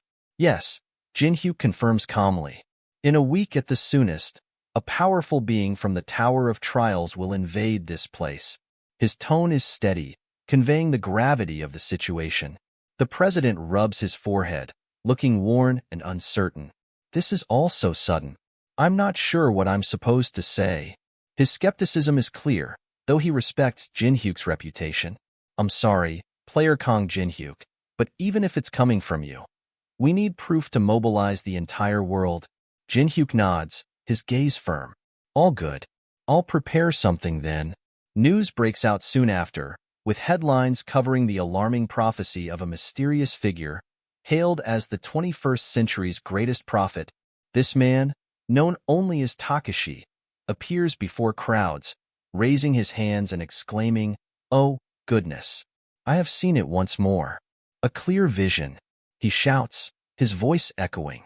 In 1 week, an outbreak will occur in Seoul. Humanity is about to enter a new era. Jinhyuk, watching the broadcast, thinks to himself, Takashi, my subordinate in the Samurai Guild, is doing his part well. After the Medusa raid, Jinhyuk had given Takashi instructions to enhance his influence by using his hemi-foresight ability to deliver these staged prophecies. They had since gathered a large following, turning Takashi into a cult figure practically overnight. As he preaches, Takashi marvels to himself, I am the chosen one. Across guilds worldwide, Takashi's reputation spreads quickly. The Samurai Guild moves first to mobilize, fully trusting in his prophetic abilities. Guilds like Olympus, Zhonghua, and Titan follow suit, preparing for the foretold disaster. Amidst this rising tension, Chun Yusung corners Jinhyuk, suspicion in his voice. You're making quite the big deal out of this, Kong Jinhyuk. What exactly are you plotting? If this is some kind of prank. Jinhyuk cuts him off, his tone serious. This isn't a prank, Yusung. He hands Chun a thick file. I need you to command the guild members when I'm gone. Inside this file is everything I know about the outbreak. Memorize it. Chun Yusung studies him, still skeptical but a bit rattled. Fine, but what are you going to do? You're not planning to hoard all the profit again, are you? Jinhyuk gives a slight smirk. I'm going to find a way to prevent the disaster. If there's an opportunity for profit along the way, I'll take it. He starts to leave, and Chun calls after him, glancing toward a pillar in the shadows. You can come out now, Teresa. He's gone. With a shy smile, Teresa steps from behind the pillar, a mix of embarrassment and relief on her face. Chun sighs. How long are you going to keep avoiding him? She shrugs, a soft smile on her lips. Just a little while longer, until he starts to miss me. Later, at Rick Hennessy's Great Magic Library, Rick is caught off guard as Jinhyuk places the Yaksha equipment set before him. What? The whole set, and without haggling? Rick raises an eyebrow. That's unlike you. Jinhyuk hands over a list and says, You'll get the set. I just need you to get me these items in return. Curious, Rick reads over the list. Why this particular list? But Jinhyuk has already activated the Shadow Gate, a portal forming in front of him. The portal opens to connect to the high floor manager's domain, and Jinhyuk steps through, giving Rick a last look. Any more questions? He asks, stepping into the unknown. As Jinhyuk emerges from the portal, he finds himself in the high floor manager Vendivia's region, a place shrouded in mysterious, dim light. Standing before him is Vendivia herself, a high floor manager with the appearance of an elegant but fierce dark elf. She surveys Jinhyuk coolly. It's you, the infamous player that mid-floor managers complain about. Jinhyuk nods, his expression unreadable. Using the item that Young gave me brought me here. She seems both curious and wary, her intense gaze scrutinizing him. She folds her arms. You're the first player to ever reach me, Vendivia, the high floor manager of the tower. I have no idea how you managed it, but congratulations. Now, why are you here? Meanwhile, back in Seoul, guilds are gathering in force. Teresa scans the massive crowds, her eyes catching sight of the veteran company members joining as well. With all of them here, we should be prepared for whatever monster appears, she says, sounding hopeful. Chun Yusung, however, looks at the briefing file Jinhyuk gave him and shakes his head. No, it's still not enough. Check the number of enemies and their power levels. Teresa flips through the file, her face turning pale. No, could it really be this bad, even with all the world's rankers here? Chun's tone is grim. We're just here to delay them. Our real goal is to buy time until Kong Jinhyuk figures out how to defeat the enemy. Cutting back to Vendivia's domain, the tension between her and Jinhyuk reaches a peak. She glares at him, her aura flaring, her voice icy. What did you just say to me? Are you seriously lecturing me, a high-floor manager? Jinhyuk remains unfazed, calmly revealing the indescribable flames item obtained from defeating Yaksha. Recognize this? He asks, holding the flame up to her. This flame is created when a creature from ancient times invades another floor. High-floor managers are supposed to keep things like this under control. But one of your kind is clearly overstepping, don't you think? Vendivia's expression hardens as she realizes the significance. Esting, he's crossed a line, she murmurs. But this is something we can still contain. Her tone turns thoughtful as she regards Jinhyuk, the gravity of her position weighing on her. She sighs. Yes, we've failed to properly maintain the balance within the Tower of Trials. But as high-floor managers, we are prohibited from helping players directly. Jinhyuk's tone grows sharp. Then sit back and watch as the tower's balance shatters. Let chaos run wild and consume everything. Is that the role you play, high-floor manager? Just then, Jinhyuk receives a system notification, a faint smile tugging at his lips as he reads it. Vendivia takes a deep breath, seeming to reconsider. Let me repeat myself. I cannot help you directly, but there are ways I can assist you indirectly, in accordance with the tower's rules. A system message appears before Jinhyuk. Special quest from high-floor manager Vendivia has arrived. This is the end. Subscribe for the next part. At the beginning of this part, we see Rick Hennessy standing in his great magic library, a gift box in front of him, a gleam of anticipation in his eyes. So, how did it go? He asks as Jinhyuk steps out of the portal. Your meeting with the high-floor manager Vendivia? Did it go as planned? Jinhyuk dusts himself off, a slight smirk on his face. Better than expected. Rick raises a brow. So, you got what you wanted? He asks, leaning forward. A memory flashes in Jinhyuk's mind as he recalls Vendivia's words. If you clear the 16th floor of the Tower of Trials within 24 hours, you'll earn the Spirit Stone of Desire. With that, you should be able to hold off the creature from ancient times. She had paused, looking at him with an appraising eye. And if you manage to resolve this incident well, I may continue to watch over you, player Kong Jinhyuk. Jinhyuk snaps back to the present, giving Rick a confident nod. Yes, I got everything I wanted. Rick chuckles, holding up a leather-bound package and unwrapping it. Then here's what you requested. I hope it meets your standards. Jinhyuk's eyes gleam as he inspects the item, his thoughts racing. I wasn't going to use this for the sake of keeping things challenging, but it's time to bring out one of my favorites. He picks up a sleek, black armor with intricate designs, the same armor he had once relied on during his peak. In the city, an announcement echoes through the streets. Evacuation notice. This is an outbreak drill. All non-awakened citizens, please proceed to the nearest shelter. This is only a drill, so please remain calm.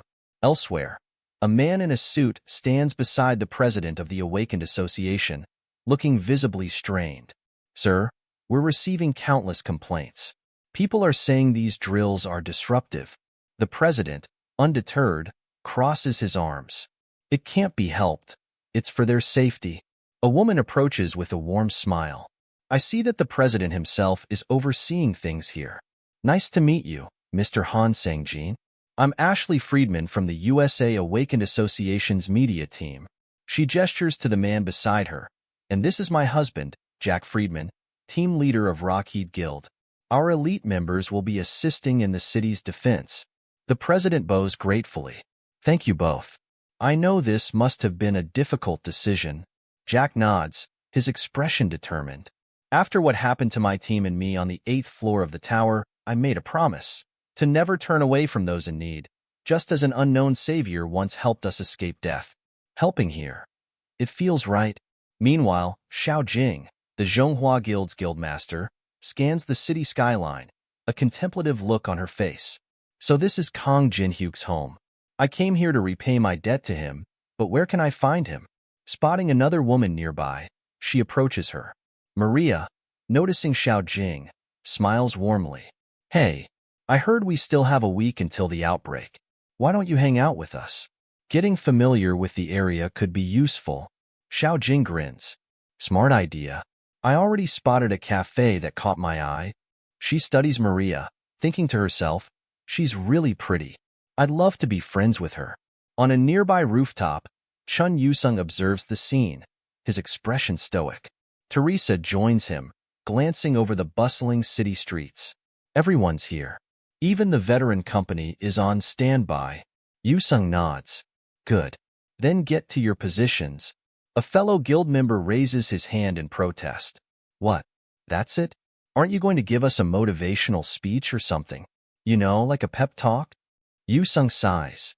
Fine. Here it goes. I abhor Kong Jinhyuk. Some of you might like him, others might just be here because there's no one better. But we all have one thing in common. He pauses, letting his words sink in. He changed each of our lives. This is our chance to make sure he owes us a debt in return. Teresa chuckles, smiling playfully. That was actually pretty cool, Yusung. No wonder Jinhyuk likes you so much. Yusung shakes his head, groaning. Please don't say things like that. It's terrifying. He glances out over the city, resolved. Now we wait. All we can do is hold our ground until Jinhyuk comes back with a solution. At that moment, Jinhyuk stands at the entrance to the 16th floor of the Tower of Trials, where a message hovers before him. Special quest, Tower of Trials, clear the 16th floor in under 24 hours. Time remaining, 23 hours, 20 minutes, 31 seconds. Reward, Spirit Stone of Desire. He steps forward, taking in the dense rainforest that stretches endlessly around him. Giant insects buzz in the humid air, and strange plants loom, some shifting as if alive. The 16th floor is an ancient rainforest teeming with oversized creatures from the early eras of Earth, Jinhyuk muses. This entire floor is like a playground for these massive monsters. Usually, it would take a week to reach the hive of the boss, Queen of the Legion, but for me, well, let's just say I have my own shortcuts. As he ventures deeper into the forest, he spots two familiar figures sprinting through the dense undergrowth, chased by a massive insect. Jinhyuk raises a gun, aiming smoothly. Duck if you want to live, he calls. The two players dive to the ground as a bullet strikes the insect, killing it instantly. Jinhyuk approaches them with a smirk. Melina, Tristan. Right on time, my loyal informants. Panting, Melina gasps. Why did you summon us here, Jinhyuk? This floor just opened, and the monsters here are way beyond our level. Jinhyuk shrugs, a faint smile on his face. Should I have gone to you instead? Really now? He raises an eyebrow at Tristan, who quickly stammers, "Of course not, Mr. Jinhyuk. You, the future Demon King, come to us? Perish the thought." Jinhyuk chuckles, giving a nod of approval. "Good answer. Melina, take notes." Melina mutters under her breath. She's a bit delusional. Suddenly, a low rumble echoes, and they look up to see a swarm of massive insects approaching. Melina's eyes widen. "Did you aggro all of them?" Tristan gulps, drawing his weapon. "Looks like we're fighting our way out." He squares his shoulders. "We'll protect you, future Demon King." But before they can engage, Jinhyuk raises his Kruger pistols, expertly aiming at the oncoming creatures. "Consider yourselves lucky," he says, grinning as he pulls the triggers, "because you're about to witness something rare." Akimbo style. Bullets fly as Jinhyuk cuts down the monstrous insects with precision, his movements a blur. As he reloads, he turns to the awestruck Melina and Tristan, smirking. "Thanks for watching." At the beginning of this part, Melina's shock is evident as she observes the scene unfolding before her. Jinhyuk, without hesitation, leaps toward a swarm of massive, menacing insects, readying himself for battle. His sharp instincts and precise movements showcase his exceptional skill as he fires magic bullets imbued with overwhelming power.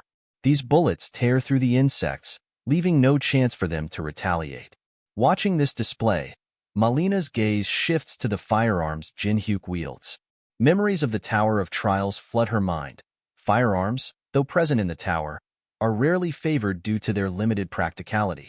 Guns can be found within the tower, but their ammunition cannot, making them nearly useless unless one possesses the ability to create mana bullets.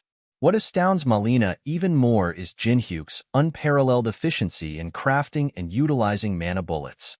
The process is intricate and time-consuming, yet he manages to do it repeatedly in mere moments, demonstrating an expertise that defies expectation. As he reloads with precision, Jinhyuk's thoughts drift. Old man Rick really outdid himself this time. This weapon is better than anything I have at the moment.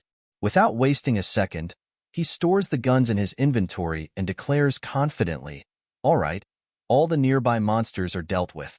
Now, tell me, what exactly is the Demonic Human Association up to?" Before anyone can respond, Melina steps forward in urgency. "Wait, listen to me first, before you use the brand."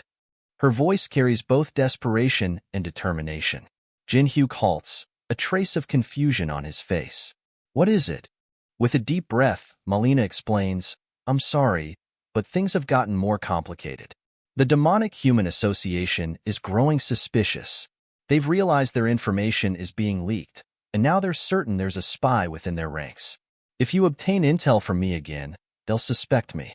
I can't afford for that to happen." Tristan interjects at this critical moment, adding, "The association is already in communication with higher floor managers from the Tower of Trials." Melina's frustration erupts. "No, Tristan, why would you reveal that?"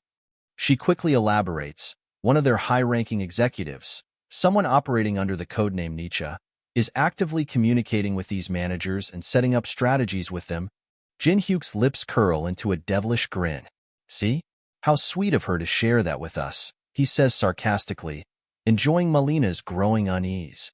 Melina buries her face in her hands, muttering, "I'm screwed."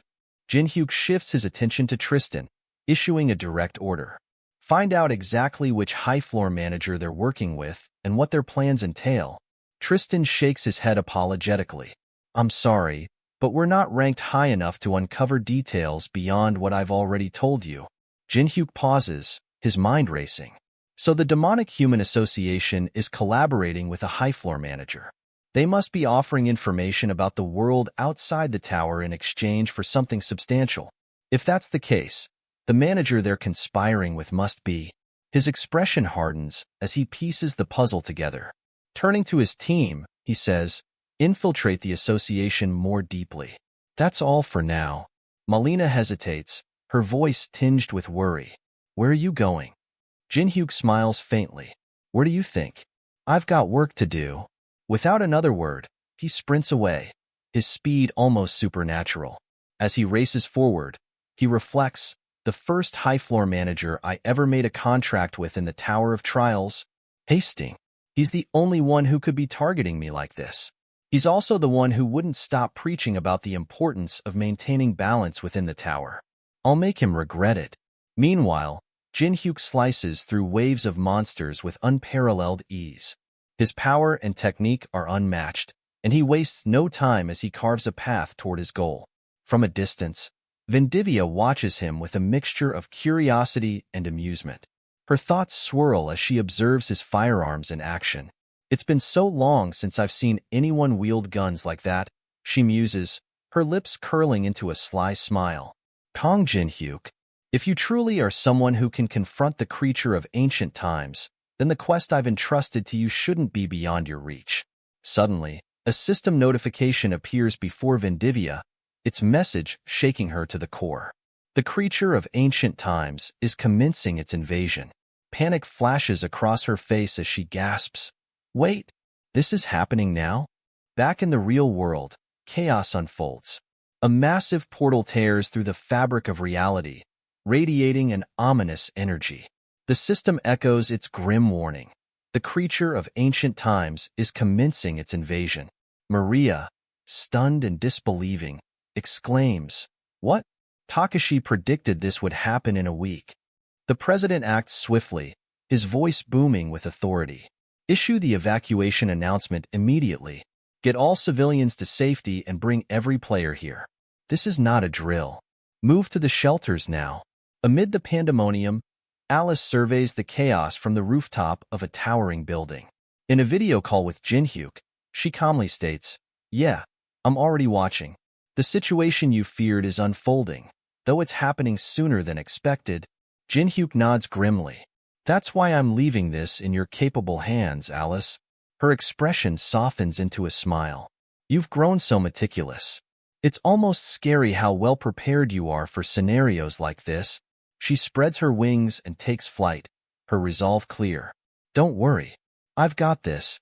Elsewhere, Jin-hyuk activates a series of powerful abilities: Accelerant Sword, Sun's Territory, and Wind's Territory. These skills grant him extraordinary speed and strength, making him an unstoppable force. As he blitzes forward, he strategizes. There's no time to waste. If Alice follows the plan, she'll buy me enough time. My priority now is to defeat the 16th floor boss as quickly as possible. The gate hasn't even opened fully yet, but I need to act fast. Back at the portal, the tension is palpable. Players struggle to cope with the overwhelming mana emanating from it, many of them panicking and retreating. "This is beyond us," one shouts. "We can't handle this." Before they can flee, Casey and Yahello block their path. Yahello smirks. "Where do you think you're going? The real fun is just starting." Casey chimes in. "If you lack the resolve, you're just a burden to the rest of us. Stay or go, it doesn't matter. There's nowhere safe if we fail to stop this monster." A loud shout rings out. The gate's opening. As the portal fully activates, a massive hand emerges, crushing a nearby car with ease. The creature that follows is horrifying, its monstrous form adorned with sharp teeth, eyes on its legs, and towering horns. Its presence sends waves of terror through even the strongest guild leaders. The system announces the creature of ancient times, Shub-Niggurath's mind manifestation, is commencing its invasion. The creature roars, a sound so deafening it shakes the very ground, leaving all who hear it paralyzed in fear. Subscribe for more.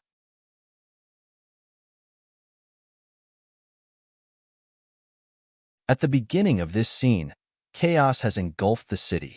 Buildings are ablaze, their fiery destruction casting a grim light over the battlefield. Amidst the carnage, Maria and 3 other hunters brace themselves behind a triple-layered shield. Shub, the monstrous invader, slams against the barrier with relentless force. Maria shouts, "Now? Group 3, attack!" Group 3 leaps into action, launching a coordinated assault against the monstrosities. One of the hunters steps forward, activating a powerful ability. The system announces, "Warcry." The damage output of all nearby allies is increased by 15% for 20 seconds. Another hunter nods to the twins and says, I'm leaving it to you too. The twins grin in unison and execute their signature move. Double slash. They cry, their blades cutting in perfect synchronization. One of them hesitates, a look of concern crossing his face. Wait, this might be really bad. Meanwhile, high above the city, a vampire watches the chaos unfold. Her crimson eyes glint as she surveys the burning metropolis. So, this is the world outside of the tower, she muses, disdain evident in her tone. These human cities lack any sense of artistry. She turns her attention to her companion, Hasting. Where is the prisoner we're searching for? You assured me they would appear once the invasion began. Don't tell me you've forgotten your guarantee. Hasting, ever composed, responds, everything is progressing according to plan. Please, have a bit more patience. Kang Jin-hyuk is not someone who will allow anything he values to be destroyed. I'm certain of it. He will show himself soon enough. Below, the battlefield continues to deteriorate. Shub's monsters pour into the city in endless waves. A veteran company fighter grimly remarks, "Goodness, they just keep coming." Even the S-rankers are struggling to hold their ground, and for players like us, we don't stand a chance against that thing. Chun Yusung steps in, his voice firm. Hey, you four. Stop doubting yourselves. I'll tell you what you can do in this situation. He points toward the fleeing citizens. Help evacuate anyone who hasn't made it out yet. They'll be relieved to see players coming to their aid. You can make a difference here. The system chimes in ominously. Anubis incarnation replicas are rising. Chun commands the group. Search for anyone left behind. You know where the shelters are, right? Get them there safely. Suddenly, a massive monster appears before Chun, blocking his path. Without flinching, Chun draws his blade. I'll handle you myself, he declares. Activating his skill, soul-chasing sword arts. 12th movement, one with the sword. He unsheathes his weapon in a blur. The monster doesn't stand a chance. Chun slices it cleanly in two with a single, decisive strike. Watching from a distance, Teresa observes Chun's growing strength. Yusung has gotten so much stronger, she comments. Her alter ego, Black Teresa, grins. But we can't just sit back and watch, can we? Are you ready? Teresa nods, determination in her eyes. Let's do it. It's time to test the power we earned after all those one-on-one battles. Teresa steps forward and activates her ultimate ability, Saintess of a Fallen Nation, Jean Dark's Grudge. Her aura flares brilliantly, a testament to her newfound power. Elsewhere, Kang Jin-hyuk observes the battlefield, his thoughts filled with admiration. In the past, you walked a lonely path, Chun, but now, you've surrounded yourself with dependable allies. It's incredible to see. His focus sharpens as he approaches his objective. I can see it. The 16th floor boss, the queen of the army. The boss, a towering and regal figure, notices his presence. An invader. Protect me, my army, she commands, summoning a horde of minions to her defense. Jin-hyuk wastes no time, activating his skill Daylight, which grants him enhanced speed. He mutters to himself, move faster, Kang Jin-hyuk.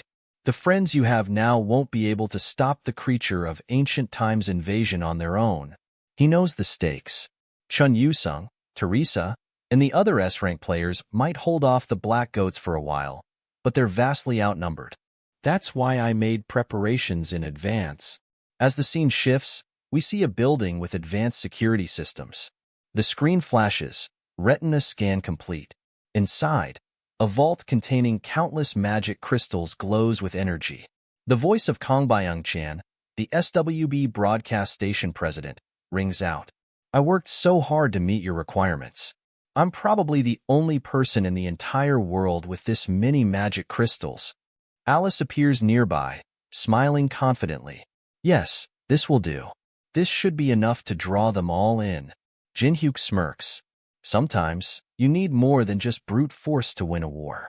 Subscribe for more. At the beginning of this part, the system announces, String that connects faith has been created. String that connects faith is reacting to boundary-bending mirror. Across the battlefield, the veteran company sends out an urgent request for reinforcements.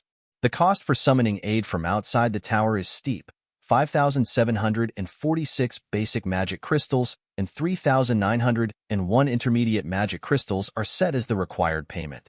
Moments later, yellow, glowing portals begin to appear all over the battlefield, their sheer number captivating the onlookers.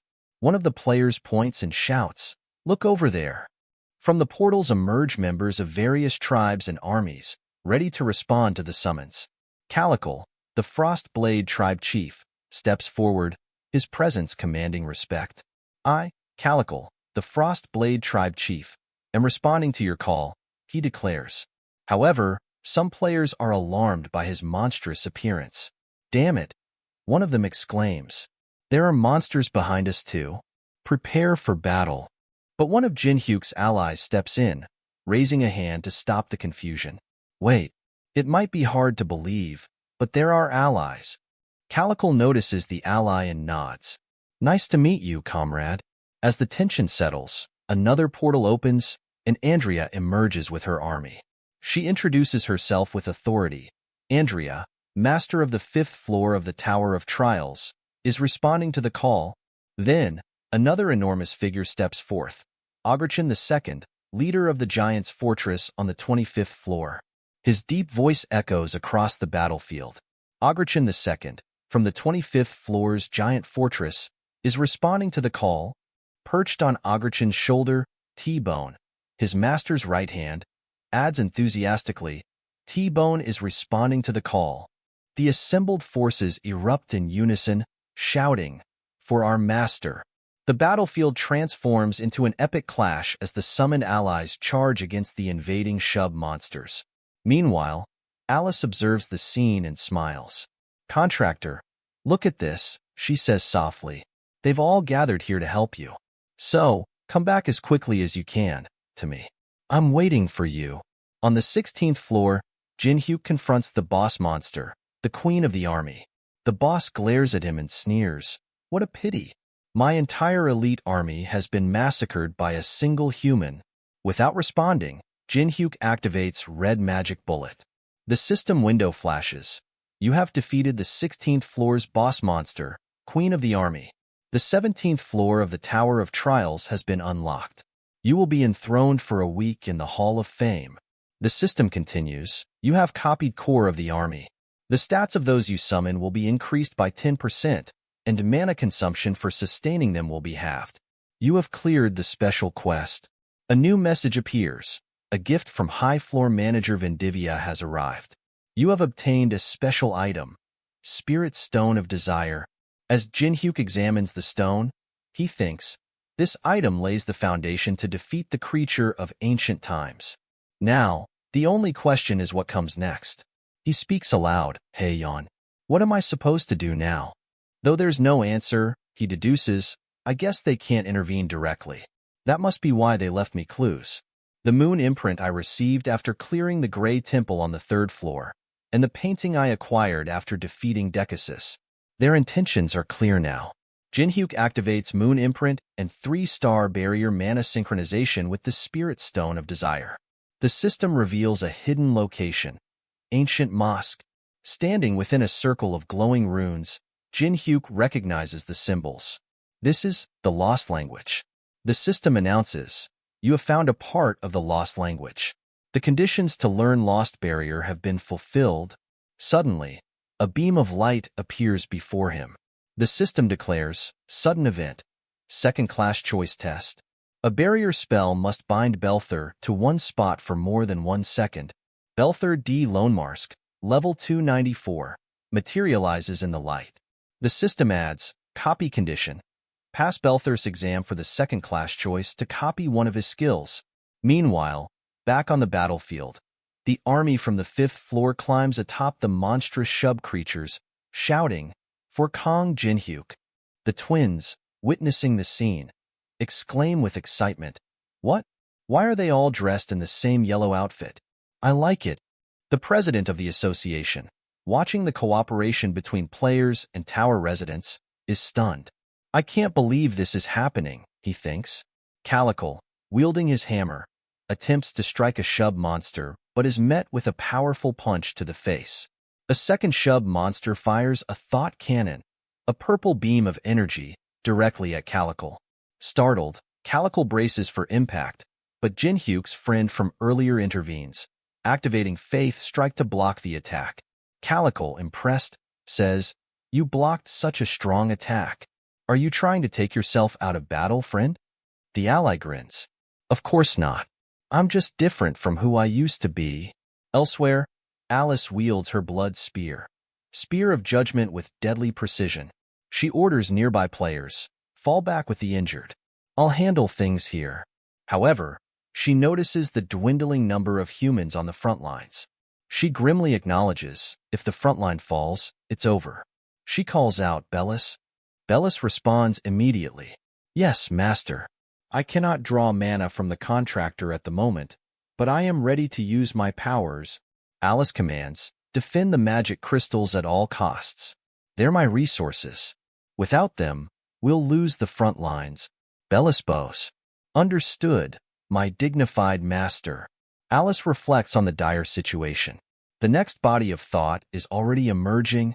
A voice suddenly interrupts her. "You've fallen further than I imagined." Alice von Ataraxia, disguised as a human, aiding these humans. Alice turns to see a high-level vampire step through a portal. The vampire, exuding authority, introduces herself. "Greetings. I am Abigail von Levisita, matriarch of the Levisita household. Subscribe for more."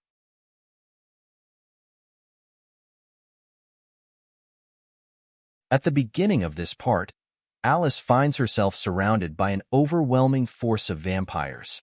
At the center stands Abigail von Levisita, the powerful matriarch of the Levisita household.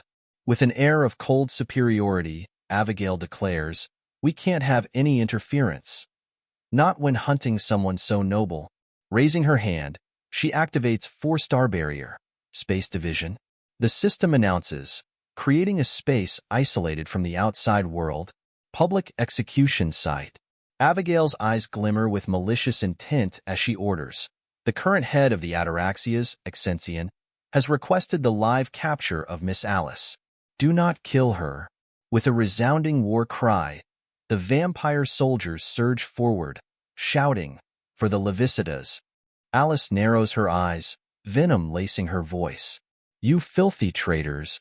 A dangerous smile creeps across her face. "All right, if you're that eager to die." She activates Blood Road, her aura surging with lethal power. "I'll kill every last one of you."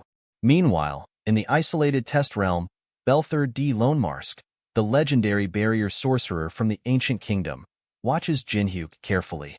As the creator of all barrier spells in the Tower of Trials, he knows no equal. Jinhyuk is locked in a relentless struggle, activating one barrier after another as the system declares. Second-class choice condition. Use a barrier spell to bind Belther to one spot for more than 1 second. Jinhyuk casts 3-star confinement barrier, 3-star coordinate target barrier. With a flick of his hand, Belther activates spell analysis. Analysis complete. Spell destruction. Jinhyuk watches in shock as all 10 of his barriers are shattered at once. He destroyed all 10 at the same time. He thinks, "This guy really is the creator of barrier spells." Belther observes him and asks calmly, "Hey, student, why did you choose this path?" His voice deepens with curiosity. "Out of all the classes you could have chosen, why did you pick Barrier Master? You're walking a path filled with hardship." Jinhyuk's mind races. Is this part of the test? He's asking about my reason? I can't tell him I chose this class just to mess with Chun Yusung. What reason would satisfy him? After a moment, Jinhyuk answers honestly, "Well, it was charming. Creating a world of your own through barriers. That was appealing to me." Belther repeats the word. "Charming, huh?" Jinhyuk, determined, activates Sword Demon King steps, pushing his speed and agility to the limit. The system announces, activating 4-star barrier, multi-dimensional isolation. Belther echoes his earlier words, creating a world of your own. Charming indeed. Jinhyuk slams his fist against the barrier, refusing to give up. He activates 8-star space isolation barrier. Belther's voice turns bitter. then you must be as foolish as I am. Even if you pour your entire life into this garbage field, it's meaningless. Jinhyuk narrows his eyes. He doesn't intend to let anyone pass his test. This guy's completely disillusioned. Back in the real world, the battlefield is in chaos. The shub monsters unleash devastating attacks, pushing Jinhyuk's friends to their limits. Chun Yusung, battered but defiant, exclaims, "This invasion, it's endless." From within the test realm, Jinhyuk clenches his fists, thinking, "I'm leaving it to you, Yusung." Chun Yusung wipes the blood from his mouth and curses, "That son of a... He always leaves me with the impossible." His eyes burn with determination. "I'll make you pay for this double, Kong Jinhyuk." Suddenly, Soul Chasing appears nearby and remarks playfully, "My cute little disciple. You're doing well." Yusung, still focused on the battle, growls, "Why are you here?" "You know leaving the tower puts a toll on the liege." Unbothered, Soul Chasing smirks. "Don't ask me. I simply answered the call, because I'm your master. Isn't that right, Dark Emperor?" Soul Chasing's face grows serious. He's barely holding on by circulating his chi. Why did they summon him in this condition? Suddenly, a vehicle speeds toward them. An old man leans out the window and shouts, "Get in! Jinhyuk sent me." A flashback reveals Jinhyuk's earlier preparations. "After the outbreak, the residents of the tower who are loyal to me will come to assist in the real world." The man had reacted with disbelief. The residents of the tower? Jinhyuk had reassured him. Not every resident is hostile toward humans. But I need one favor. Protect my master. As the old man looks toward the frail figure of the Dark Emperor, he resolves, "So, this is Jinhyuk's master. He's in rough shape. I don't know what happened, but for Jinhyuk, I'll do what he asked." Back at the vampire execution site, Alice struggles against Abigail's relentless forces. Abigail watches the battle with amusement. "You seem exhausted," she taunts. "I assume you're not receiving enough mana. Were you just bluffing earlier? Why don't you surrender?" Alice stumbles, breathing heavily. "Damn it, I'm running out of mana. If only I could use my divine exclusive skills, but I don't have enough mana from the magic crystals to activate them." Even so, her eyes remain fierce. "But my belief that the contractor will come is unshaken." Abigail sneers. "Still holding on, I see. Exensian ordered me to bring you to him alive. But seeing you, a once mighty being, reduced to fighting alongside humans, is revolting." Her voice sharpens with cold finality. "I cannot stand this second-hand shame. I'll end this here and now." With deadly precision, she activates Divine Exclusive Skill, Tree of the Resentful Spirit Scythe. Subscribe for more. At the beginning of this part, Abigail von Levisida activates Tree of Resentful Spirit Scythe, summoning two ominous, powerful Grim Reapers. The system announces, "Summoning creatures, Grim Reapers of the Tree of Resentful Spirit." The two Grim Reapers materialize behind Abigail, their dark scythes gleaming with deathly energy. Without hesitation, they lunge toward Alice. Injured and exhausted, Alice summons Blood Pool, forming a protective blood shield around herself.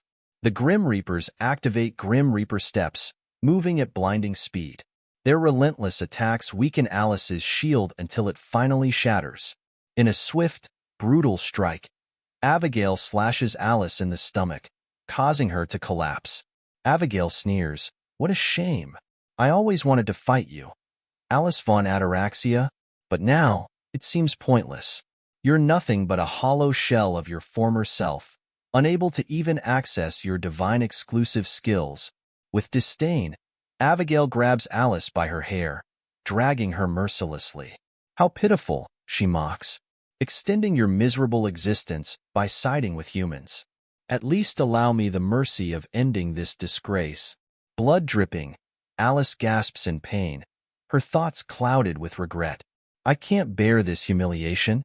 I don't even care if I die here. I was already rotting in that prison." Suddenly, defiance flickers in her eyes.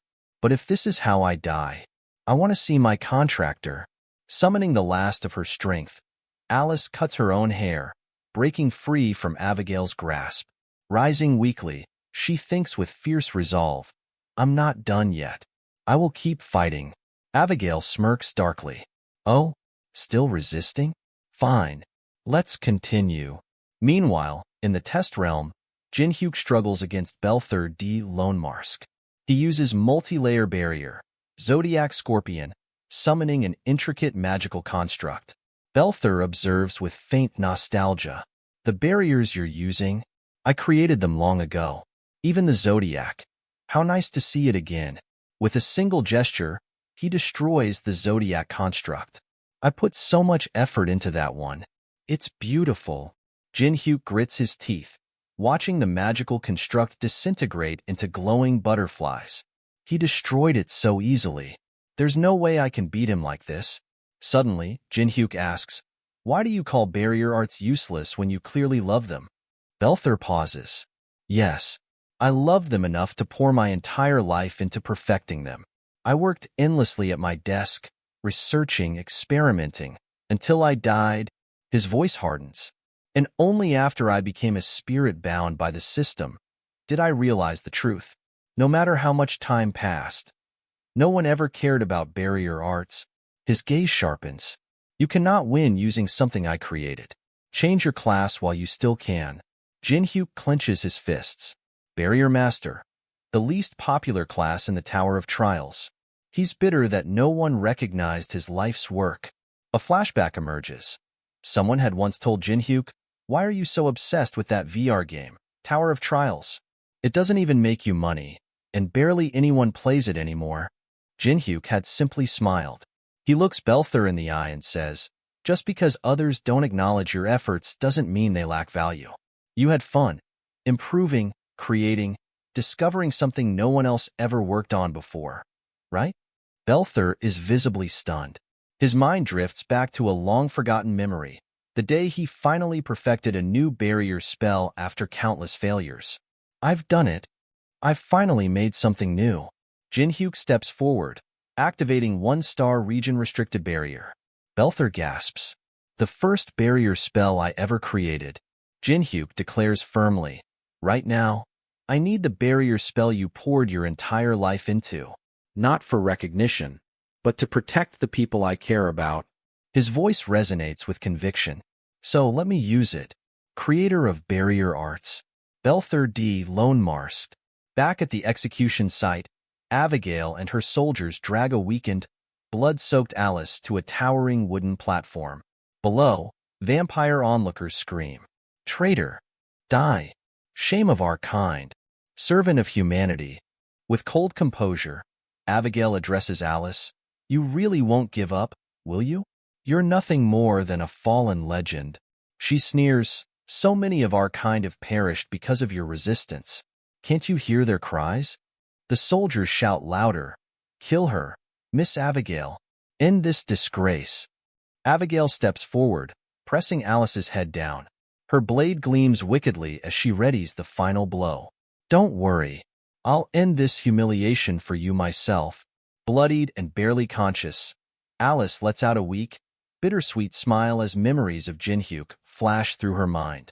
The first time we met, Alice von Ataraxia, Jinhyuk had said confidently, help me, and I'll lend a hand in eliminating those who betrayed you, and help you reclaim your place as head of the lost Ataraxia household. Back then, it was about revenge. I wanted nothing more. Tears mix with blood as she remembers their shared moments, the battles, the struggles, and even the rare, joyful times. But now, she thinks, even with my enemy right in front of me, all I can think about is you. A faint, peaceful smile graces Alice's face. Abigail grins triumphantly and swings her blade, when suddenly, a massive portal tears open in the sky. Boom. An energy blast obliterates the execution platform in a blinding flash. Abigail stumbles back, wide-eyed. Impossible. Even the divinities struggle to break through our barrier spells. Dazed, Alice opens her eyes as pure, warm mana surges into her weakened body. Unlike the cold, artificial magic from crystals, she blinks and sees a familiar, determined figure standing in front of her. Welcome, Contractor, she whispers, tears welling up. I missed you. Jin-hyuk holds Alice protectively, his gaze fierce and unyielding. Behind him, countless magic circles shimmer with radiant power. He activates infinite magic. The system announces, skill activated, infinite magic. You may freely use any magic skill without mana consumption. Time limit, 30 minutes.